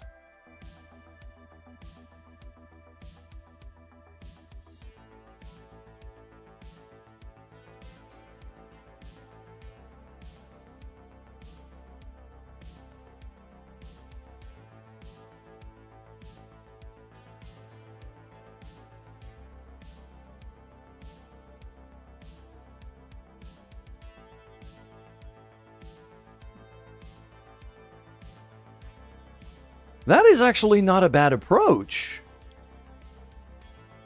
This thing's actually going to legitimately be not that far away from me once I get there.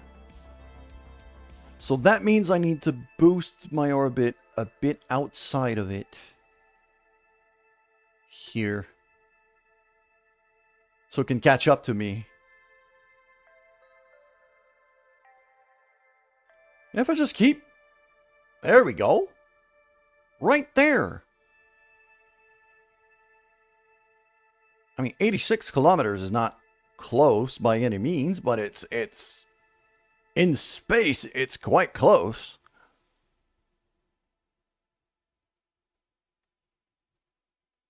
And I have enough fuel in the big tank for that. And then I'll just probably maneuver it with the upper stage to park myself by it.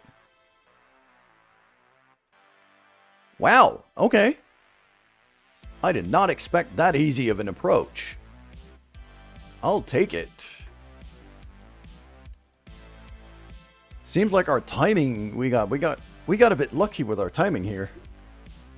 Kerbal's in space. I've only got one Kerbal in space right now, and it's Moner. Moner is currently looking at space through the window of a landing pod. You know, we got things here, close the hatches and things, and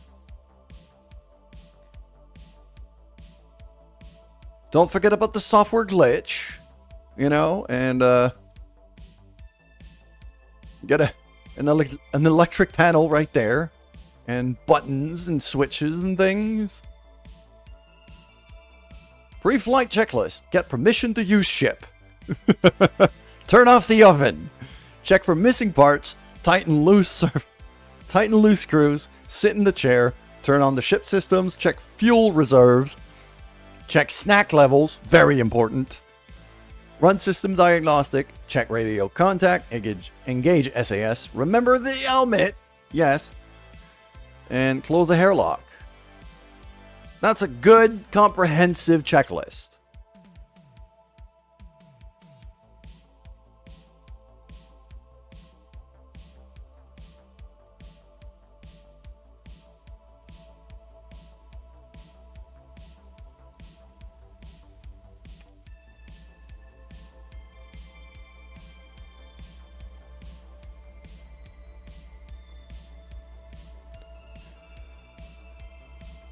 Snacks are very important. All right? They're extremely important, Chow. You were completely right. Gummy bears I feel like gummy bears would behave a bit weirdly in space. Because of the reduced pressure, they might kind of squish. Or, actually, they might expand compared to how they are on Earth. Because there's less atmospheric pressure. So a normal gummy bear would actually be bigger in space, if I was to take a guess.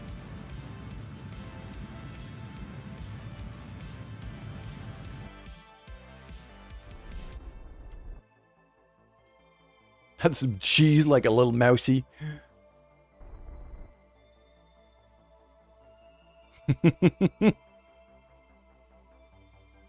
What a good test run. Let's crowdfund it. Yeah, we gotta send some gummy bears to space.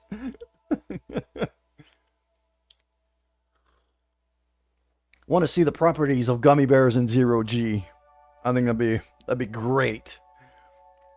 Alright, now...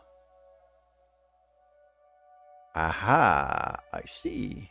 I see here, I see. Look at that. Because we're going to be there, and the satellite's going to be there. So in order to get closer to it, I'm going to boost kind of that way.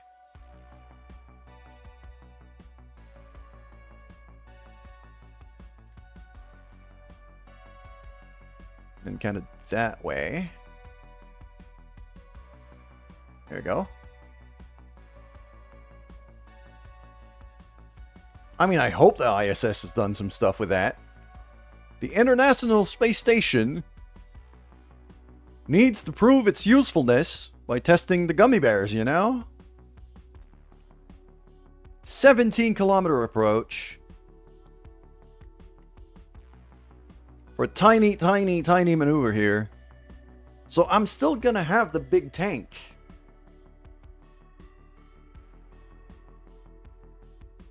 Yeah, I still have enough Delta V in the big tank for that approach.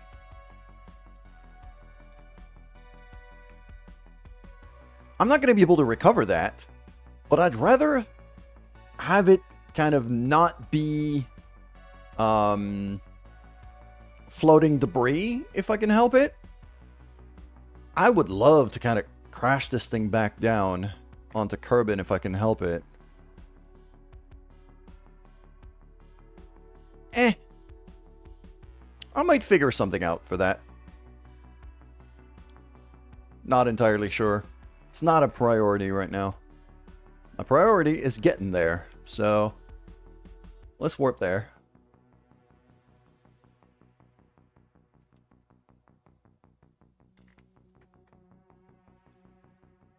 And it's not about saving the space dolphins. It's a lot more about... No, that's the wrong fucking satellite.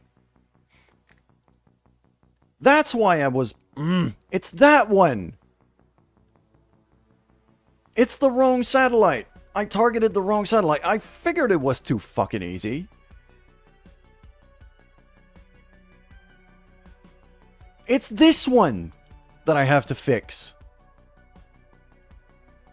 I took the wrong one. God damn. Okay.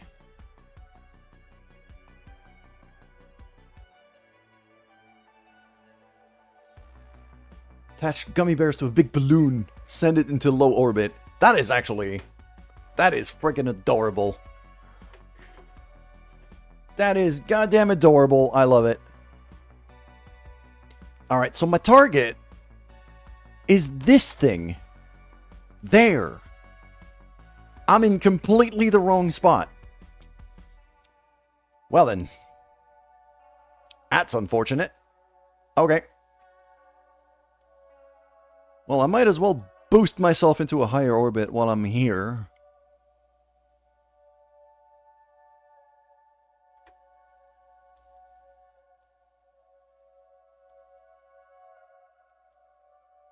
Well, Axis, yes, I do say some words a bit weird because English isn't my first language. So, don't be surprised.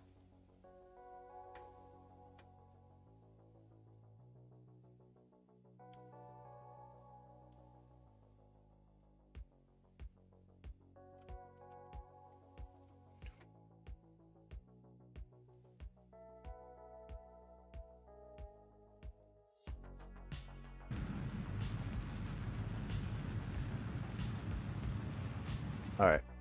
Okay, so that's the big tank done. And it's gonna be floating debris. I'm not gonna be able to do anything about that.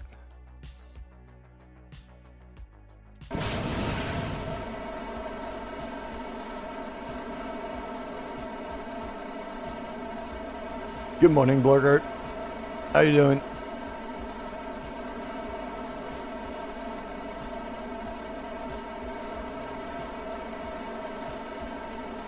What do you mean, wait, what?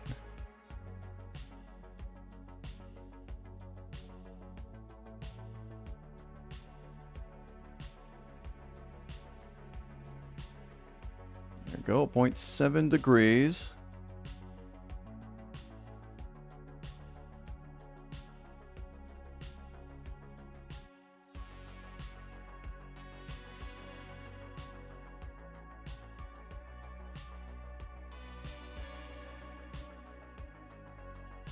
Alright. Yeah, that's a maneuver. I'll have to... Yeah, it'll take me a while to catch up to this thing. But...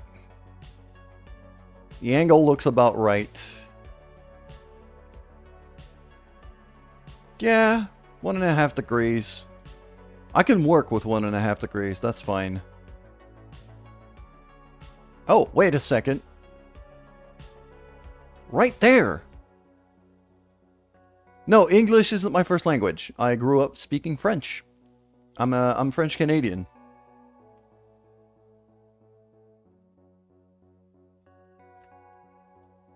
Well, hold on a minute. Ah, okay. So, if I just... there... I mean, okay, I should probably just...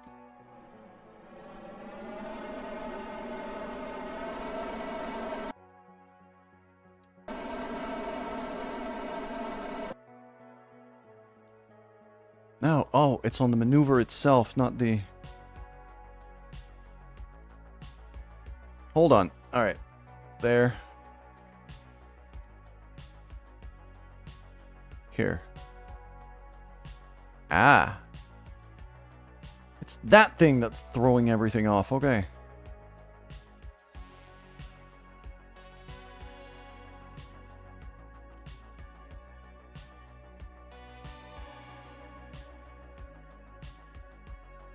Go 3.5 degrees. 4 degrees, maybe a bit more angle here, 3.3.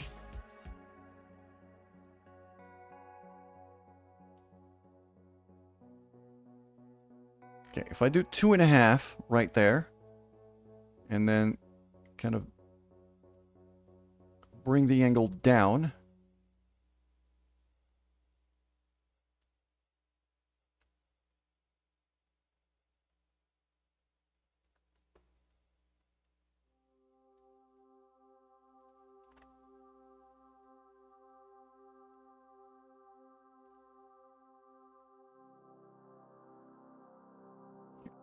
I mean, I don't feel like I speak it that fluently, but thank you. I'll take that as a compliment.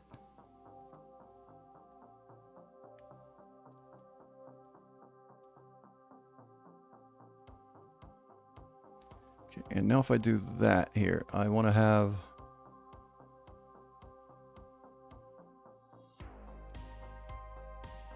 well, that's a moon encounter. That's why I'm having issues.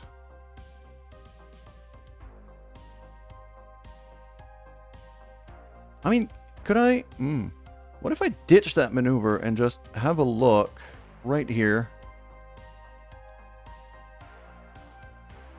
Okay. In just one orbit, if I just line that up and wait a full orbit, then I'm going to be quite close to it. And I'll just maneuver at that point to figure out where to go. Okay. Yeah, this is the way. This is the thing.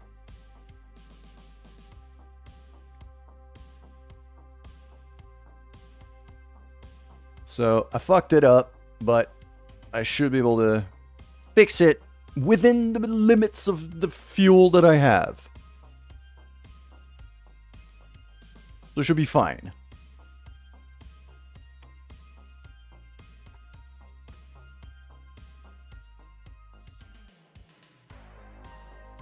Just a teeny tiny, like, that's a tiny 20-second burn on that little thing.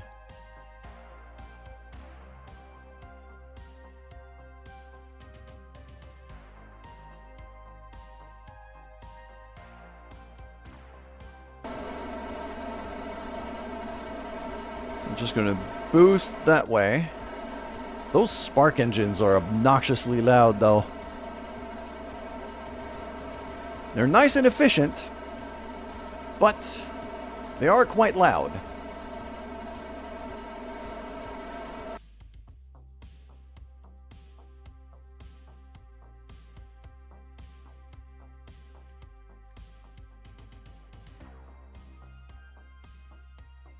Yeah, we're just going to wait that out. That's in 8 days. And at that point, I'm going to be mostly caught up to it. So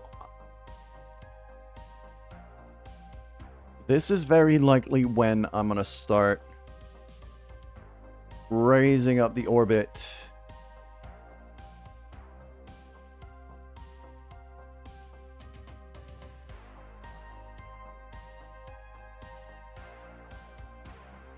Kind of separation that we're looking at here.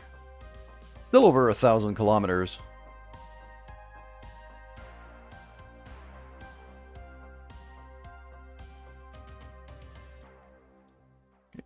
Yeah, that moon encounter is really screwing with things.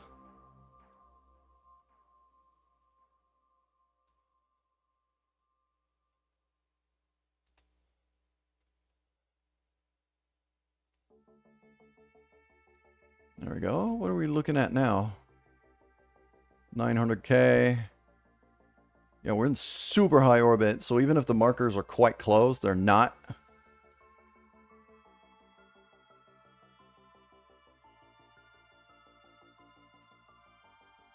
I'm still going to be mostly caught up to it at that point. So that should do. It's actually legitimately my next maneuver in 8 days. Okay. What I am going to do is I'm just going to focus view on the moon.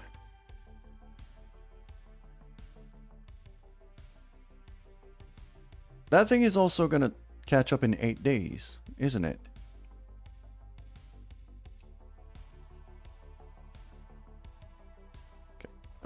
Let's switch over to the space station itself. Because I think that lab is due to get refilled with data.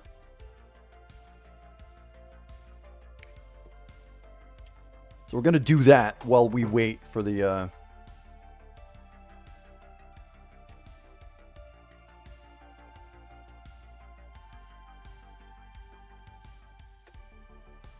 There we go. Review stored data. There we go. Beautiful. It could go up to 750. It could stock up to about, okay, 38. That one's completely useless. Could trash that. 112. Yeah. Another 30 data. That fits. That 20 just doesn't. 62. 25. Okay. I mean, now our lab is back to full. Generating 10 science a day. 10 science per in-game day. Also, I mean, we got Doofenshmirtz right there, who looks like an absolute boss. Like, speaking of the most glorious mustaches in this game, Doofen has got to be up there. He looks like a goddamn musketeer. I love him. We're going to go back to Space Center, because there was a contract I was seeing about rotating the crew of the moon space station. And I'm heavily considering taking it.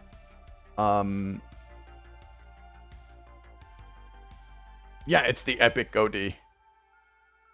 One for Kerbal and Kerbal for all. That probably comes with an explosion. Like, it's one for Kerbal and Kerbal for all, but while he's walking away without looking at an explosion behind him. That feels about right. I wanted to have a look here at that space camp mission contract thing. Bring the candidates into orbit. I need a pilot, an engineer, a scientist. At least one of them level 2. Okay. That's Jebediah. I've got Jebediah who's already level 2, but I don't have an engineer, I don't have a scientist ready to go. And then I need a thing that can contain... How many passengers do I have right now? 1, 2, 3, 4, 5, 6, 7, 8, 9, 10, 11, 12. 12 passengers plus a crew of 3. So I need 15 seats.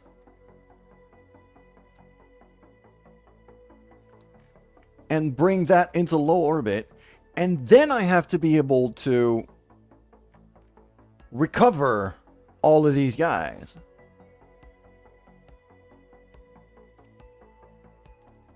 We might need to get started on building a station around Kerbin. Just for recruitment efforts.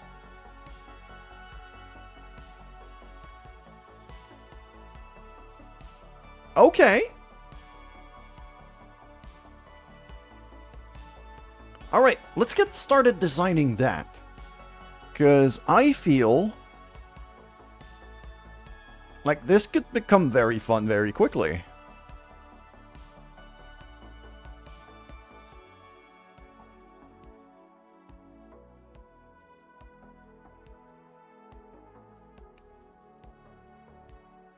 So I'm going to want to have like a few kind of landing parties. Not landing parties, but landing pods.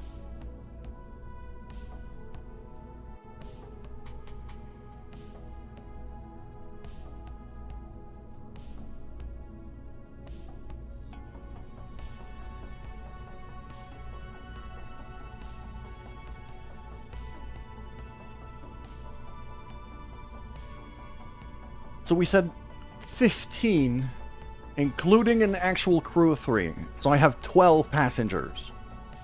Okay. So 12 passengers.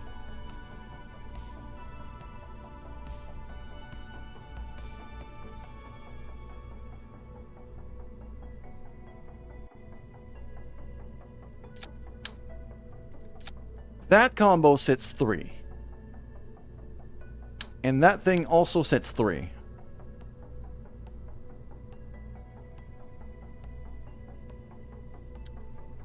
But even more importantly,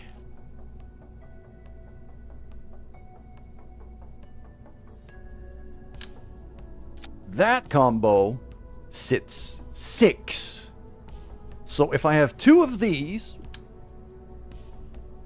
plus 1 of these for the actual crew,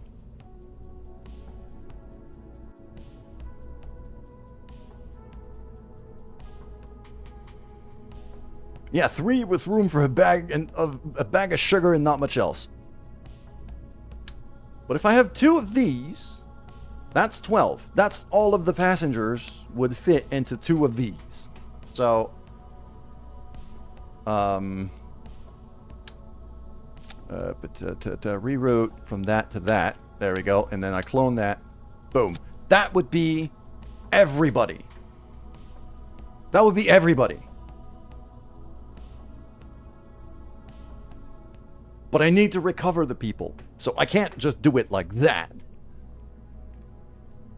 I need to be able to bring people back home. So.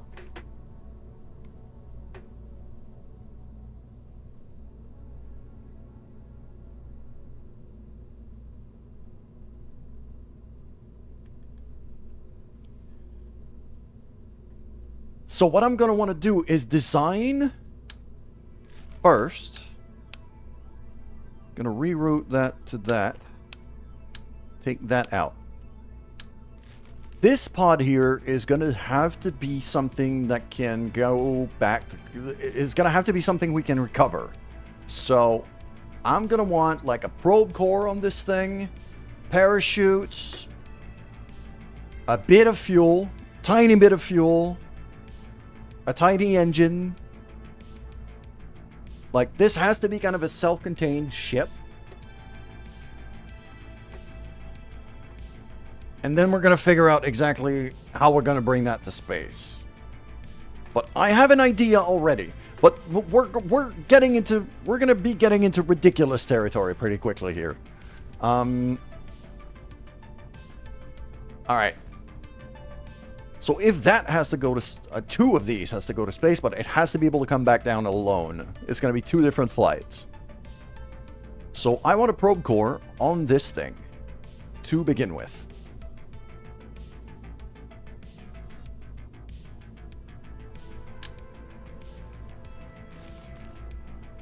Am I going to want to... That service bay feels big for what I need here. That feels quite big for what I'd like to have a service bay that's kind of slimmer than that. Like the same profile, but just kind of half. There's probably a mod for that. So that's not going to be it. Let's have a look at structural. I might have like an adapter to... That's too small.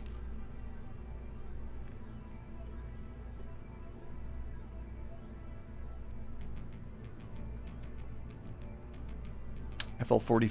No. I'd like to have one of these super low profile adapters. That's the one. Okay. Boom. So now on top of that, I could have a small payload bay. 1¼ meter. Throw that open. With probe core in there. Actually, I don't even need a payload bay now because I've got this. I got the remote guidance unit. Could throw that up there. Then I just need a heat shield, few parachutes, a bit of fuel, an engine, and we're good. So utility. Let's throw a drogue chute on top of this thing. And a few radial mounted parachutes. 4 of them should be fine, I think. What kind of weight are we looking at right now just from that? About 5 tons with a drogue. I think it'll be fine. Does this thing have reaction wheels? It does. Okay. Also, hello, Victor. How you doing? I'm gonna need a big old heat shield.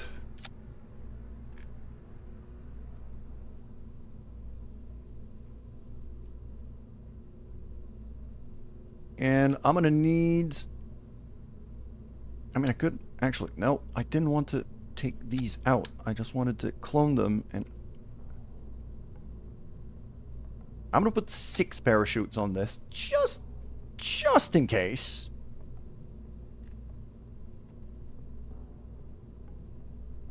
And then I need a bit of fuel. Really not that much. I just need enough fuel to deorbit. So... barely anything. Like, what's the slimmest fuel tank for this profile I can get? This thing. That's more than enough. And I'm gonna need a decoupler for that.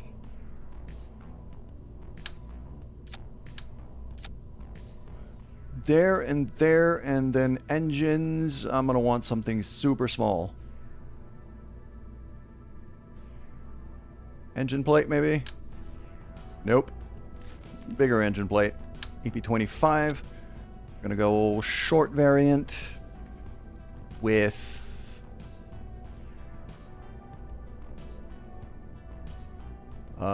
double engines, and let's go for sparks. Just double sparks should be just fine.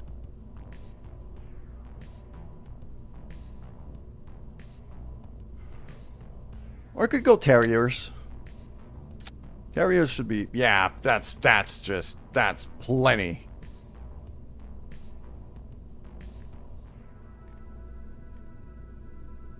That is more than enough. Okay. So that is going to be basically a recovery pod for our boot camp trainees. And then I'm going to want 2 of these.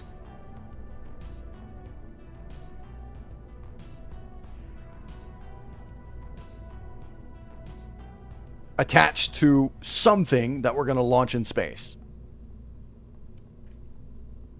Yeah. Okay. The lander can is actually the main part of the ship here, and I'm fine with that, I think. Yeah. Yeah, I'm fine with that. Alright, so let's save that. Then we're going to start a new ship. It says we need a crew of 3 qualified Kerbonauts. So, obviously, we're gonna have one of these. I'm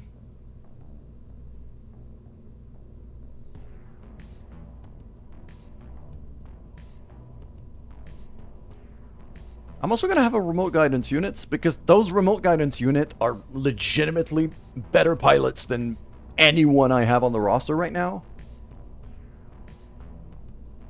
Makes things a lot easier. So, I'll take that. And then I'm going to want some fuel.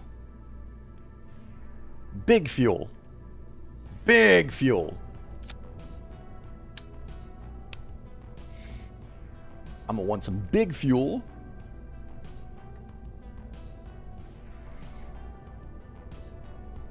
And then I'll have 2 radial decouplers like that.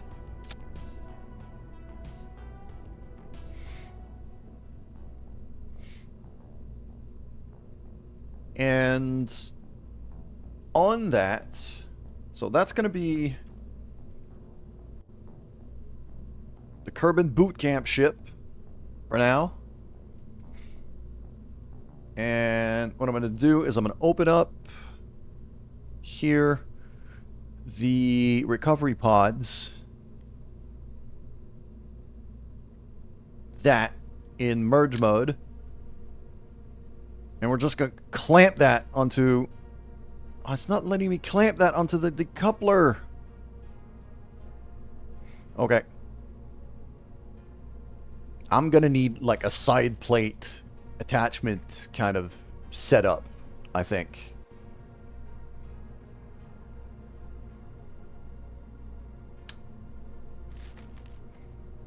Would docking port be strong enough to hold on to that? I'm not entirely sure. Let's go back to the recovery pod here.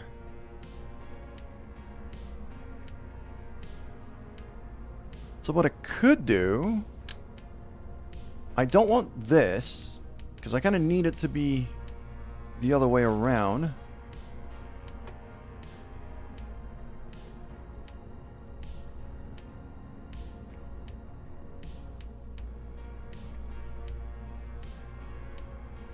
So, grabbing units, maybe? I had like just one. I don't need a lot. I need one. One of those. And then if I reroute the ship to the one, Ah, it's not letting me. Okay. So.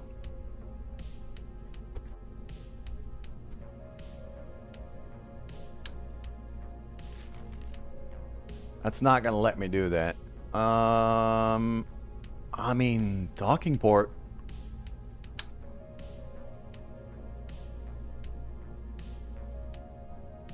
If I just do that and then reroute the ship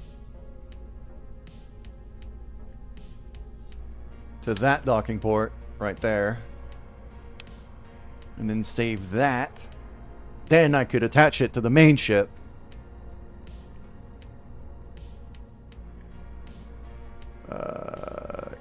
Kerbal Boot Camp, where are you? There you are.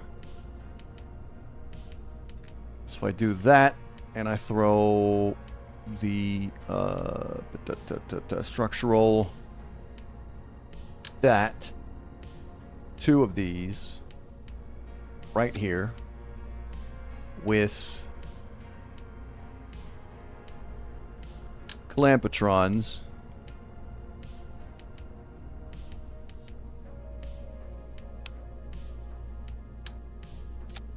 Like that.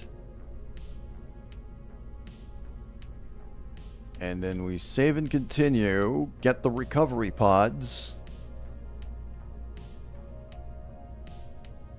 in merge mode, now routed to the docking port. So now I could just plonk these right there. I'm gonna have to strut that up, obviously.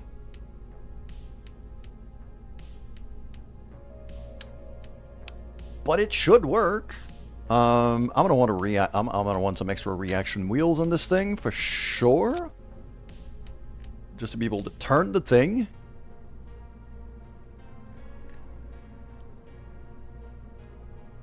And the other thing I'm thinking of here is if I want this to kind of be the start of a space station around Kerbin,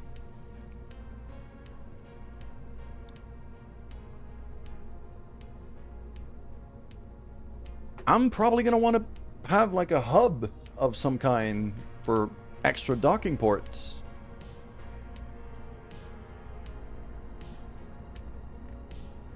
And I'm thinking I could put that up top.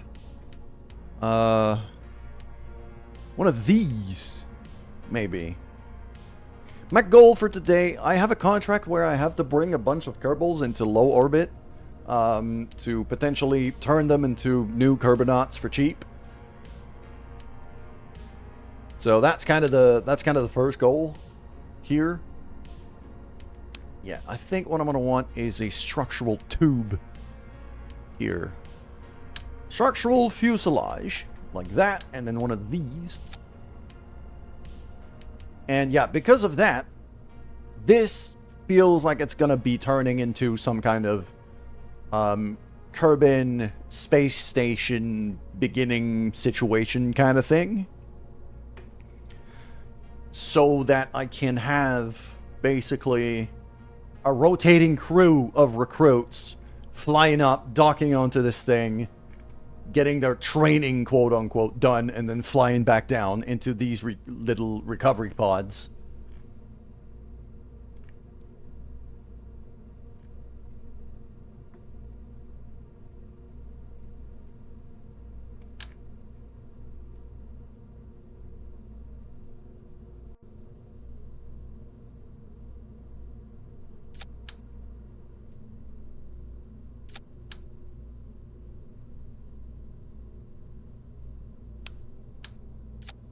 That, and like that, and like that up top. There we go. So now I have like a bit of a hub to start attaching things if I want to start building up that station, like adding freaking science lab and sensory science stuff. I'm not going to do that yet, but it'll be there for when I want to. I'm also going to want some lights on this thing just to keep that hub kind of nice and illuminated, as it should be. Illuminator Mark II. Beautiful. And I'm going to put them like on a diagonal kind of setup here.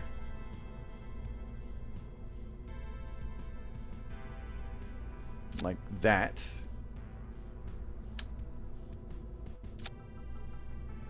And I'm also going to stick a few ladders around here. All around that structural, yeah. Just 4 little ladders like that, which will allow me to have like engineers grab onto here and solidify things if I need them to.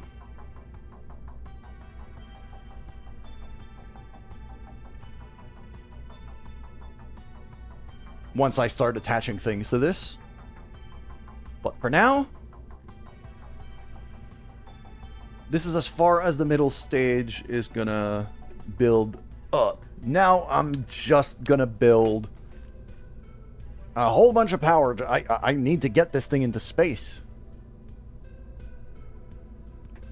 And I'm gonna need to strut this up because the docking ports are not gonna be enough for liftoff. So let's start with that before I forget. Strut connectors.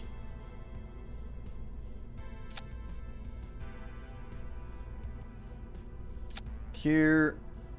And then up there. And then on the other side.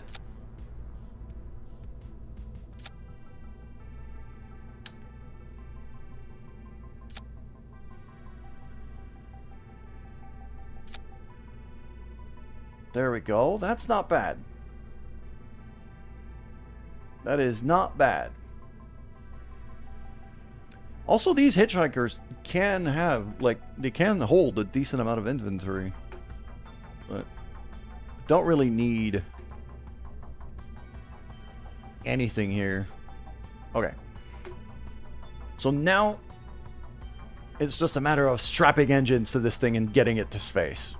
And I don't need it to go that far. I just need it to reach orbit, like a decent orbit. Probably looking at, what, 250k or so. That is all I need. So 4k delta V maybe? That would be plenty.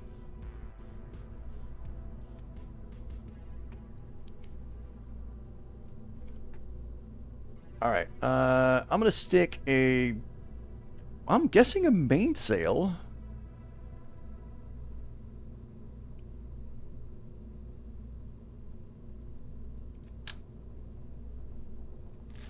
I could do a wolfhound here. I think a wolfhound could be pretty good.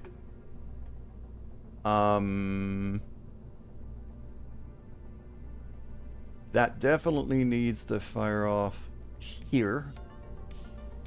Those engine plates need to be above. Okay. So I got 2,000 meters per second already. Thrust weight is not great. I'm gonna have to fix that. Well, yeah. Big old wolfhound like that one should be just fine. I could even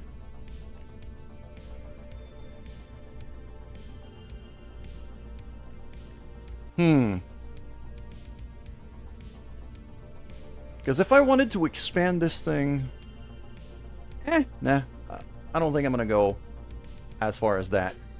Let's get some SRBs on this thing. I think that's the way to go. Just big old SRBs. Let's say 4 of them. And that should be enough for what I need to do.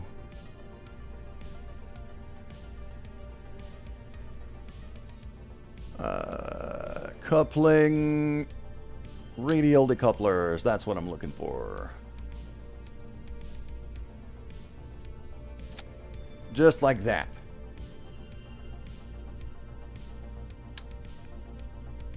Maybe a bit lower so it doesn't bump into the recovery pods too much. And then for engines, we're gonna go... thumpers feel a bit small for this job. Could be kickbacks.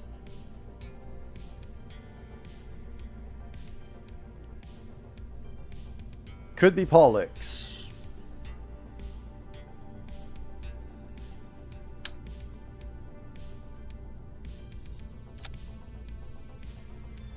Pollux are a bit big for this job, though.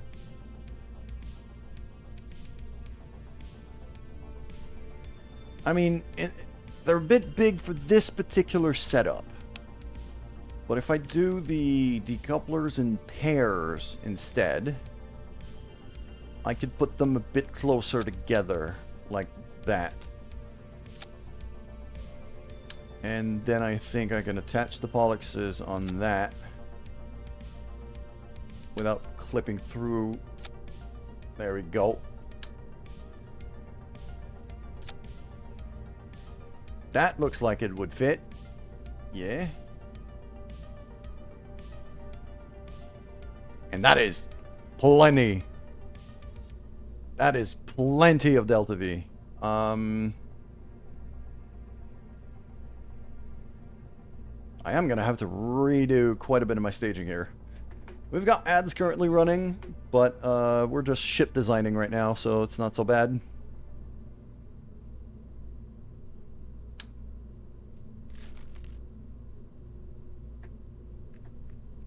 So let's design one of these to begin with, and then we'll figure out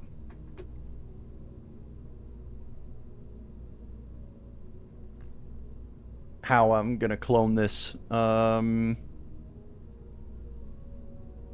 I gonna want to try to recover this? Probably.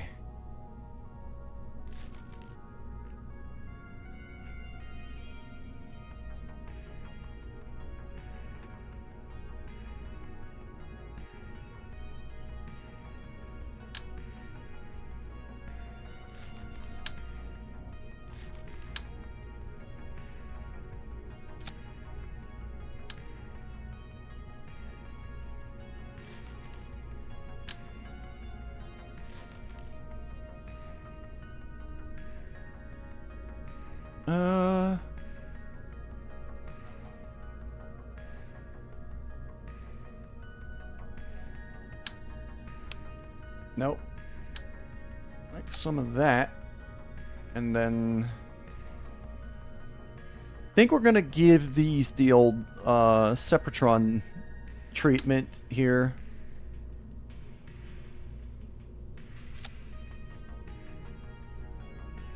To be able to get these things to safely, or at least relatively safely, separate.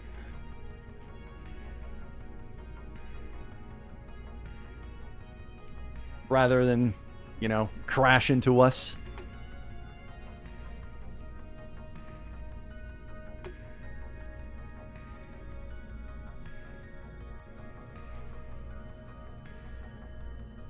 Then I think the other thing I'm going to do is throw...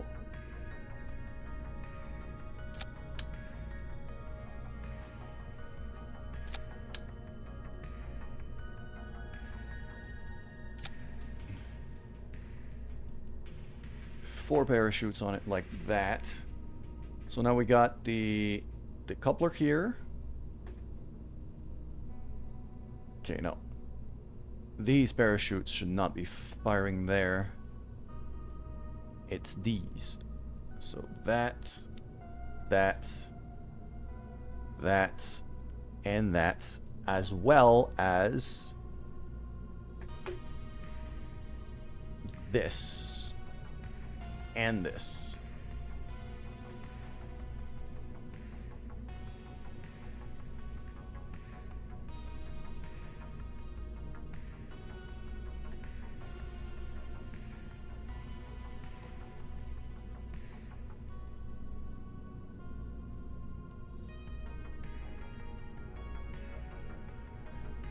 Just like that.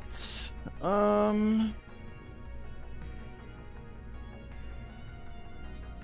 have a pretty strong feeling that these SRBs are way overkill, but honestly, like I'm actually quite surprised I can launch all of this for this cheap. So taking advantage. What else? What else? What else? What else?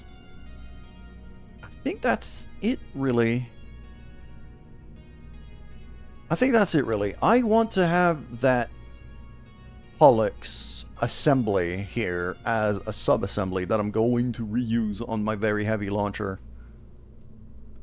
Oh, I'm probably going to want to strut that up, too. Don't I?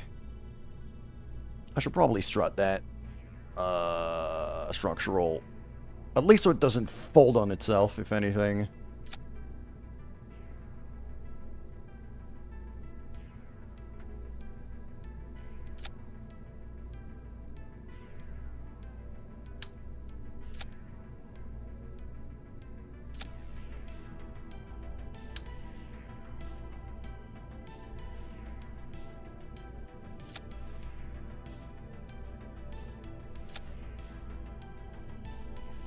Something like that.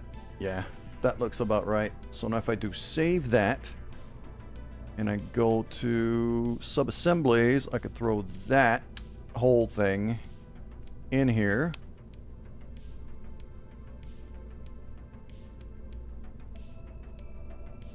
Pollux side booster with separatrons. And parachutes. Beautiful. There we go. I didn't even intend to... I intended to have 4 of these to begin with. I don't think I need to.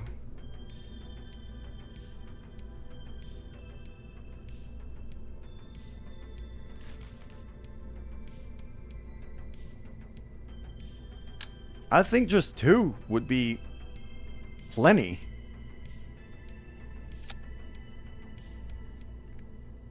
That's more than enough Delta V to get into mid to high orbit. If I'm not stupid about it.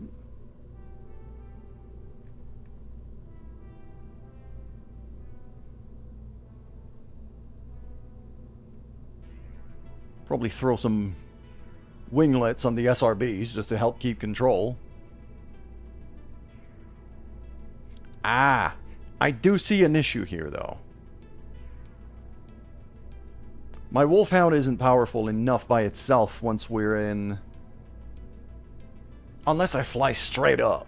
If I don't gravity turn at all. And just go straight up. I might be able to do this.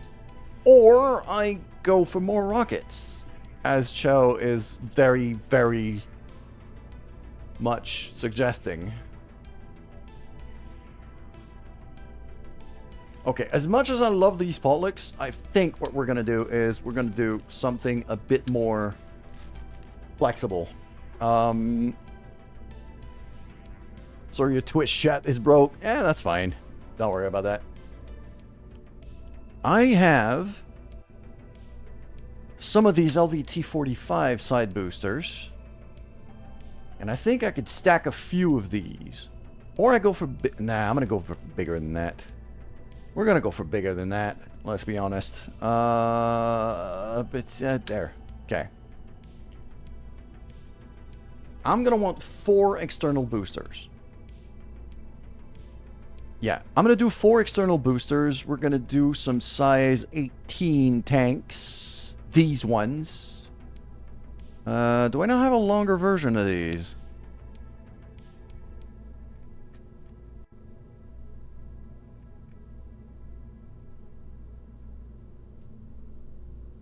Nah, I think that's the...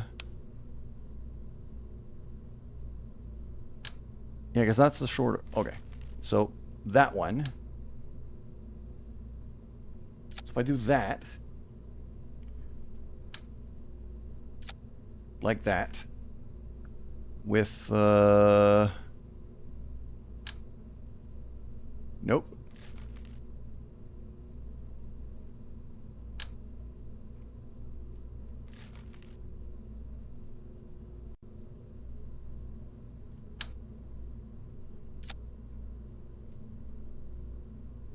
Okay.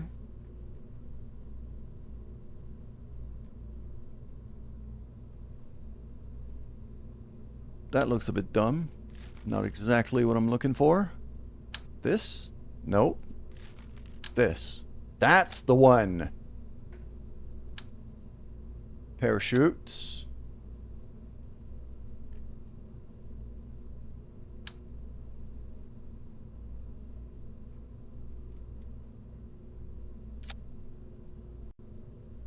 There we go. Oh, am I out of music? I'm out of music. There we go. And then, one of my favorite engines ever. Friggin' Bobcat. Throwing a Bobcat onto this.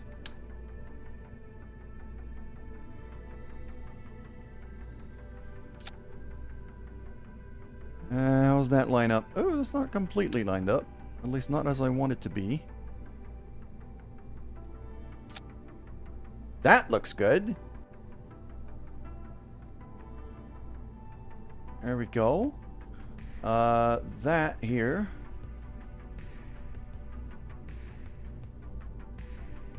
That should not be on that stage. That should be on a separate stage. That should fire here. These two stages below here should not even exist. Okay. Then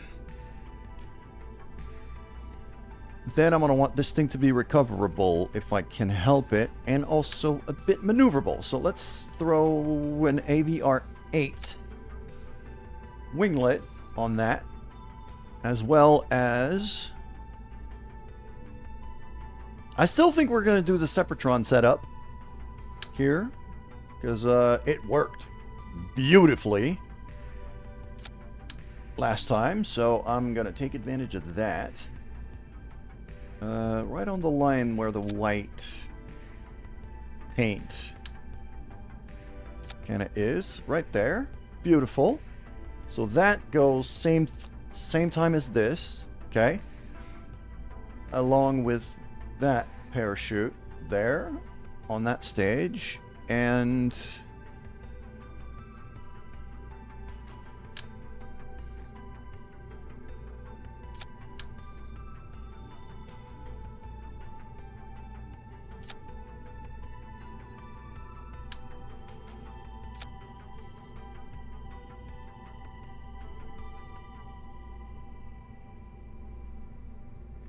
so that all fires up, okay? That, by itself, I'm going to do a sub-assembly for that. There we go. That's the Bobcat side booster. Save that. And then we reattach the thing right there. Okay. Frickin' beautiful.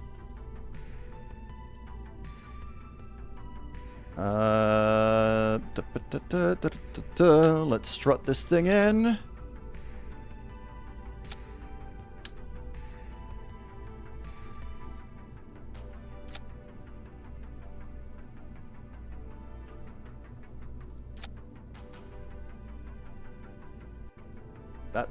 That one looks a bit weird. Yeah, that's better. Good. I'm gonna need a fuel line going from there to there.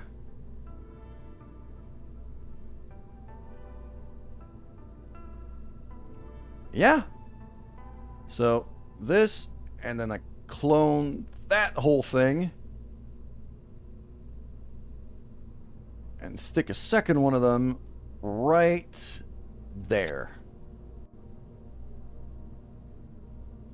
With the difference of taking the fuel line and plugging it From there to there. And also, we're going to move that decoupler down a bit.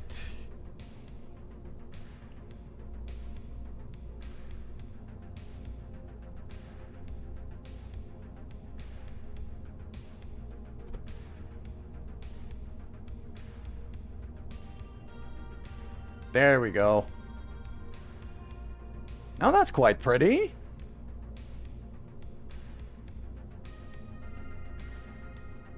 And not only that, I am pretty sure it will fly quite well. That looks like a thing that's going to fly very nicely. I'm going to want to stick some clamps onto this, won't I? Yes. Let's stick some clamps. Probably stick them right under here. 2 of them should be more than enough. Got Delta V for days. Oh, the staging does need to be fixed a bit, though.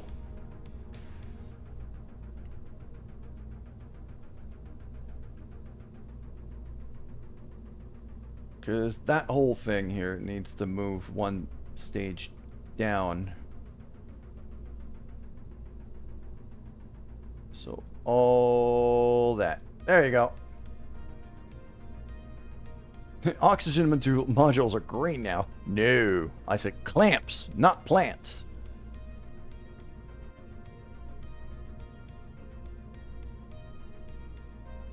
So that's going to fire off.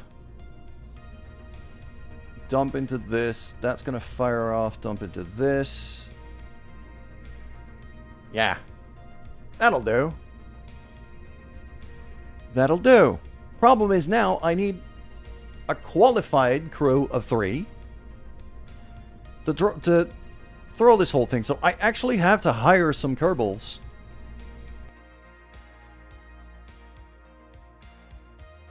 Imagination's very happy. Just a little Kerbal watering. I mean, look at that. Okay, Joe, I'm going to show you something as soon as I'm done hiring some Kerbals. Hold on. I did mod things. Okay. Astronaut complex. I need to hire some people. I need a scientist and an engineer, ideally. That is an incredibly stupid scientist. Lodsey Kerman. Oh my god. 124,000 just to hire. Shite. Am I gonna have to wait?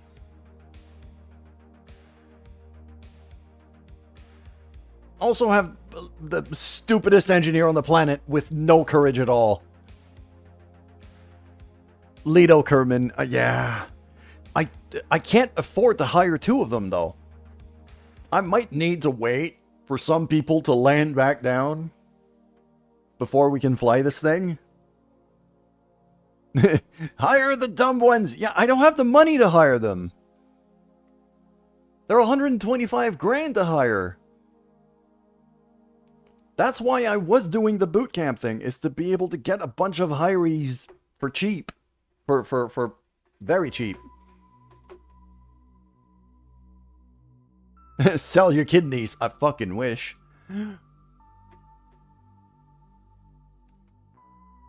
Okay. I actually have 1,000 science right now. Experimental large probes. Yeah, that's the thing I was looking to get. And also bigger batteries, bigger fuel cells. And then I'm really just gonna need, like, plain stuff.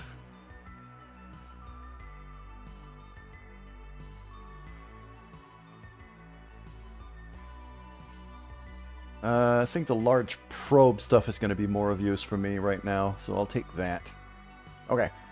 Here's a thing I wanted to do, Chow. Because we were talking about watering plants in space. And I have a base currently on Minmus. that I'm looking to get to make bigger. Because it's just like it's a tiny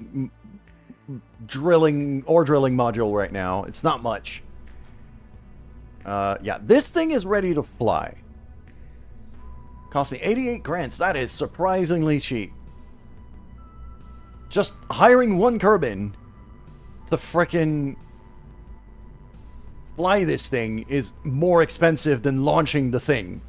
So, but yeah. RSB Science, that's the one. Boom. So, here's what we got in here. Look at what's written on there. It's a greenhouse. So, basically, I could have one of these little modules, land on Minmus, dock onto what's in there, and make this thing basically, yeah, just a science greenhouse thingy on the side of Minmus. I could grow some plants there. This thing needs to be completely redesigned, by the way. This is if anything, if I have learned anything about landing planet-based modules, is that these things fly like pigs. They are horrible to fly. I need to be extremely careful about balancing the weight, making the center of mass completely centered and perfectly centered. Otherwise, everything goes to shit.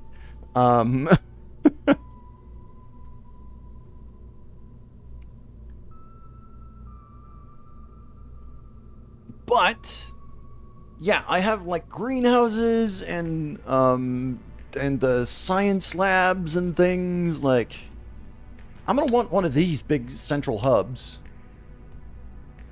Pretty sure I'm gonna want to land one of these sooner than later.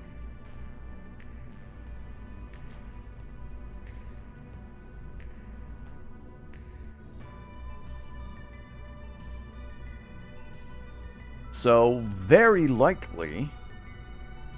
Oh, I have a thought. Oh, that's... Because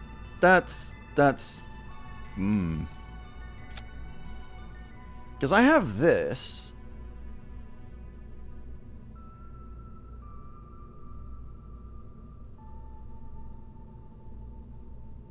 But also... hold on. No, not that. Structural. Yeah.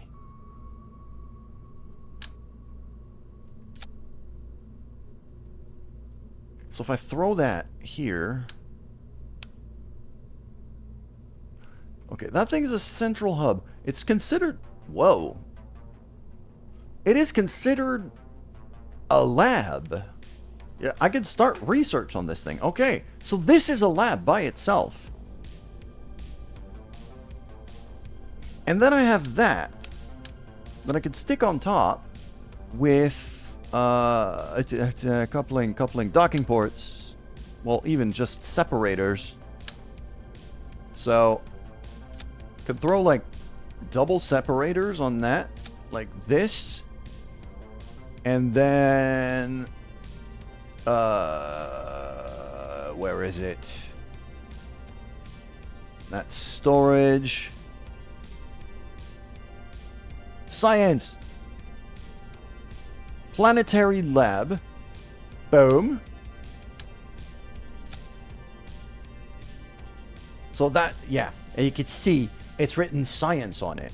But also greenhouse. Like that. Ah, they're not the same size. That could be problematic. But then again, do I need the science lab? I don't, because this thing is considered a lab.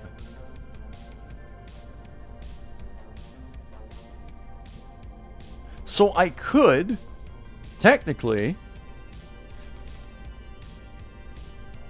or I could do like a habitat thing.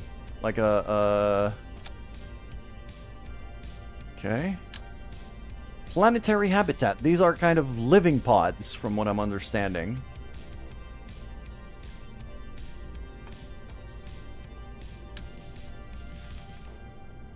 There's something here. I'm not sure what yet, but there is something here.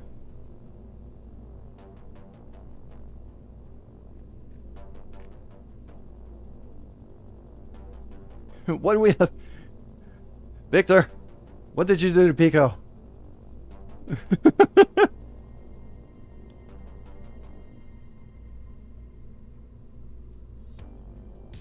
But yeah, there is something with that kind of setup here that we could definitely build. I'm gonna need a lot of money to do that though, so let's not get ahead of ourselves here. But there's something there.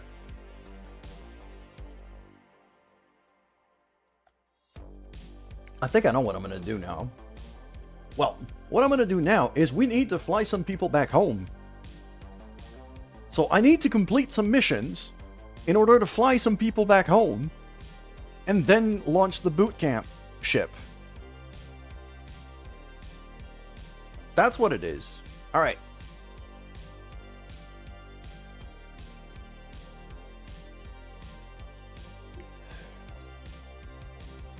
Okay. The tourist ships. Yeah, they all have like a few days ahead of them. But right now, I don't want to be launching anything else because I don't have a ton of money. So we're just going to time warp these forward and figure out what we do after that.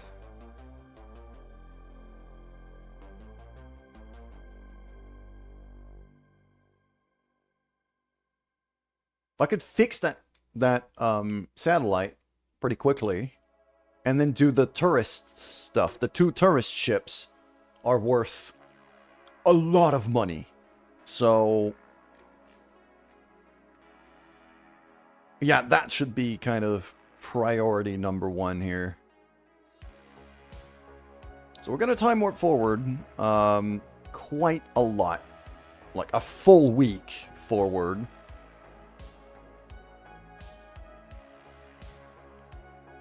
Oh yeah, I had to skip an orbit here. I forgot about that for a second. Ooh.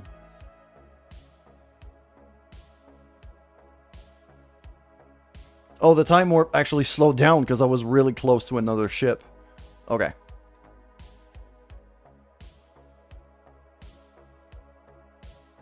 There we go.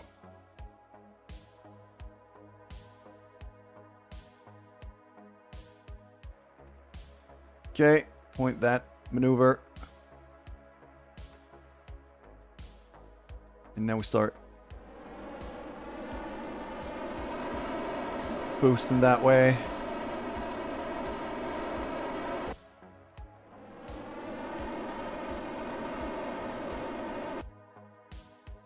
That looks pretty good.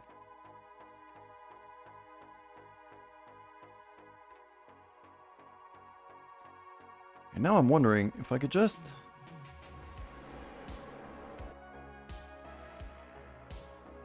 There we go. I'm seeing the separation here coming down.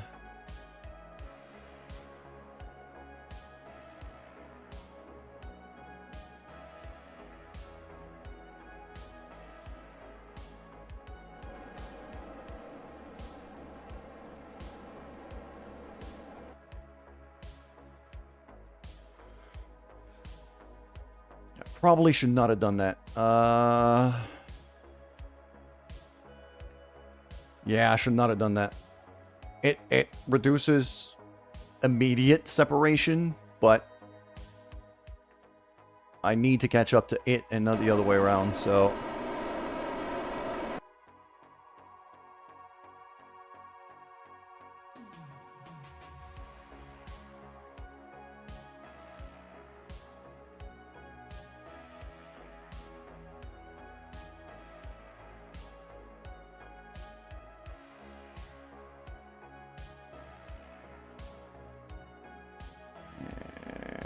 let's just move forward here.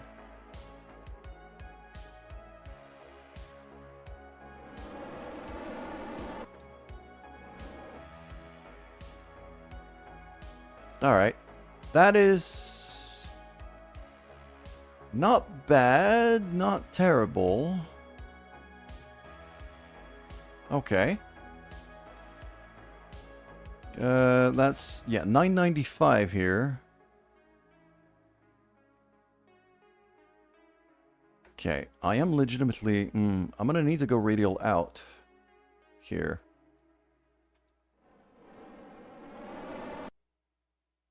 There we go. 62 kilometers. Okay, that's perfect. I'm gonna work from that. So I'm gonna add a maneuver right here. Just as a marker here to get the alarm. And for now, we're gonna go take care of our other ships, because the other ships are gonna make us more money than that.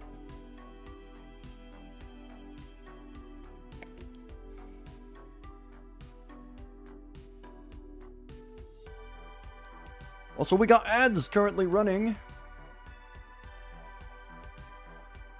So, stretch time, refill time. I'll be back.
And we're back.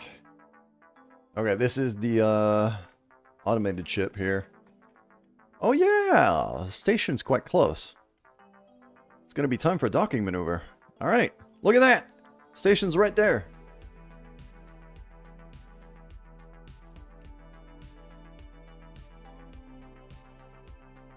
The station is right there. So, I want to point this thing right at the target.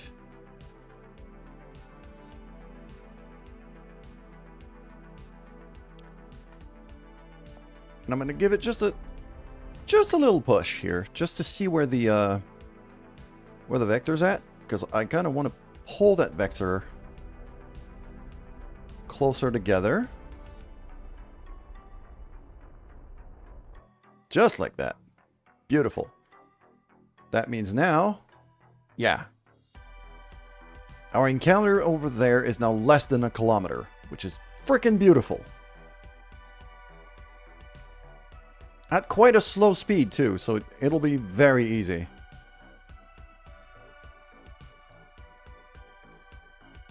So what I'm going to do now is I'm going to time warp to about here.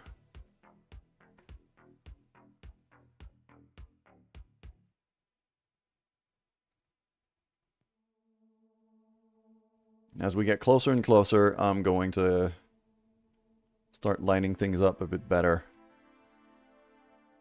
So right there. Then we're going to turn around.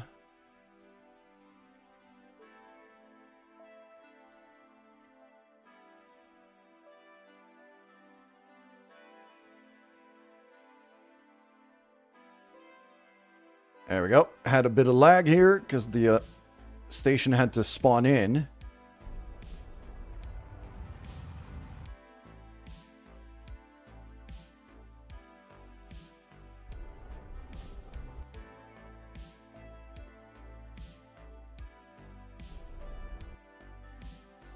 There we go, 1.9 meters per second. We are getting quite close, but so far so good. I am going to have to figure out where I'm going to dock. I know that I have a free docking port in that end here, that kind of module there. That's probably what I should be aiming for.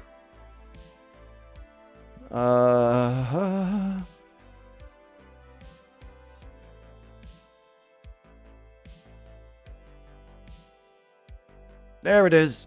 That's the one. Beautiful.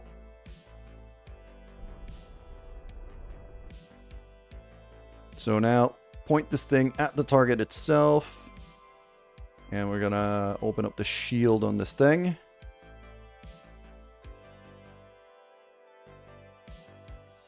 And now we transition to docking mode.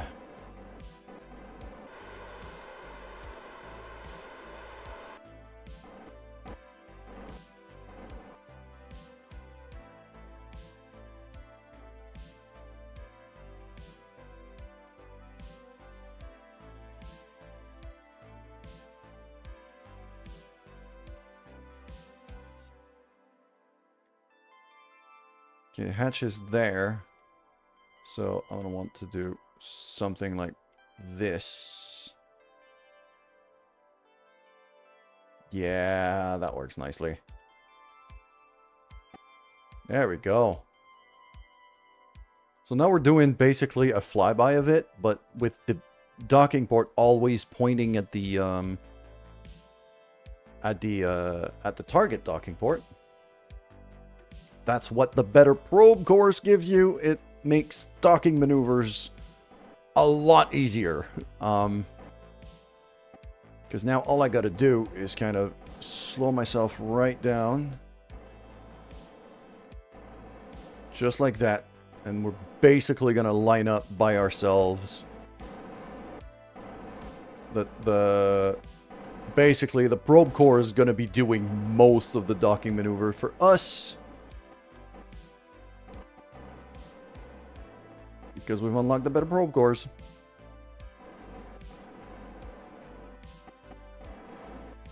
Whoa, coming in a bit fast though. Let's not crash into it.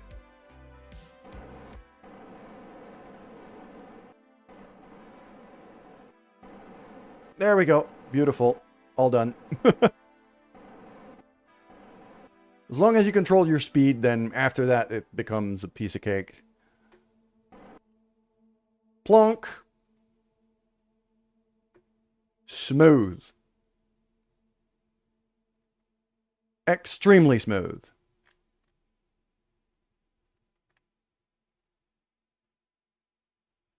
So now our tourist friends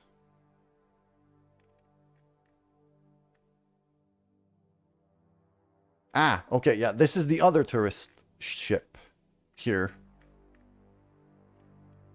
That's the boot camp contract.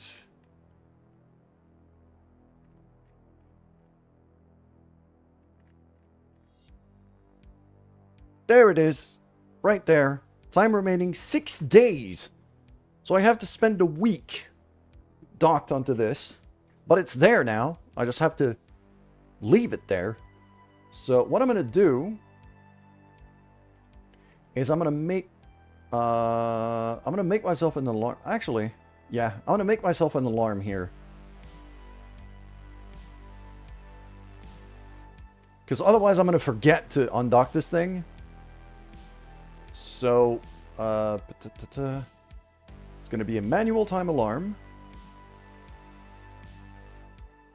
To 7 days linked to the station. And here, notes is going to be automated tourist ship due to undock. Boom.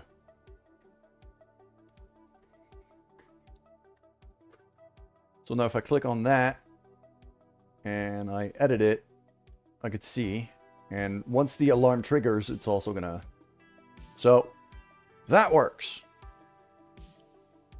That works. Very nice. The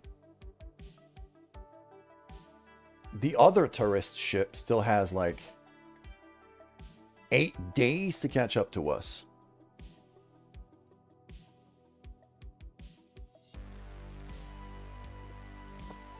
I do remember it having to come through like a pretty convoluted way. Yeah, because it left Minmis to be able to get there.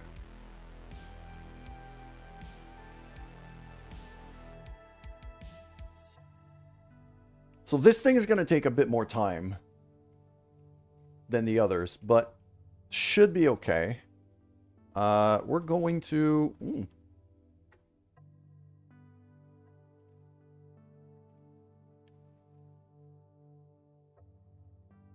This one here. That's good, because I'm not somebody should be thinking here. What are you talking about, Joe?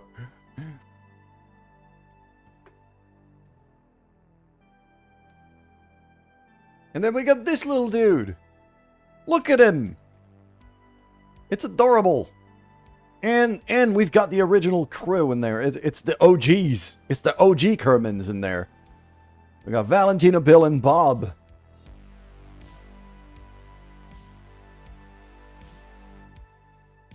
Who are currently flying right back to Kerbin. Yeah. These 3 are about to re-enter atmosphere, so these are going to be the ones... I'm going to have the OG train the boot camp. Because these are definitely going to be the ones landing first among any Kerbals that I have in space. Alright, let's do this.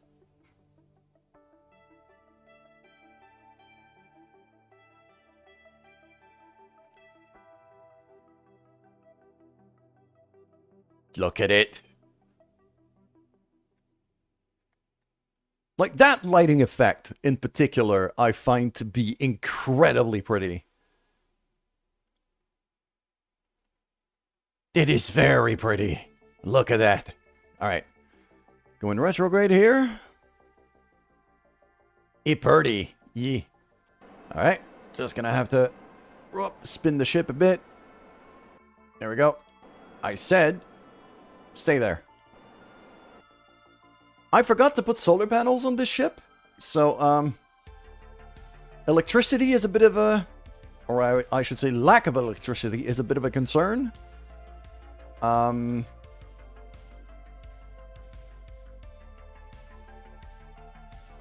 this is fine. I got little thrusters to kind of make sure the ship points the way it should. It'll be fine. It's fine. It's fine. Everything's fine. Alright. Let's get into atmosphere here. Which is right there. We're in atmosphere now. And I'm going to start boosting. Kind of. Just like that. There we go. Everything's fine. Problem with these really small engines, these little Terriers. They don't have alternators, so I still don't have electricity. That might be slightly concerning.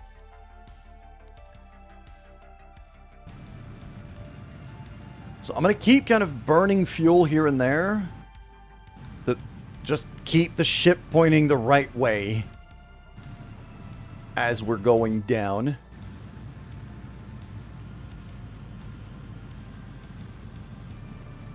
I'm also going to trigger the stage 2 here. So that all the parachutes deploy when it's safe. And if things become even remotely concerning... then I'm ditching the whole lower stage here.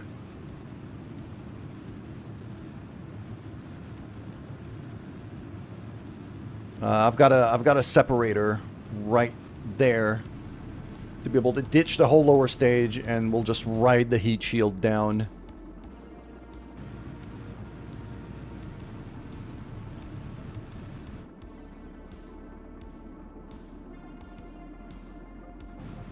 Okay, I mean, So far, it's behaving the way I was hoping it would.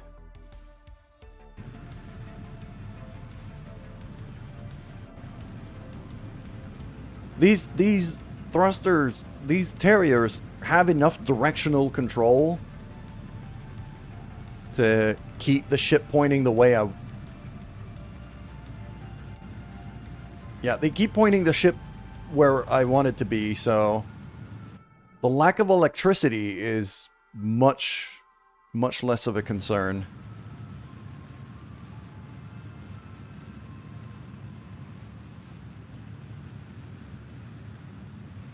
Okay, I am going to have to boost a decent bit here just to not bounce back out of the atmosphere. Because we are currently climbing back up.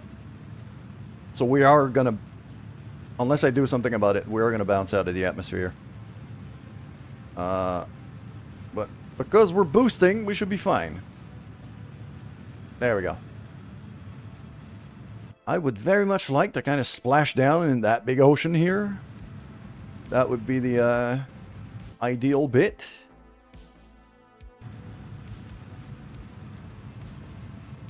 There we go.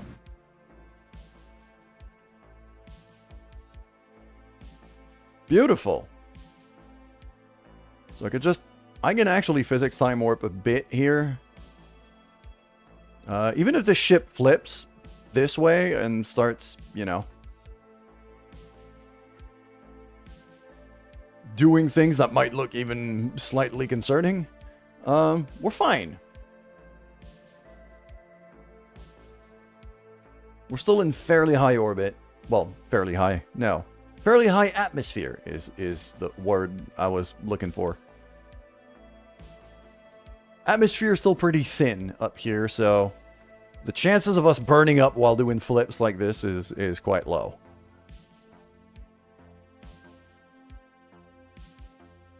Alright. Now what I'm going to do is I'm going to wait for this flip to kind of be pointing the right way, and then I'm going to restart boosting.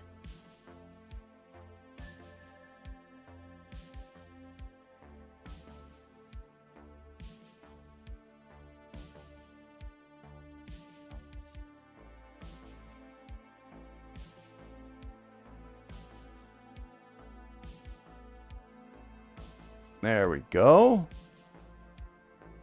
Right there.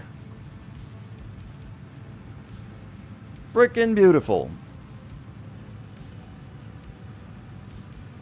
And now we're definitely going to splash down. So I'm happy about that.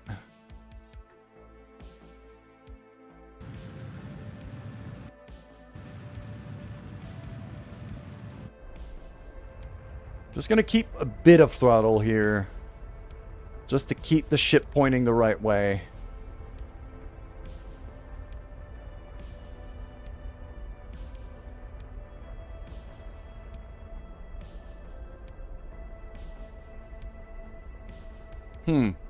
I was hoping to be able to look at it from the interior of the ship, but we really can't see much.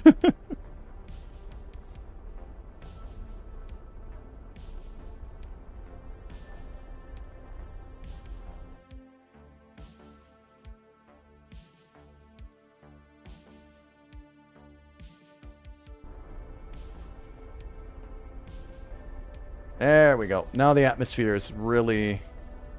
We're getting into the thicker part of it, so now we're going to start heating up. And keep an eye on the heat right here.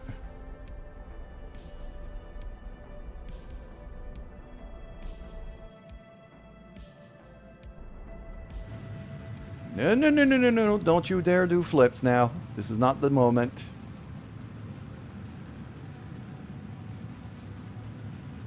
I'm gonna finish burning all of my fuel now. This is the time.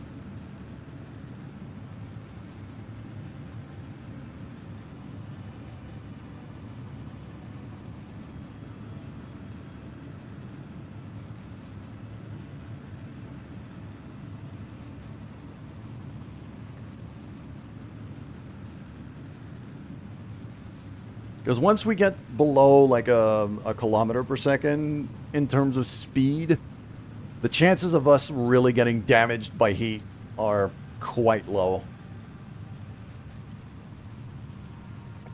There we go. So once I run out of fuel here, I'm not even remotely concerned about doing flips anymore. Because we're going slow enough that it's safe. See, now the parachutes kick in, and we're fine.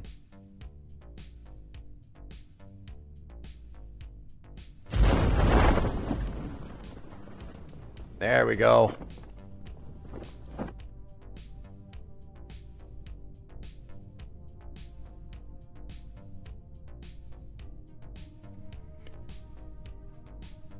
So we're going to time warp just a bit. Until about 2,500 meters. Where the little red chutes are going to deploy. Well, not deploy, but really kind of inflate.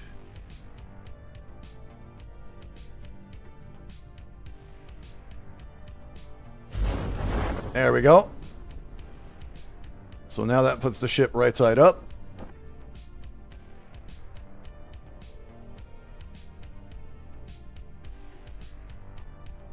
Like, these guys didn't get jostled at all from that much of a turn. That is pretty insane. And now we're going to go back down. We're going to go down to 1 kilometer. Right there. Where the big orange chutes are going to deploy. And that's going to flip again.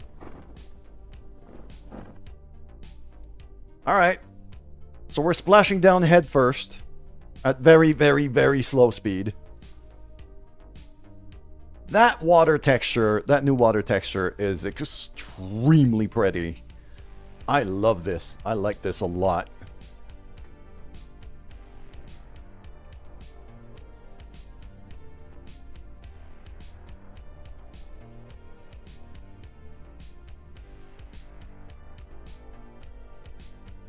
So this ship has been out into space for a month. 36 days.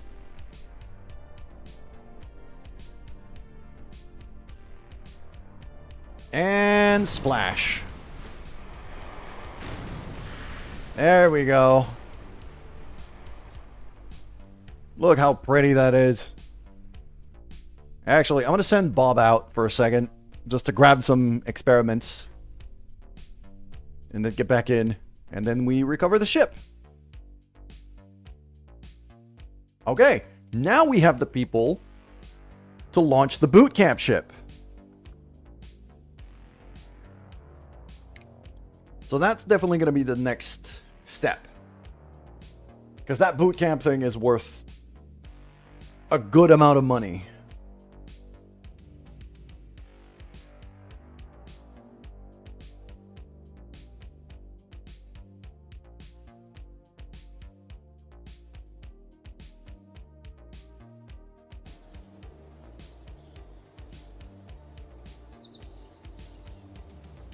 There we go. 200 science. Almost 250,000 credits. Hell yeah. Bill just leveled up. Even better. Awesome. Alright. So. Launchpad.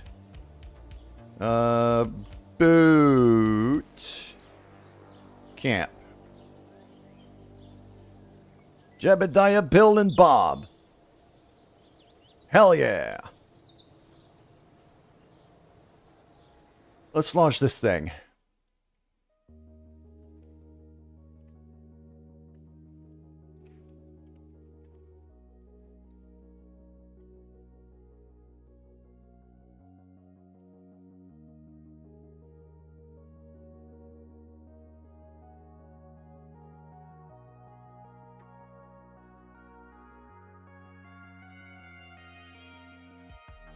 And I'm guessing on the launch pad it's going to let me choose my passengers.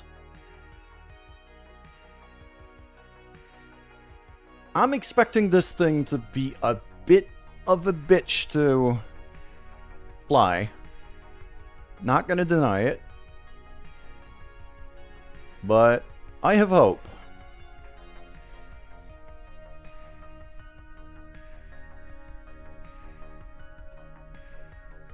There we go. Any interesting facial hair on this one? Not really. Not a single mustache. That's the most boring bunch of recruits I've ever seen. Oh well.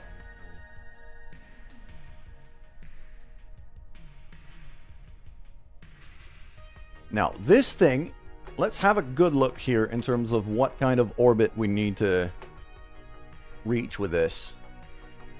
Bring the candidates into orbit. A pilot, an engineer, a scientist. 12 passengers. Periapsis above 75 for 40 days. So I need to get to orbit and leave him there for a month. Over a month. Okay. But there's nothing else. So I think I have enough fuel to get into a polar orbit, and that feels like what I should be doing. So that's what I'm going to do. Yeah. Alright. SAS on, full throttle. Here we go.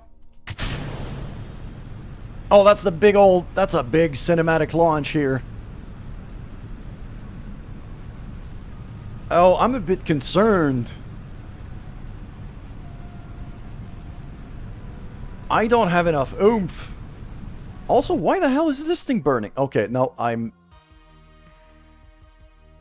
we're gonna need more rockets. This thing is way too slow. We're gonna need more rockets. I thought I had plenty of freaking thrust weight on this thing. But even more concern, why did these fire up? These should not be firing up. These should not be firing up at all.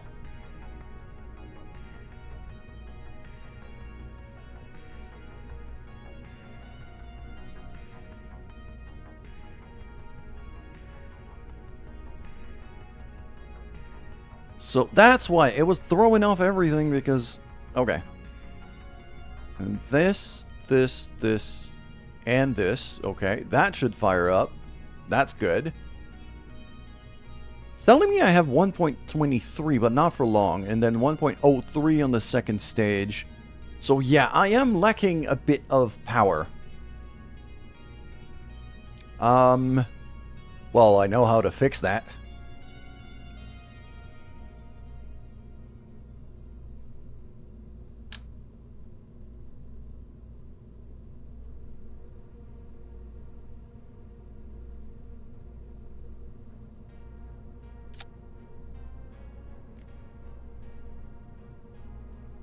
That should be enough power.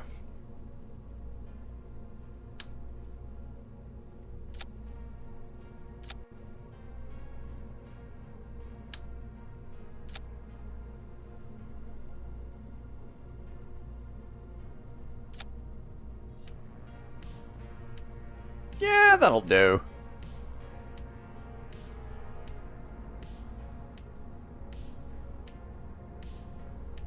Okay, it's that separation here. Right. I need to figure out staging for this now, though, because...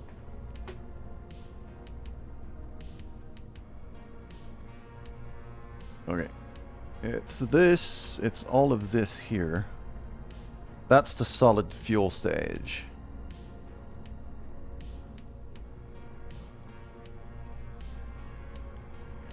I'm guessing there's a significant chance that these burn up completely before this is even done. So, there?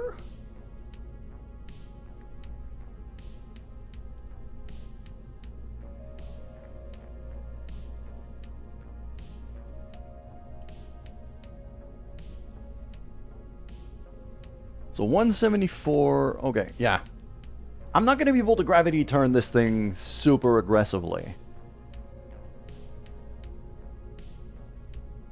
But I should be able to incline it just a bit. And if I go into polar orbit, then that means basically I'm going to be leaning this thing towards the camera the way we look at it right now.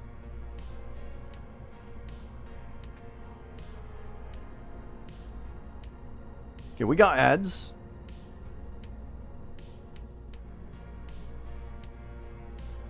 So I'm going to wait up on the ads before we launch this thing. I'm going to go on to, let's have a look at the crew. The crew's good. Let's go to the launch pad and then we'll wait for the ads.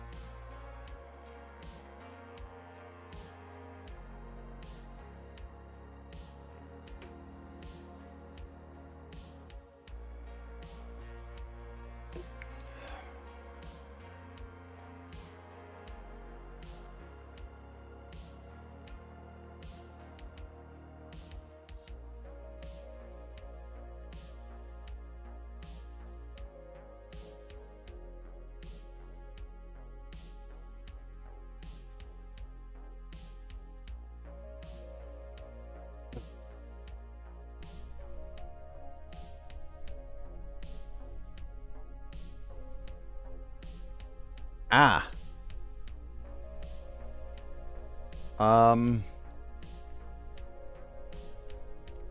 I have noticed a bit of floppiness here from our solid rocket boosters. This might be a bit concerning.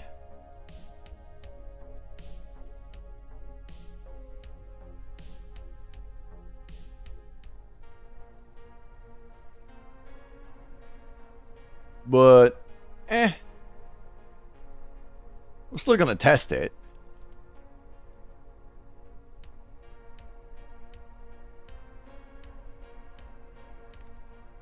Alright, ads are done.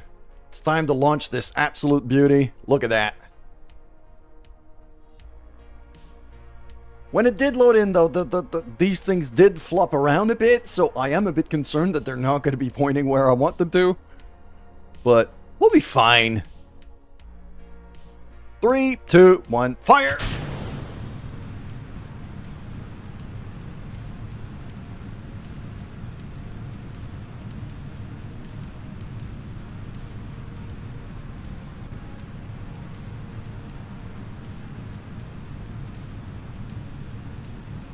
Yep, it is not the most cooperative of flyers.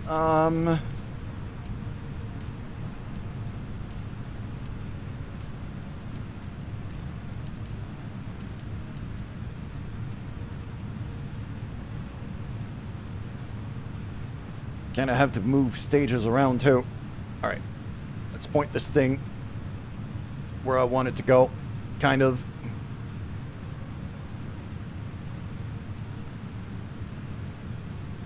There we go. Okay, liquid fuel stage. Beautiful. Next up should be the big solid boosters from what I'm seeing. So the big side boosters are going to be the next stage we ditch. There we go. Look at that. And now we keep going.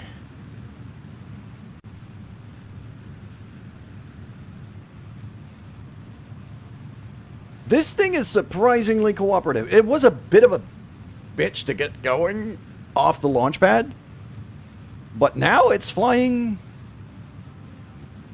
pretty straight and true. Okay, I'm gonna stick to stability assist here. I don't want to lean too much.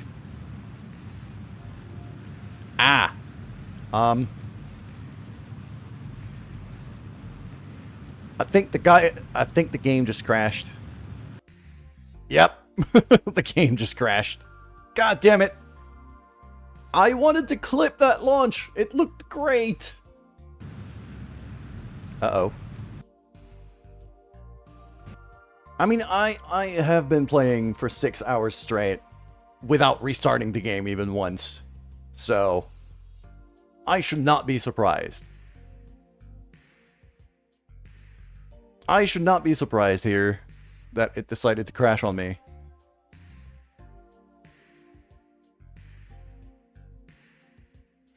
Because usually it doesn't do well playing that long in a row without a restart of any kind. It's just, you know, with 800 mods, it takes a while to load in. So I'm trying to not restart whenever I can.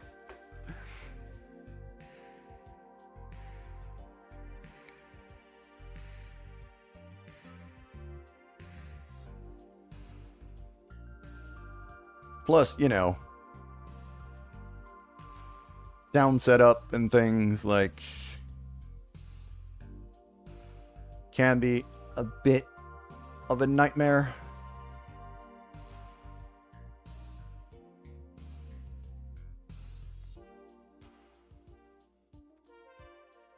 There we go.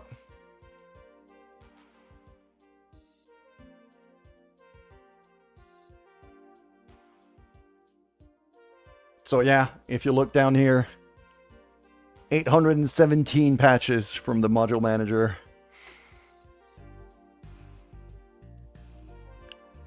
So that's always fun.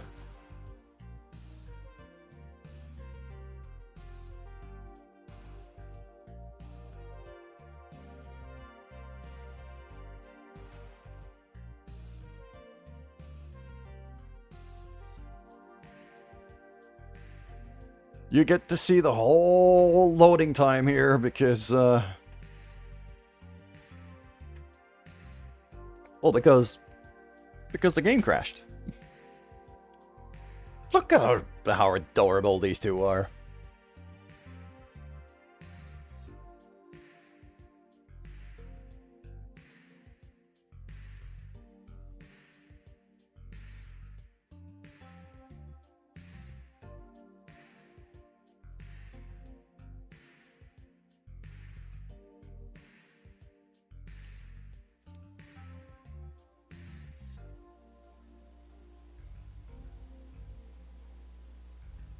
Yours says 1400 when loading in, then you have a lot of mods, my dude. Actually, you have mods that have been updated a lot. Because it's all the different updates from the different modules.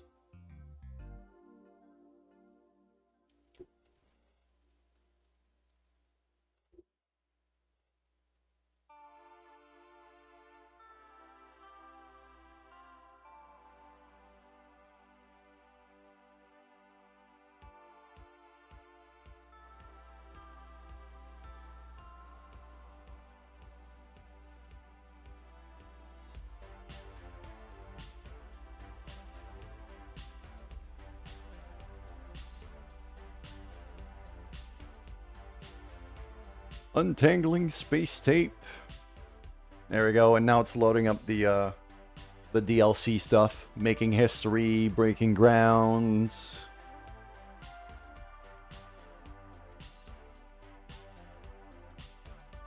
The official DLC stuff.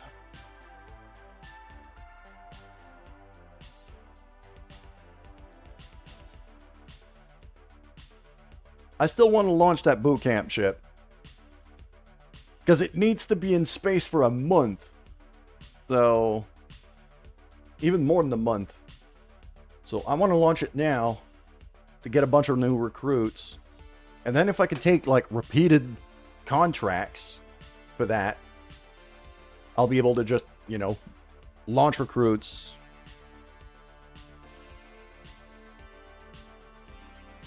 By the batch and kind of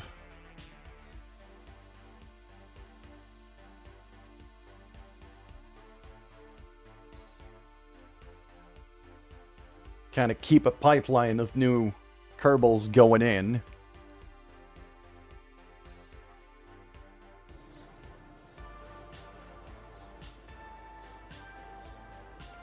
Ah, okay, so it reverted to the boot camp ship being on the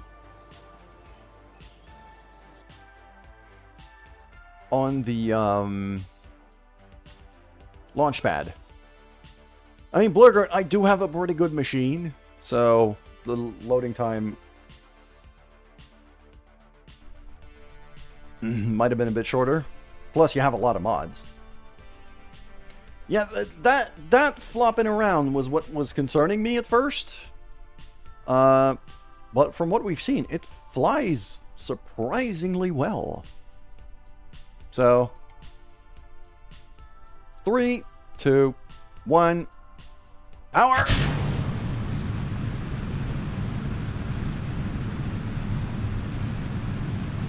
It's just a tiny bit of flopping about. It's fine. It's fine. Everything's fine.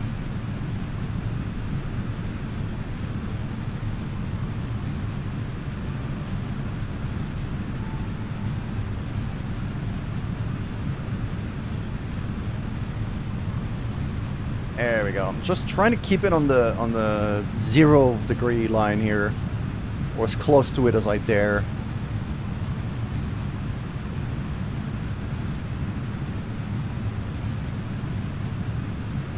Look at that freaking beauty. Look at that. I don't dare to try to spin it.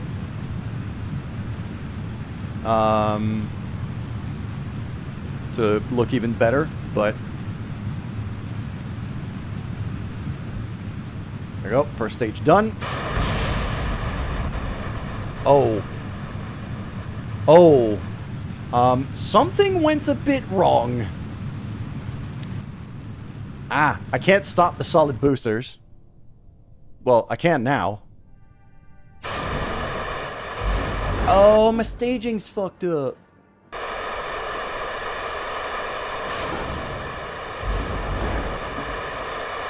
Yeah. I had forgotten about that. Oops. I think we're gonna have to redo this one.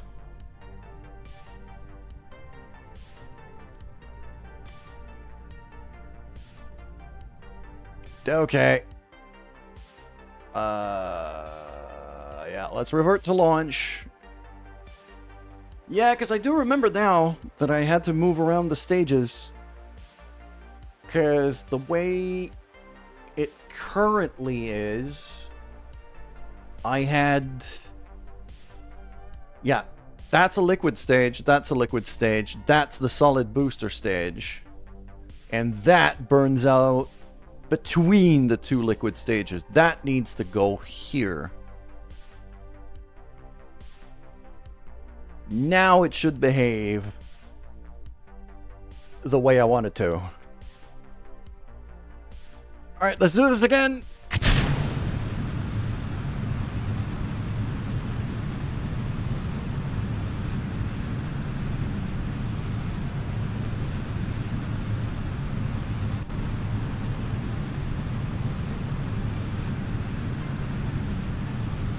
There we go. Nice little kind of 20-degree inclination kind of business here. I don't want to be too aggressive this low in the atmosphere, considering how heavy we are. After the first liquid stage is... After we ditch the first liquid stage, then I'm going to start leaning into it a bit more.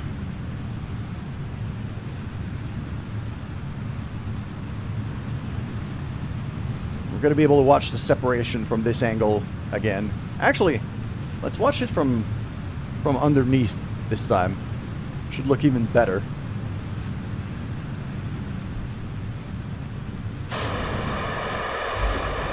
Woo! Go. Oh no, it's doing flips. Oh no.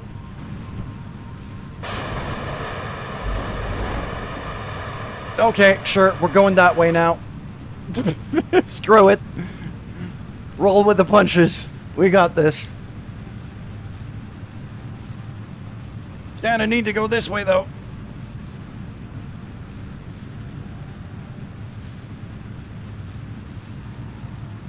Frickin' power sliding the hell out of this ship, but it's fine.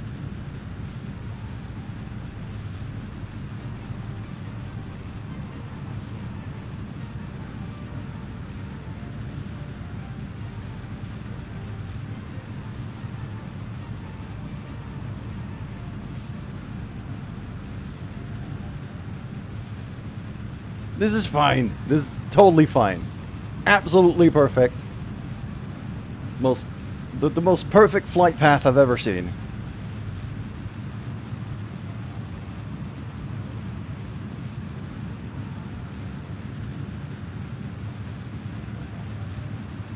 How's our orbit line? I mean, it's honestly not horrible. Surprisingly.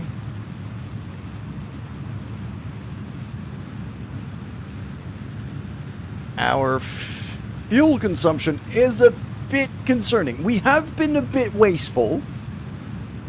Not gonna deny.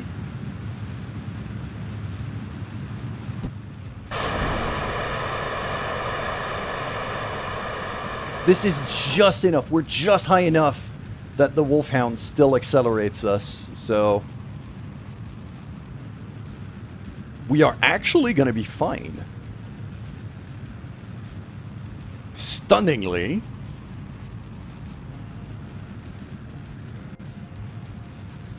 We're fine.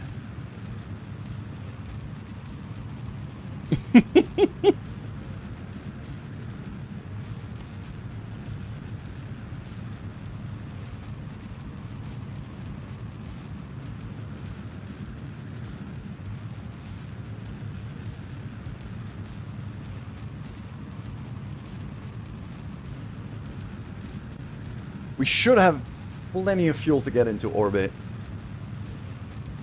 So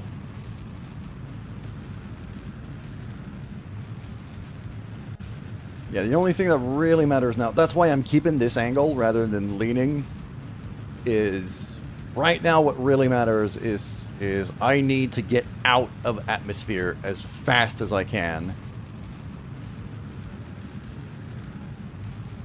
while just still going in the right general direction, which is why I'm not pointing straight at the sky.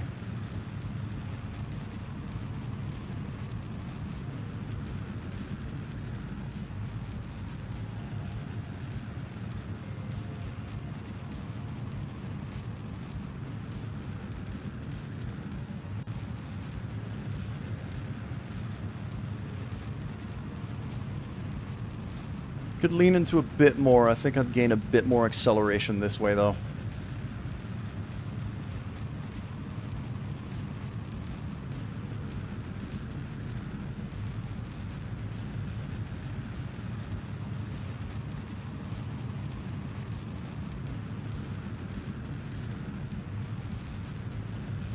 But yeah, we're barely gaining altitude now.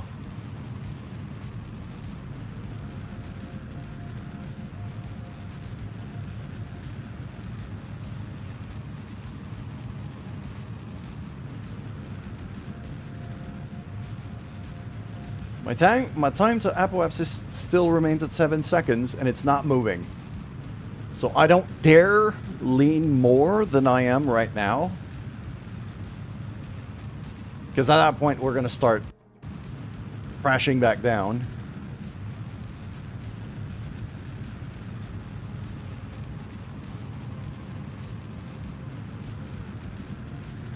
And as soon as that apoapsis gets over 70,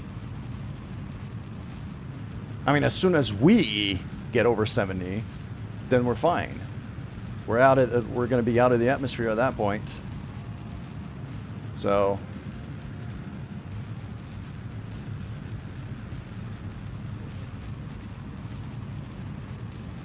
there we go. We're gaining now. We're gaining now. Because we're getting into the thinnest part of the atmosphere, so I can actually start leaning a bit more here. Start pulling that vector back onto the North Pole line.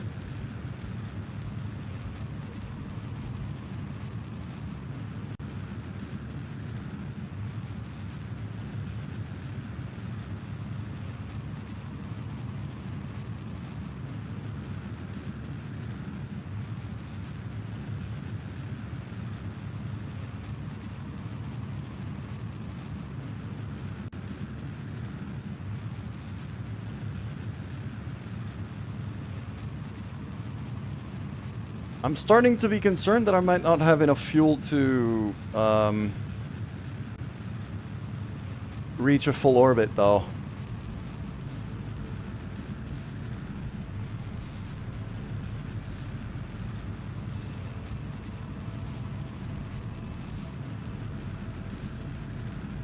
I mean, we will hop out of the atmosphere at some point.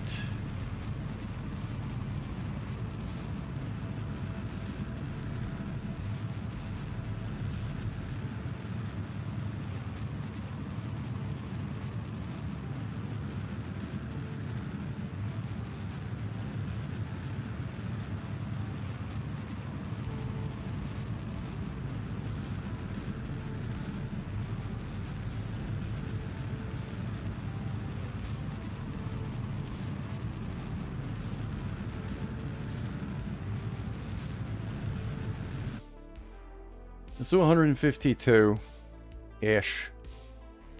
And, I might have to fire up the recovery pods here to just to be able to finish getting in orbit.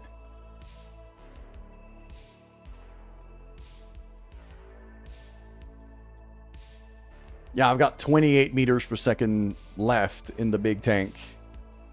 So here's what I'm going to do is I'm going to take a bit of fuel here.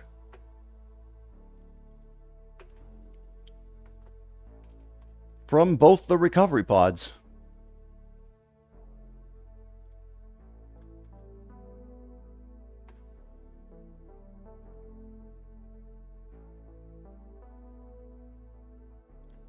Just like that. And now I have enough fuel to get into orbit. While leaving about half fuel on the recovery pods, which is plenty to be able to deorbit at this altitude. So this is fine. We got this.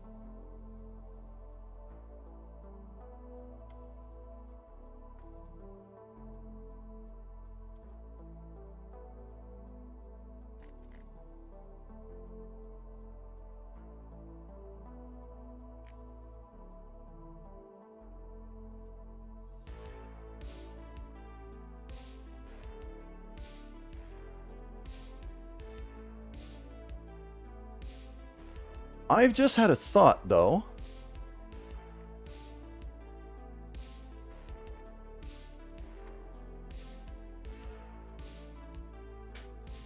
This thing doesn't have any solar panels.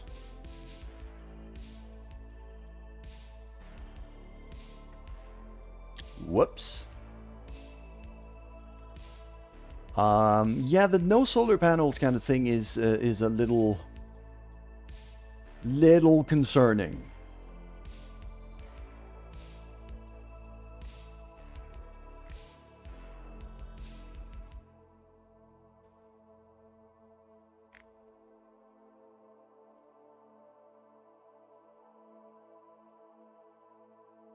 So I guess we do have an attachment to send to this thing already. It's gonna need some batteries and some solar panels.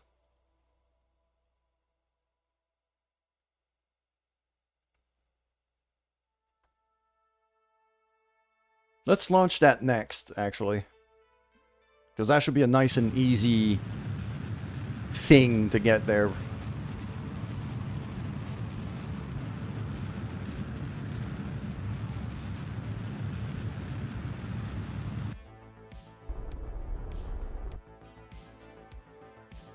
There we go, there we go. Where is he? There we go. 39 days. Okay.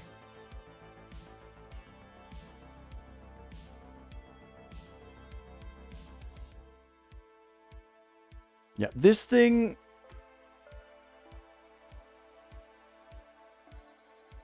This thing's lack of electricity is slightly concerning, though. Not gonna deny.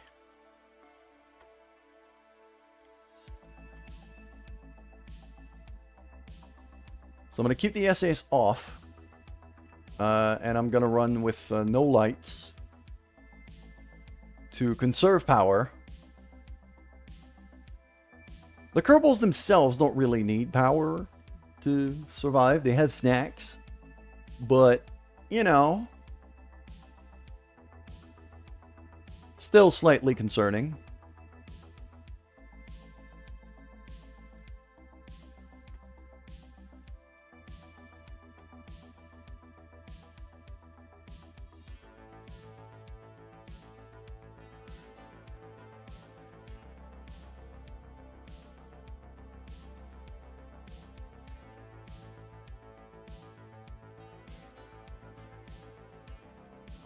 I'm going to shut down that engine so I don't fire it by mistake. And then we go back to the Space Center. And I'm going to design like a really quick, just a stack of batteries. Stack of batteries, a docking port, a few solar panels on this thing.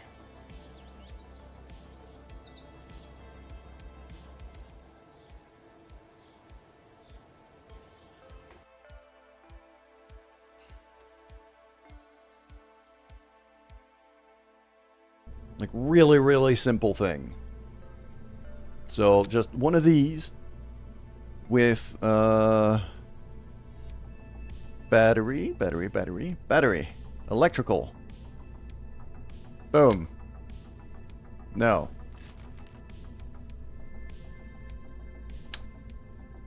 Really? That's the biggest set of batteries I can get? Okay.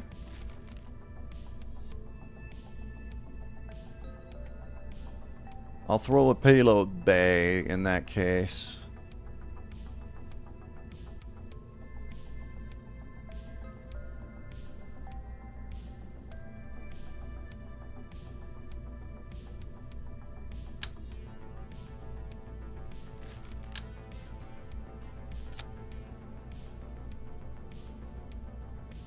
A 2.5 meter payload bay with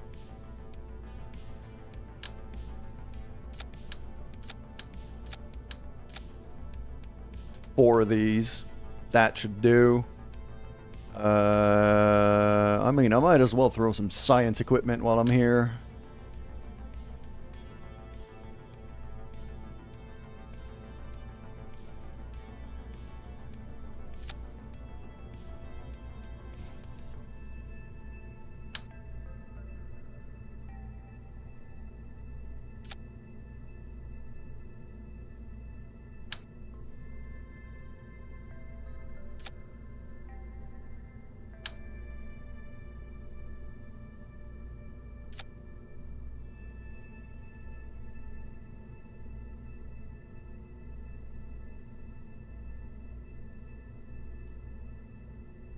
There we go. Yeah, that'll do.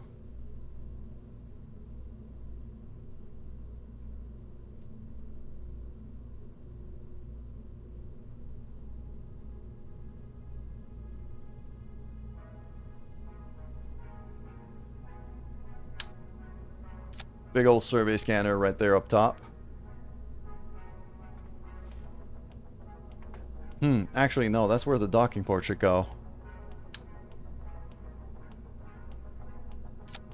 Or maybe not. I could put it at the bottom. That would also work. I'd have to kind of reverse it in, but...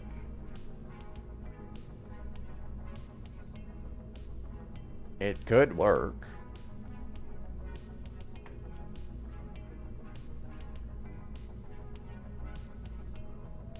You know what? No. Simple, cheap is what I'm needing right now. R120? Nope. Nope. Need a bit bigger than that. No. Bit bigger again. That one.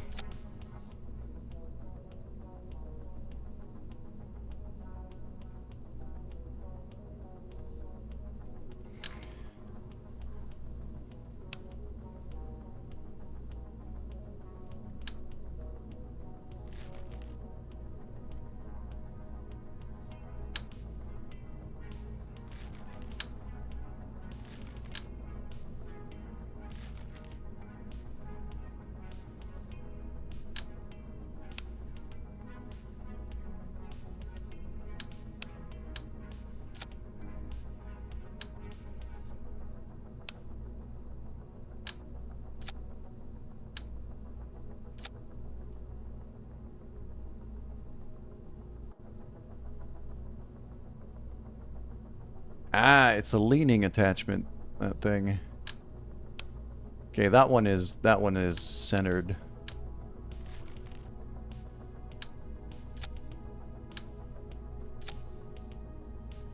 That should kind of be most of the fuel I need, really.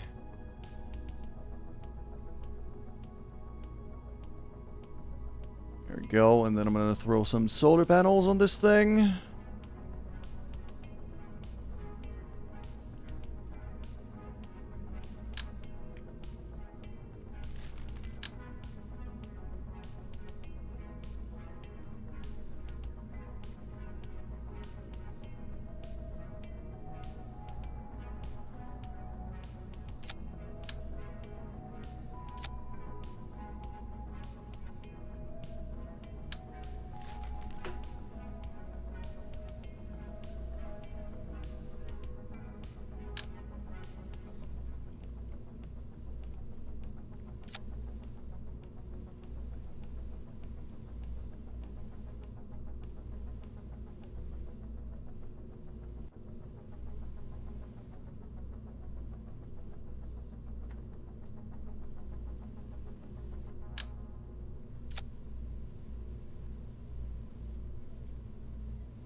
Blurgert, thank you for the follow. Appreciate that. There we go. So that should be everything I need here.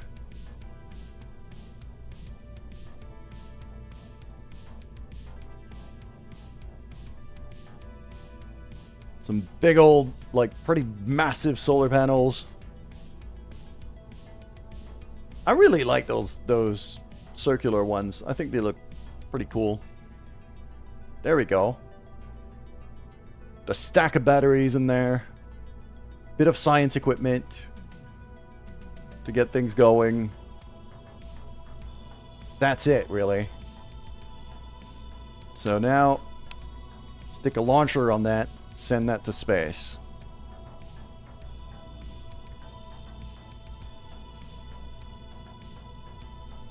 I'll use that as a base.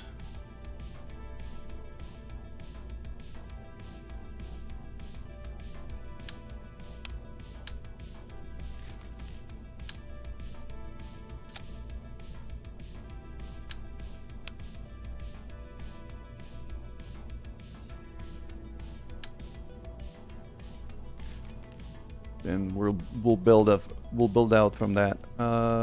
TD25. Roll that on. Get rid of this. Get rid of that. Probably don't. I definitely don't need 6. Could get rid of that.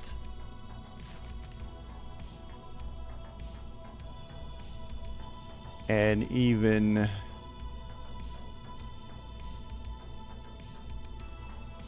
that.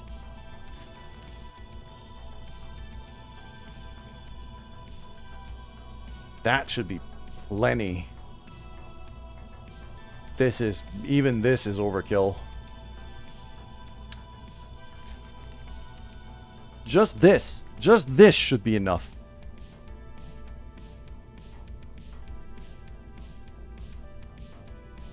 So I don't even need to go this big.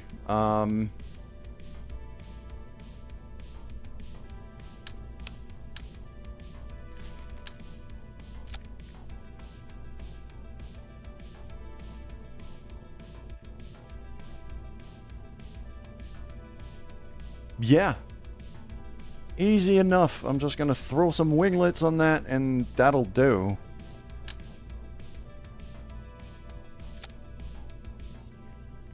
But that's it.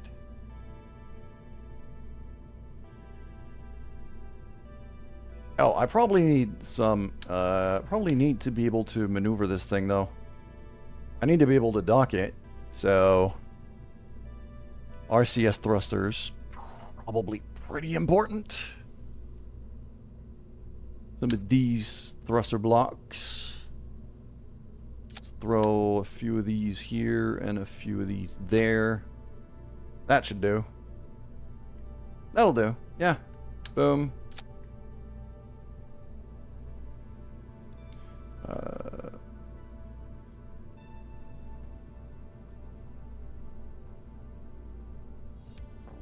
Boot camp batteries. 4807. Okay, I might need a bit more than that.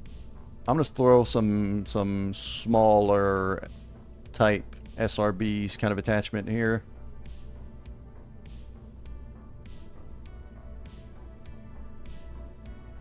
Or some of these, just these LVT-45s should do quite nicely. Something like that.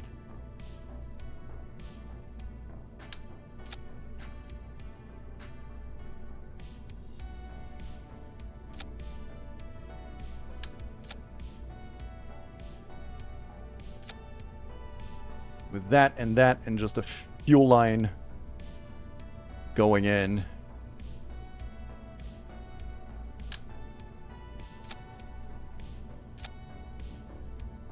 Just like that. I can even just run them onion stage. Don't even need to asparagus that. I'll want to recover those though, so I'm going to throw some parachutes on them.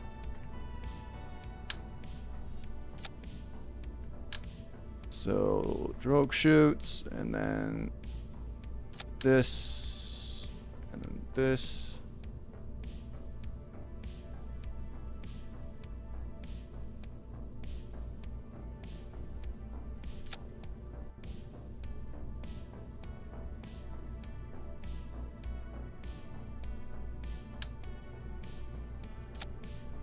There we go. That looks about right. That should be plenty enough.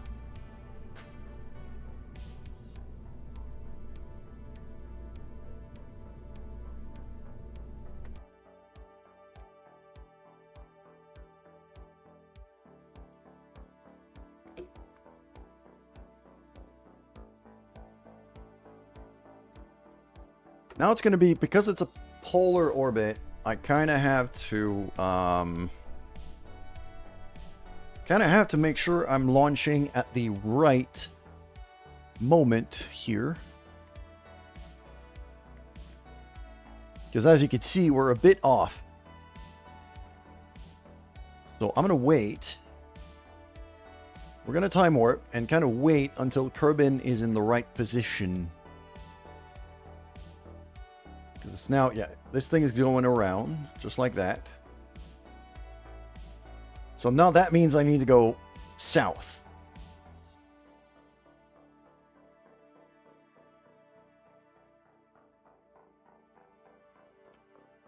Right there. That is now my target.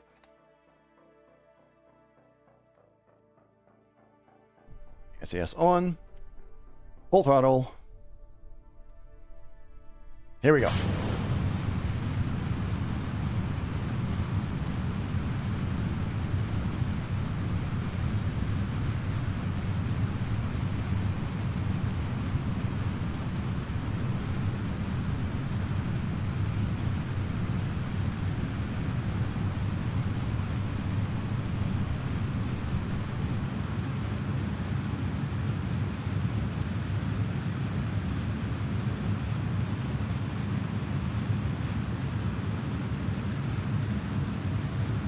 Ah, crap. Okay. Too aggressive.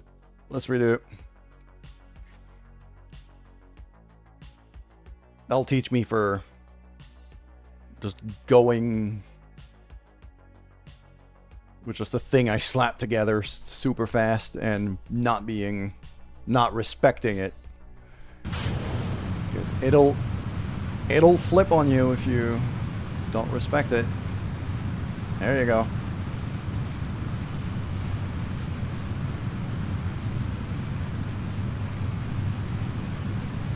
Need to get higher up in atmosphere before I could lean more. So...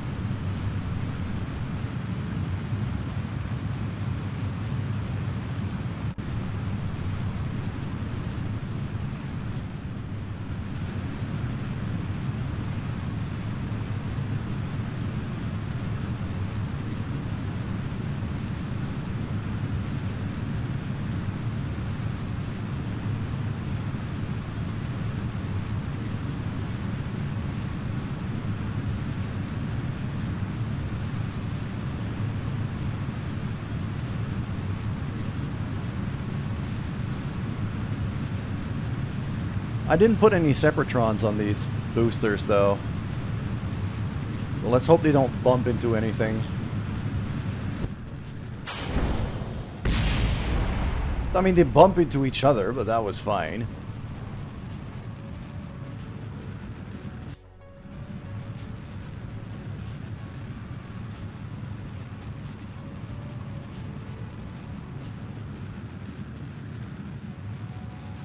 Ah! I see the problem here. I did not wait until the right moment to launch.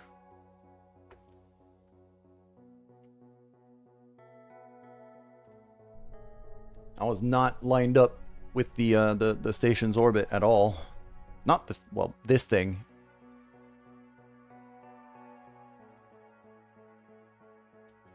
So again, I need to, there we go, time warp like that until we're here.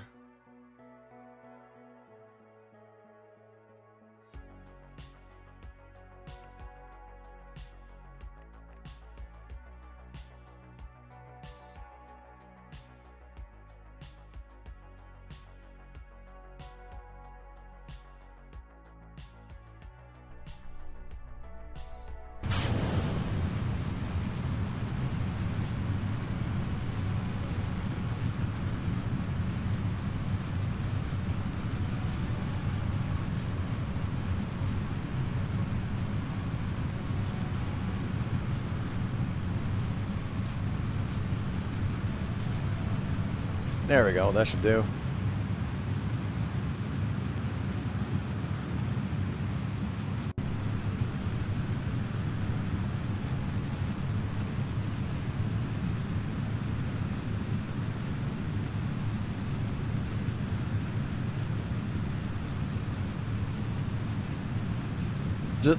Those are super basic pieces too. Like, these are literally LBT-45s.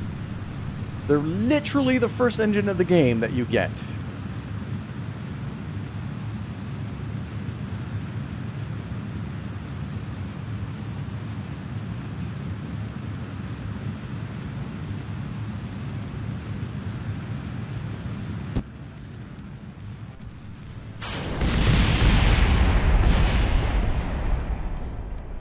Ah. I do see a concern about this. I might have made a slight mistake.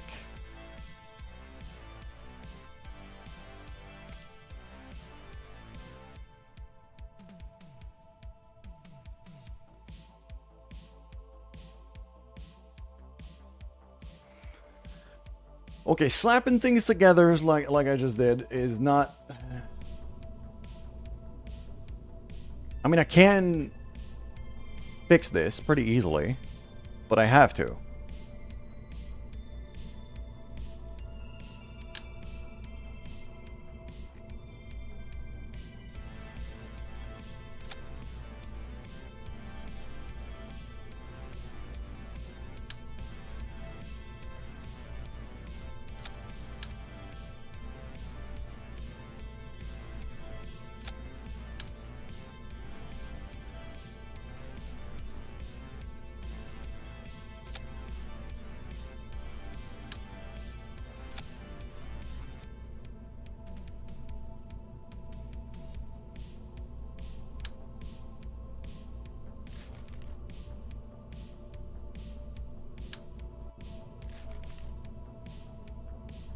There we go. Just have some Separatrons. Fire up as soon as we separate.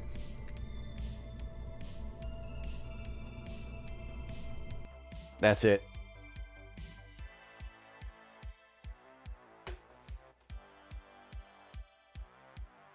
Unlocking Separatrons in this game just gives you access to so much shit.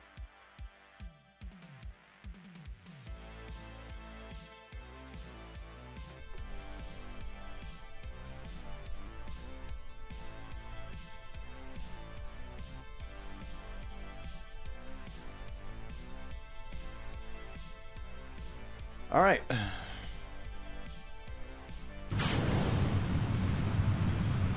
There we go.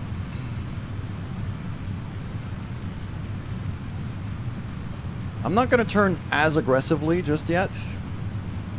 I think that was part of my mistake. Because I need to gain a bit more height before these external boosters run out.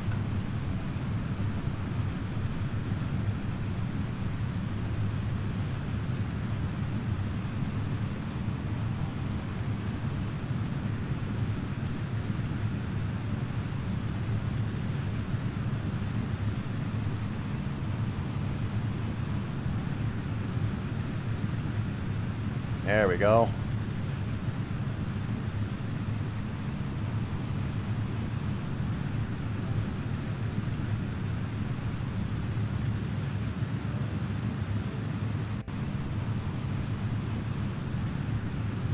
I have a pretty separation view yet again.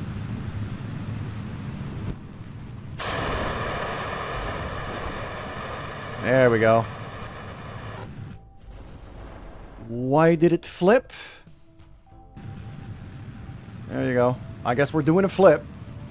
And then we keep going.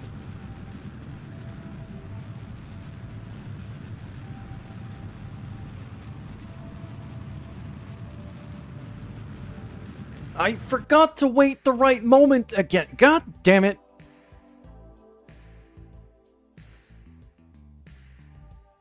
When I revert, it reverts to the moment you get to the launch pad rather than the moment you hit the launch button.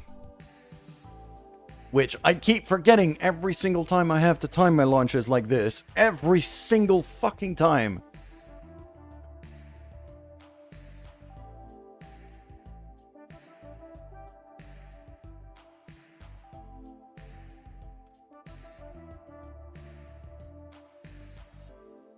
There. It's there. I need this. There. Okay.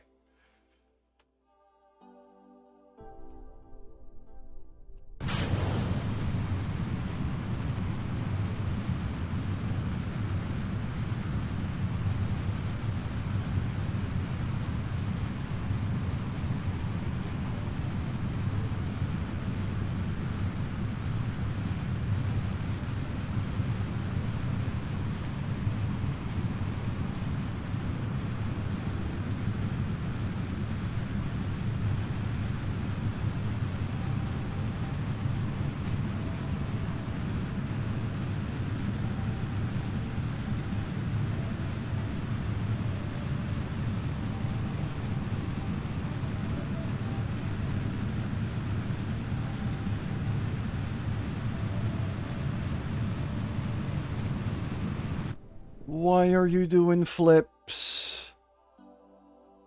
Why are you doing flips? This thing shouldn't be flipping. Why is it flipping? It is the simplest ship I've ever launched, and I have all the trouble in the world with it. What the hell?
There we go. Just simple.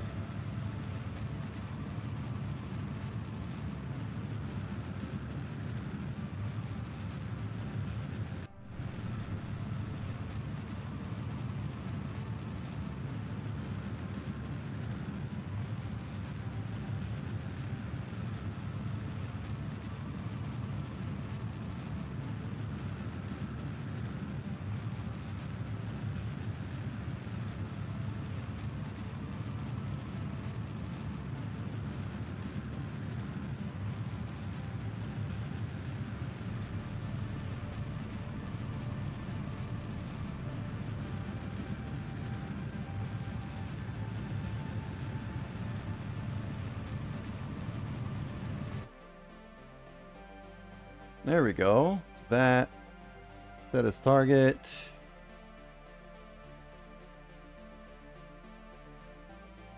Maneuver.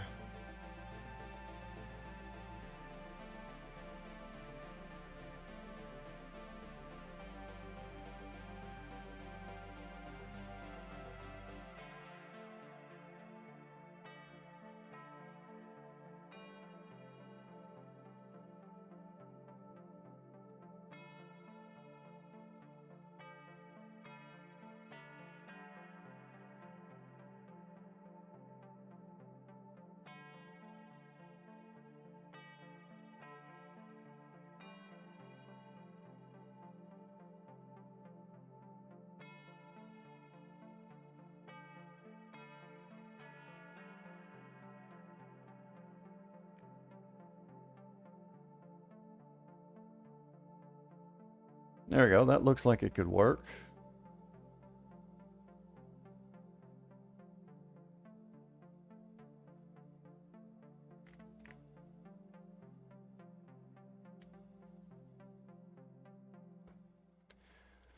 $157. Now, what's the target apoapsis? 162. Okay, so I'll be a bit inside.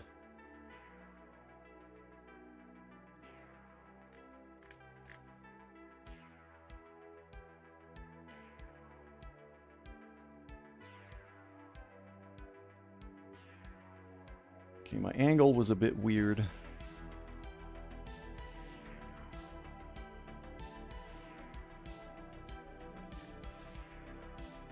Alright, that should do.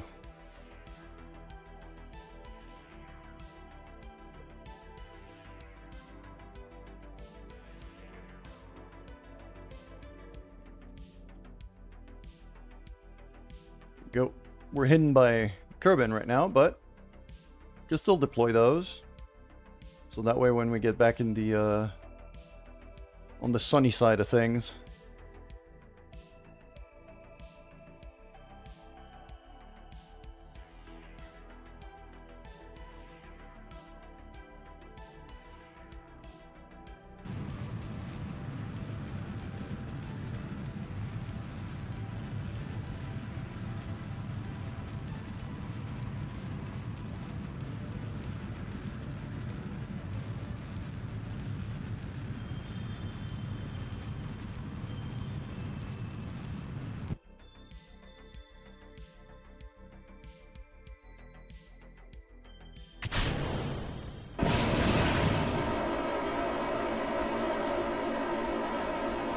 There we go.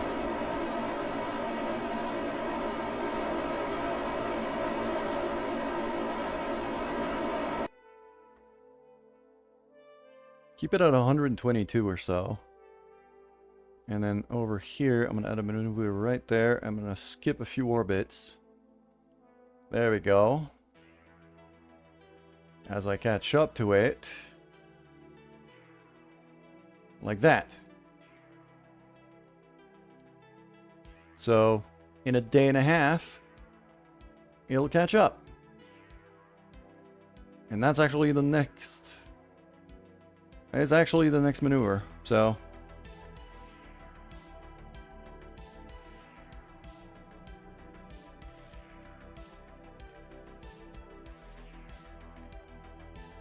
Why did it focus that? Okay, sure.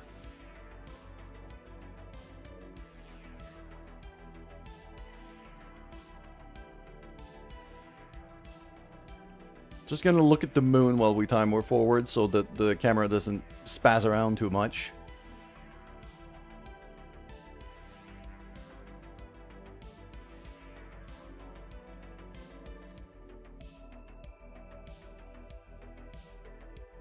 There we go.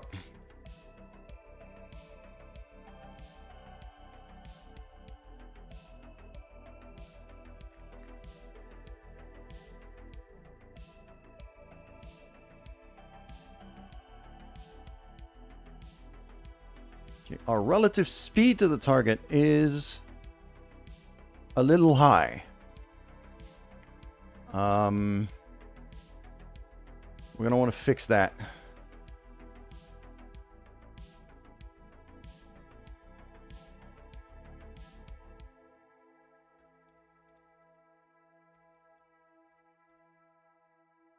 And the way to do that is we push this retrograde vector towards the target. The inverse target kind of vector.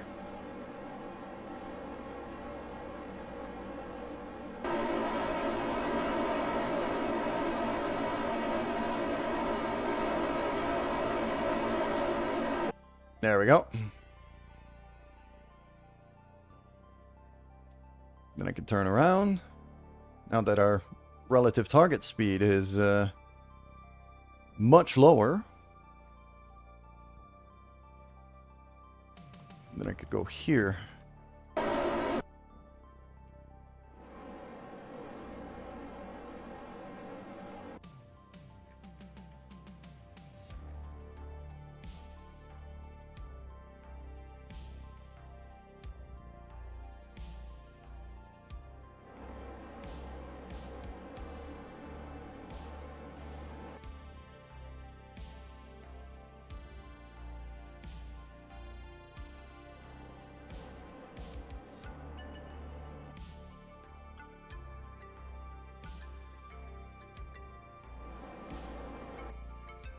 Five kilometers, 4 kilometers.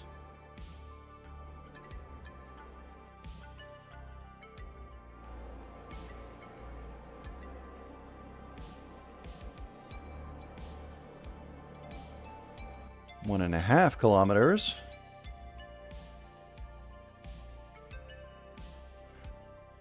There we go. So now at 1.5 kilometers, I'm just gonna time warp forward to there.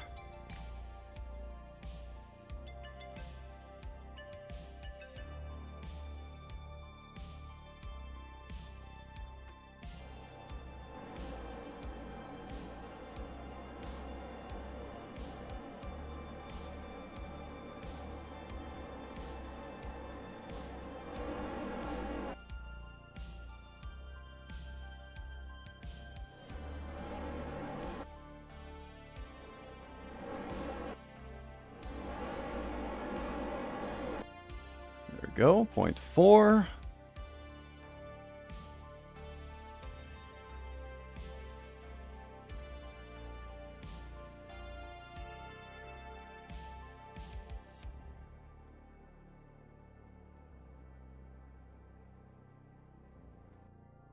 Point 1. Beautiful. Stick that retrograde target so we could brake right before we get there. And then we're good. We've got ads, but this is a pretty standard approach that we've done 1,000 times.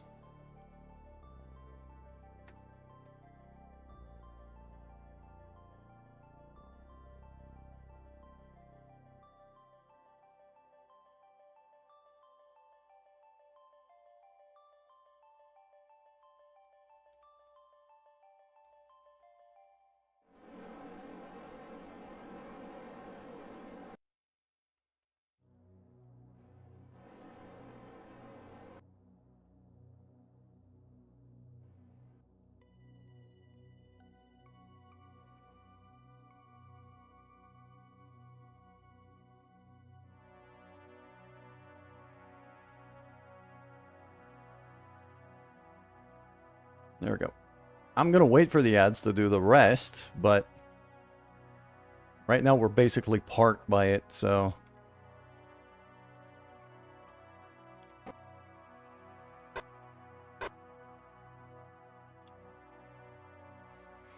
There we go.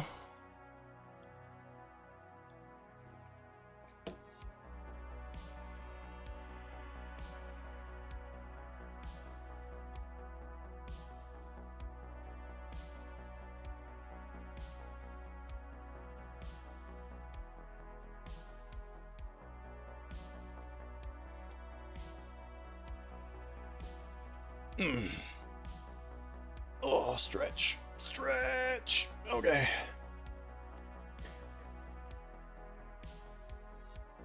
And now that the ads are basically over, what we're going to do is I'm going to retract the solar panels just to make sure to not bump them into anything. Going to point this thing at the target. I've chosen one of the docking ports as my target now.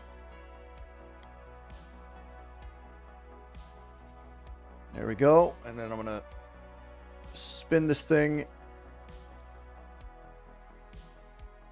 There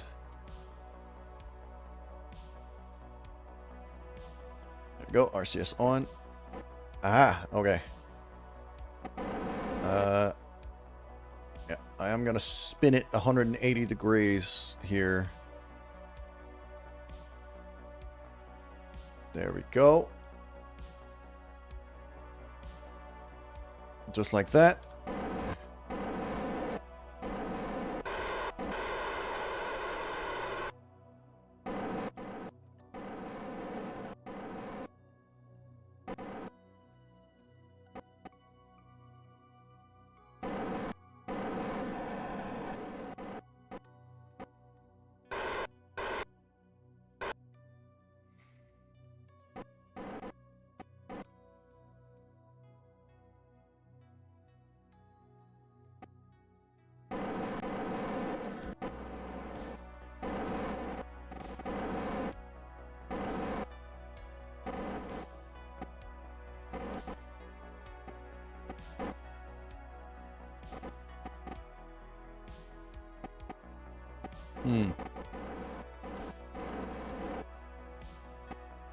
I'm gonna switch my target over to this one.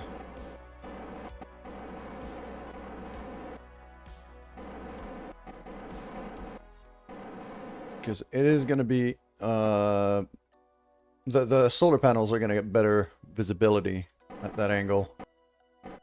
So I am gonna move over.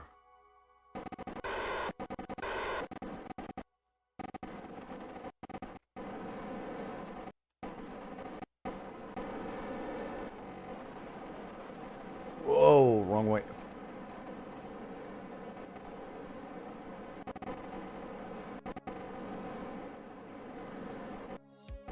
There we go. Just like that.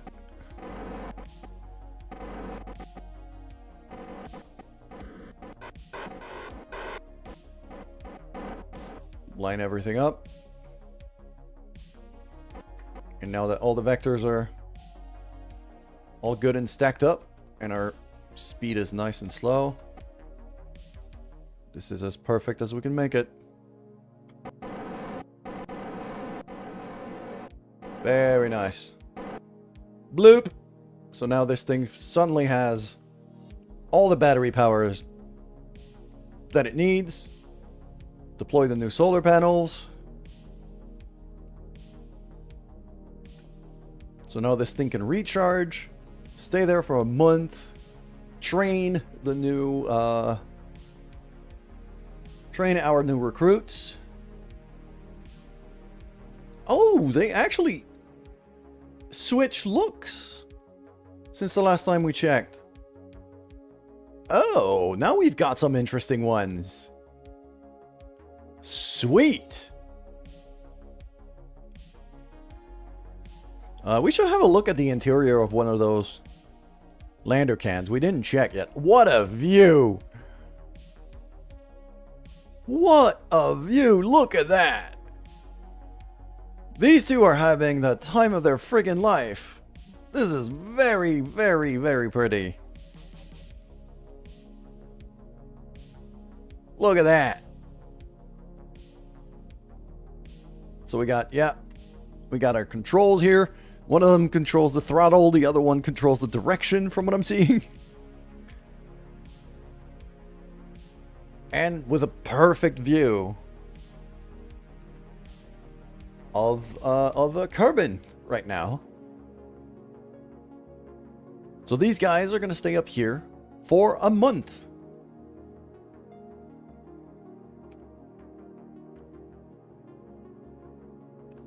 Blurgert, I have been streaming for 7 hours, and that docking maneuver was basically the last thing I wanted to do today. How do you do that? By taking breaks often. This is why I have ads every 30 minutes. It forces me to take breaks.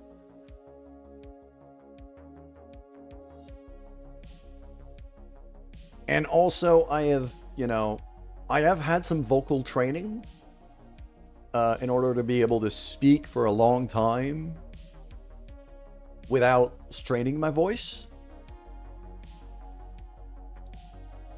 So, having some vocal training, having learned how to sing, helps me conserve my voice and not mess it up if I speak for a very long time like I do when I stream.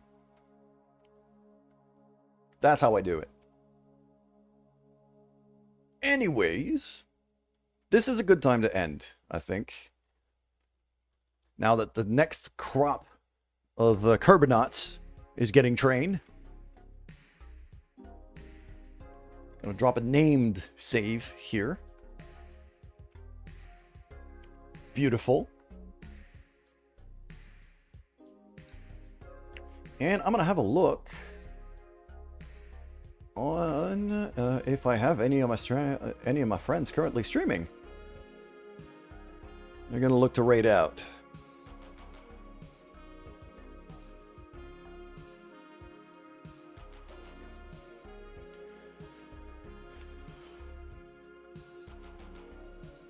Let us see here. Who do we have? Oh, Frogs is actually streaming. So is Toctic. Toctic was here before.